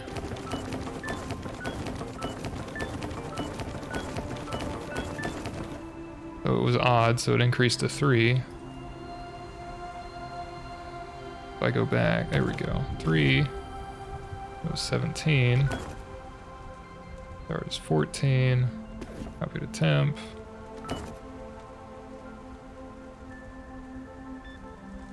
Seventeen's a prime number, so ultimately I don't know what's gonna happen here.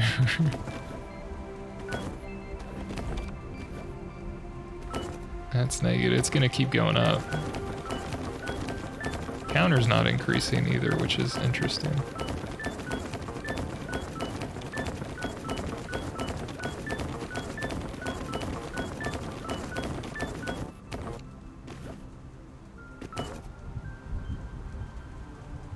Oh, if that's 0, I don't know. We just need to send the number itself? Not necessarily. Unless counter 0. I don't know, man. Oh, yeah, go through with an even number and see if that works.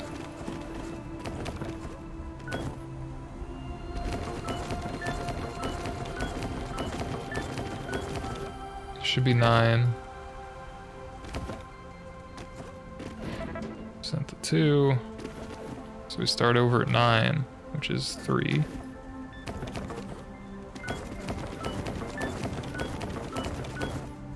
Start at 3. 15 and 12. No. When we start over at 3, we need to go to our original whatever, which was like 9, right? Oh. Yeah, 9.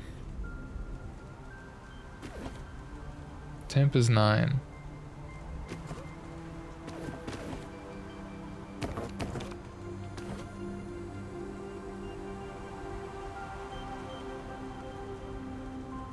Oh no, is this correct?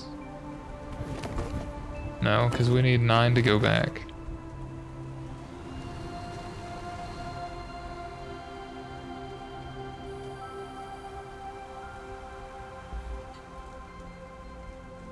Copy from limit, copy to temp. So we bump this to 3. We add the counter.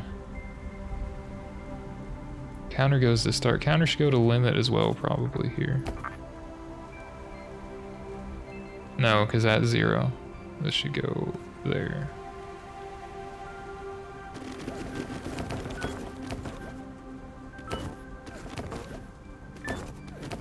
I have to click too fast. Too much, too many times. How many times does 2 go into whatever the number was? 15. 7, yeah. Negative. Bump it to 3. 12.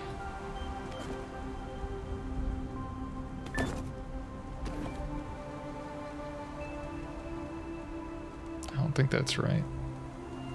Well, it might be actually. No, we need to reset the counter though. Arg.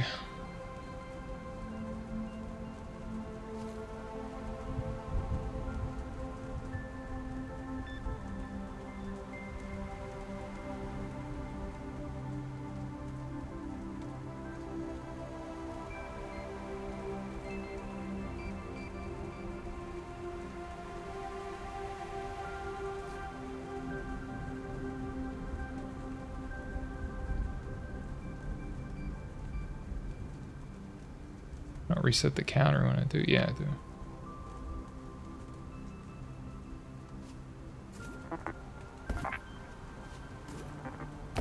Do that.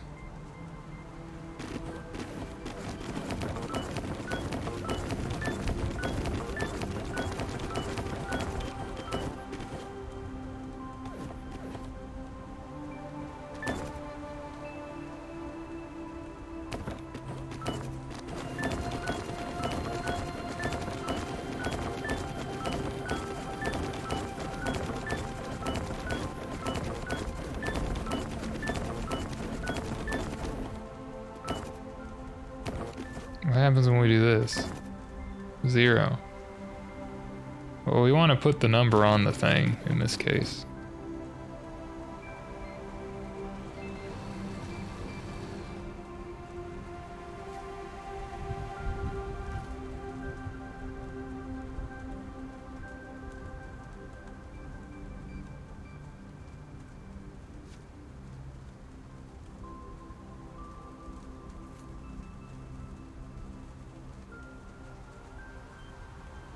The limit. Copy from limit to the outbox. Put another jump in there. We don't have enough. Put that one all the way up there. Stick that in your cornflakes. Put that in your pipe and smoke it. 7, 2, 0, 8. Bump the counter to 8. It's even, I guess. Yeah. Put the 2 on there. New limit we're going is 8. Reset those.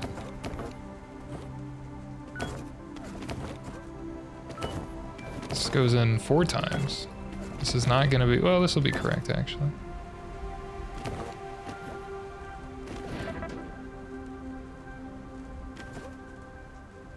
Might just be 2, it'll be 4 2s is what this will be. That's correct, yeah, okay.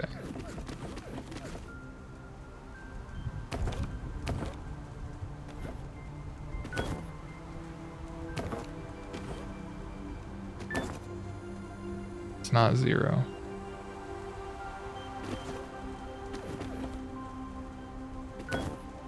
Oh, this is infinite loop, isn't it? No. Yep. Oh, okay. When did that end? Or when did that start infinite looping? We put the first 2 on, we get the second 2 on. So what do we do here? The limit is 1. I mean, that doesn't work. Temp is 0. That doesn't work. So when the limit is 1, it fails. It goes on forever.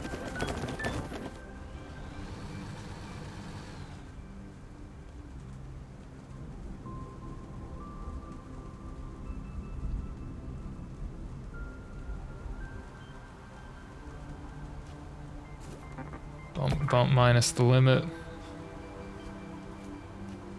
But 0, start over. This is terrible. If it's not.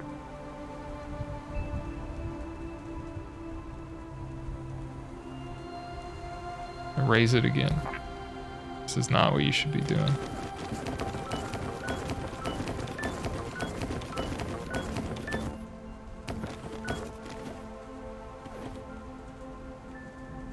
Yeah, so we start over at 3. 3 goes into 15. How many times? Or was it 17?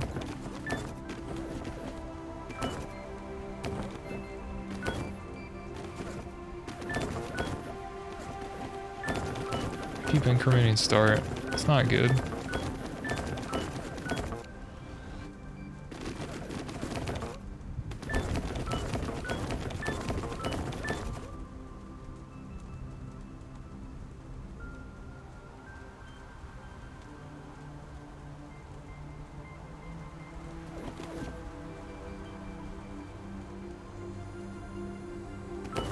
Oh, I need to re-get the limit.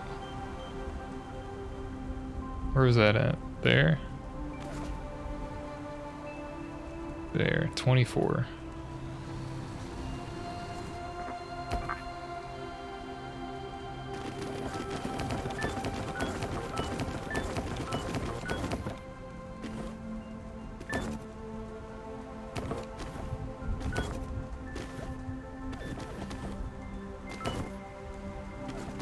There we go. This doesn't equal either. This will go up to 13.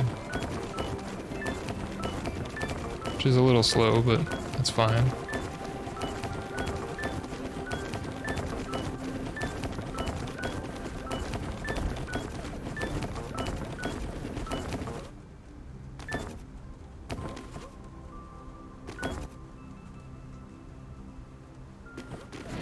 See, only that one's prime.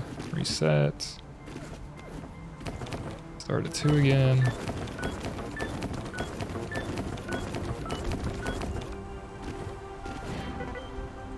Okay, let me get the counter, start from there. Put it back. 2 into 9's not gonna work, that's okay.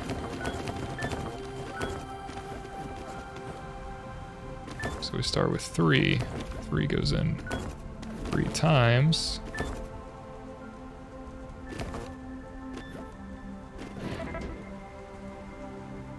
Cool.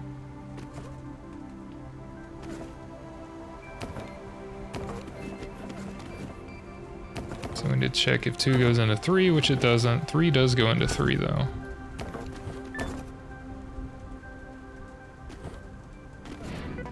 Nice. 17 again. Did I actually solve it? With this terrible, terrible code. Again, sorry for the mic settings. I'm gonna work on it. According to OBS, it seems like it's peaking a lot. It hasn't at all in the last week, so it's really making me mad. But if it sounds okay, then pay me no mind. I'm just bitching about nothing. But I can change my position. I can change the mic angle, another thing. I don't know. Change how the compressor works again, because it works better on recording and less well on streaming. So maybe if it's more intense on streaming than playing the game, that might be why the compressor doesn't attack as fast. That could be why. It's actually pretty plausible, actually. Does this work, please? Jesus Cristo, and I hope he accepts it. That would be great.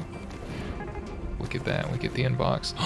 It worked. We'll get prime factorization program right there. It works. I don't give a shit about the size. I give less of a shit about the speed. We got it and it works. Okay. I finished everyone. Now, they aren't all optimized, okay? But as far as knocking them off the board, they're all done. I like that it ends in 42 as well. That's a nice, you know, that's the ultimate, that's the answer to the universe, life itself. According to Hitchhiker's Guide to the Galaxy, so that's pretty good. Okay, I got like 10 minutes maybe. I'm gonna look at these. Let me go look at this for a couple seconds. If I don't want to do it, I won't. This is nice. Send only zeros.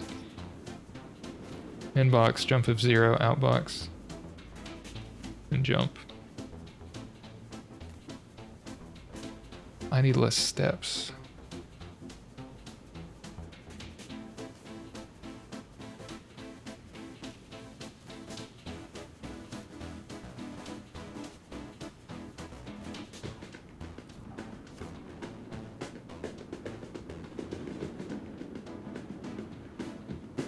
Would that be less steps?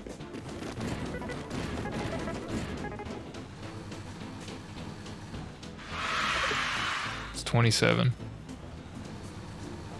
Less instructions doesn't necessarily mean less steps, so.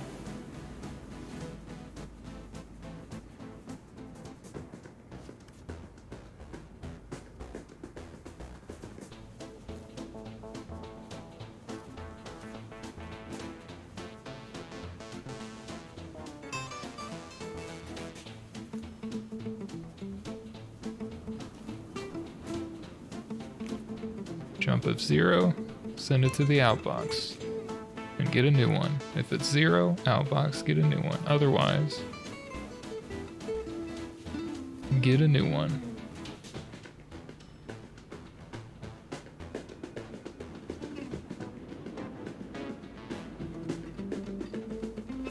No, this is bad.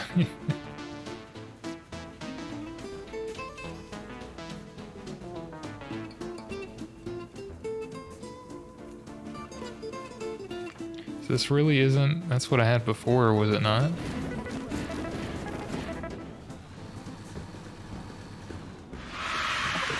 That's 28.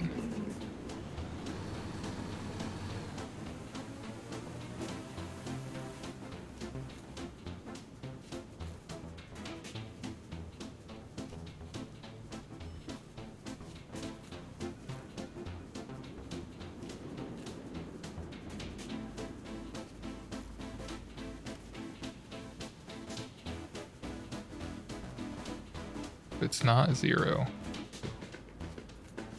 Go up here.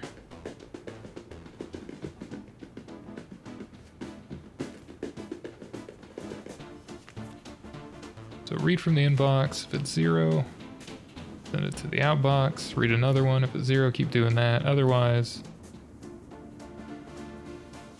read from the inbox.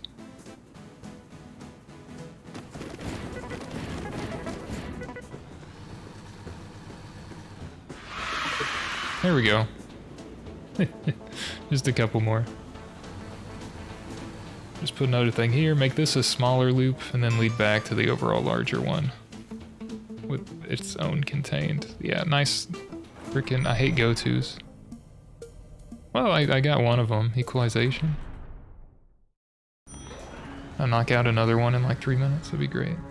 If they're equal, put 1, discard non-equal pairs. Copy inbox to 0, read another one, subtract. If it's 0, they are equal. Copy from 0, outbox, inbox. So what was the, what am I failing on? The size or the speed?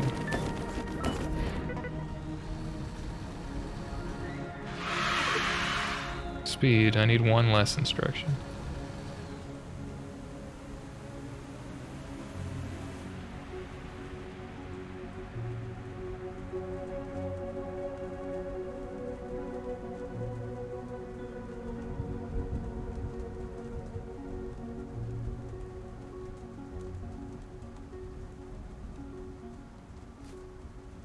Otherwise, read again. Otherwise...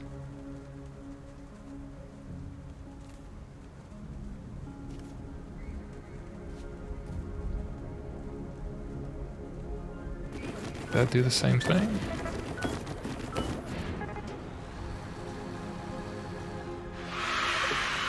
Nope, 28. Copy to 0, read the next one. Track the first from the second. If they're equal, I want to send one on to the outbox.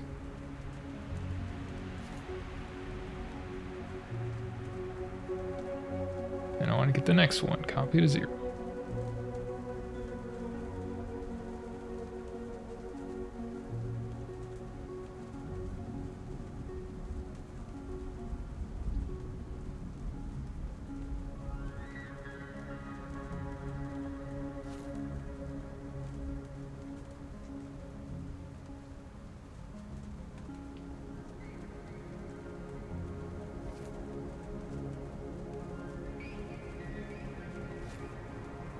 Discard non-equal pairs. If 1 and 7 aren't equal,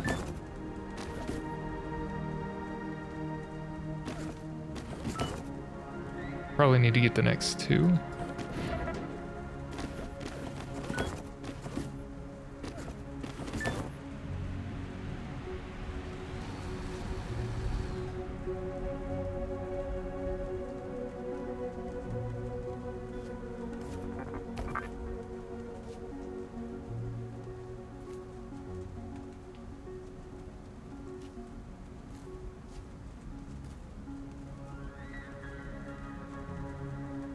Just add extra instructions there to save 1 jump. Nope.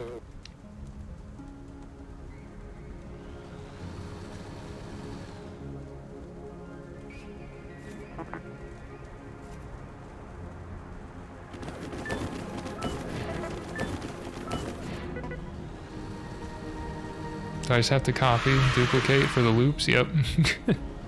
Easy enough. Duplicate the loop there. Okay, I mean, I fully optimized everything up to not lucky number 13. That's pretty good. I think that's pretty good. This one has neither.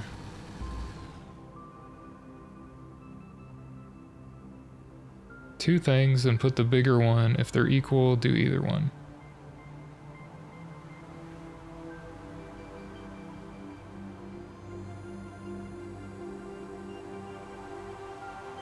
If 0, it's either one. If it's negative.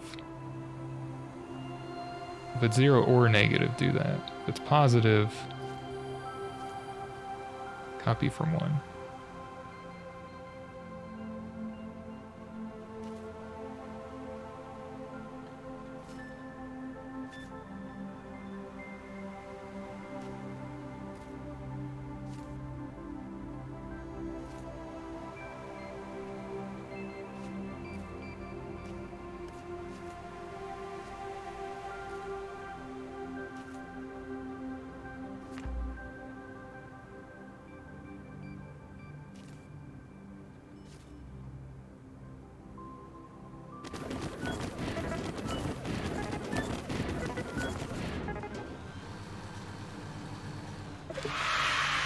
Two less commands. Okay. Wow, 2 less?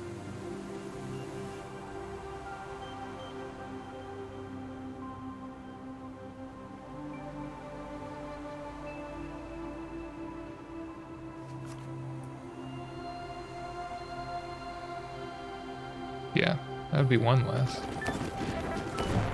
No, don't need the extra copy. Okay. First one, 0. Second one, subtract the first. Put 0 or negative. We need that. Otherwise, we need to add back 0 and then go to the outbox. Now that's 1 extra instruction though. And it doesn't like that.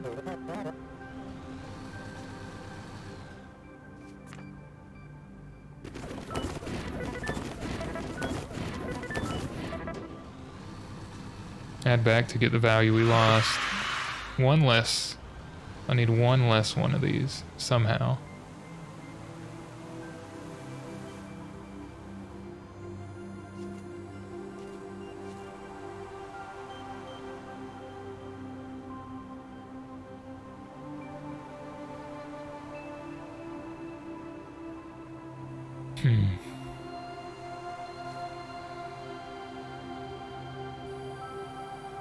Move the outbox down, it wouldn't matter. Still be 1.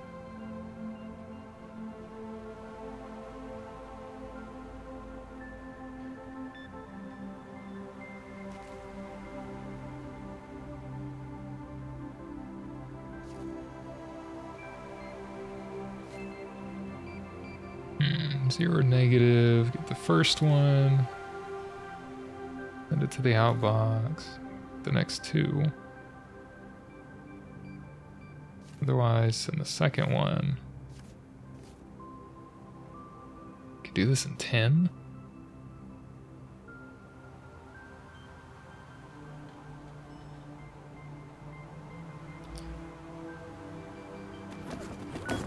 Seven minus whatever it was, 6?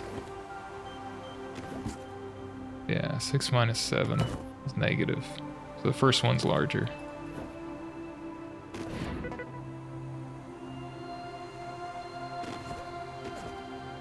Negative 9. Negative, so the first one's larger. Equal, first one's larger. 0. More negative.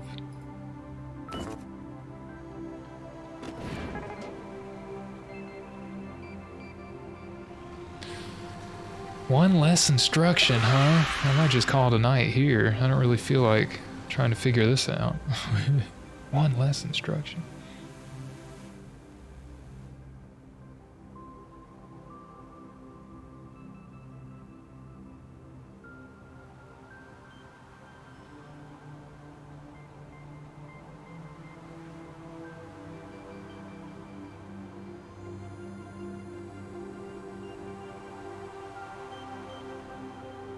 We want to send the one on the ground. 6 minus 7. Would I add 0 again?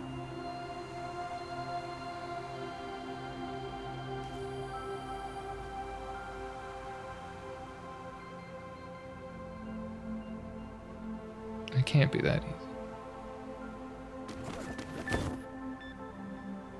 I want the one that's on the ground. Yeah.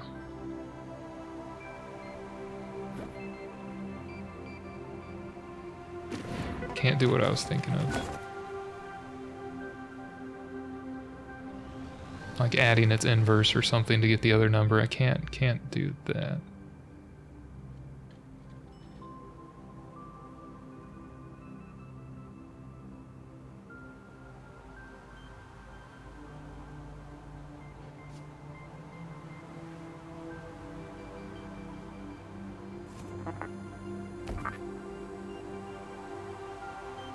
I subtract to get -2. But I'd need the other one.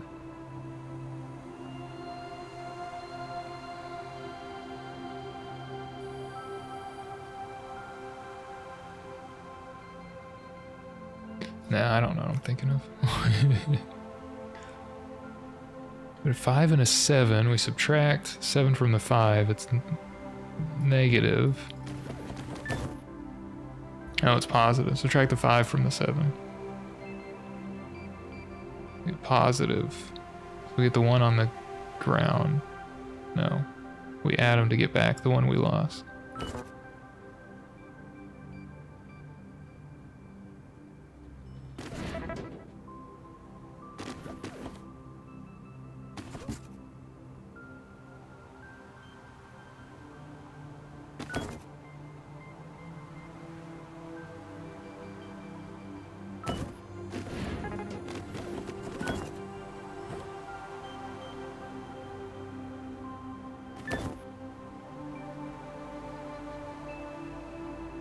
Wait a minute, if it's 0,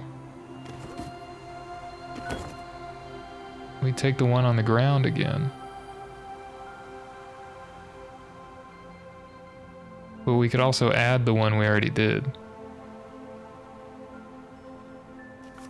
So we just need to do that if it's negative. Right? Get the 4 back, that's the greater one. -7's the greater one. If they're equal, you can add it again because they're going to be equal. Because it was 0 added to itself. Bam! Solved it, boy. Only a little past time. Only for the side. Oh, well, that worked for speed as well. Hey, that works for me. Okay, cool. So if I don't lie again and disappear for 2 months, which might happen, depending how this week goes with work and family and everything, then you won't see me for a while. I am working on, I'm going to call it here as I'm winding down, but I am working on my OS more for, you know, YouTube and personal reasons, because it's fun to work on. I'm converting everything to C. That's taken a while. You know, I got to basically learn inline assembly because I've never dealt with that before. So I'm doing that and learning how the linker fucks up everything. Pardon my French, but it's making me mad. Like, it implicitly, I'm using Clang, but GCC works similarly, where it'll implicitly convert like initializations of a big block of memory to 0. It'll put in calls to memset or copy or other things that I don't have defined or included because I'm doing a freestanding environment, self-hosted with, you know, I'm not including the standard live right now or anything. I'm going to make my own because I think that's going to be fun, but yeah, but it tries to include these things, so I can't block initialize things to 0. I have to use like for loops and move zeros into them, which is worse performing, but anyway, garbage. If you even know what I'm talking about, you're like, you're stupid anyway, but anyway, not true, but yeah, I'm working on that. That's taking a while. Work, I have big projects, of course, even though every time something happens, I have to wait on people and meetings to decide that, hey, we still have a deadline, you need to do this, but you can't do it because you're waiting on this meeting. It's a weird reciprocal relation there. Keeps happening in cycles. But yeah, I'm working on stuff, life stuff. I gotta clean and things for folks come by tomorrow. But yeah, I'll be busy is what I'm meaning to say. But I'll either come back, if I do this again this week, it'll be, I'm busy the next 3 days. So Friday, Saturday, or Sunday afternoon or evening. Friday evening or Saturday or Sunday afternoon or evening. Actually, no, as my parents will be here this weekend. They're moving in. If I do anything, it will be Friday night.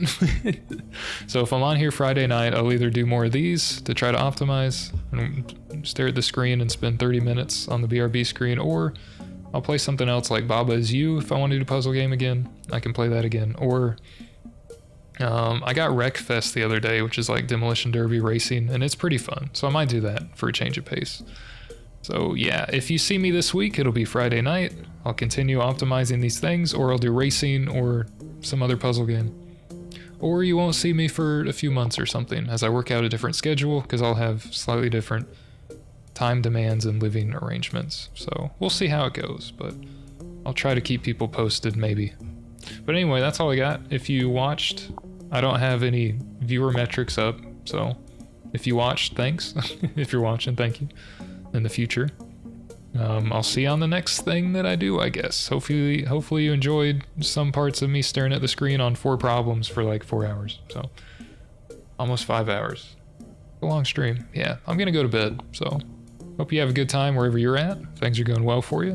Good morning, evening, night, afternoon, wherever. Hope you're well fed and well sheltered and well hydrated, and that your life continues to get better. So appreciate it. And I'll catch you guys and gals and whoever on the next thing that I do. So thanks. Appreciate it.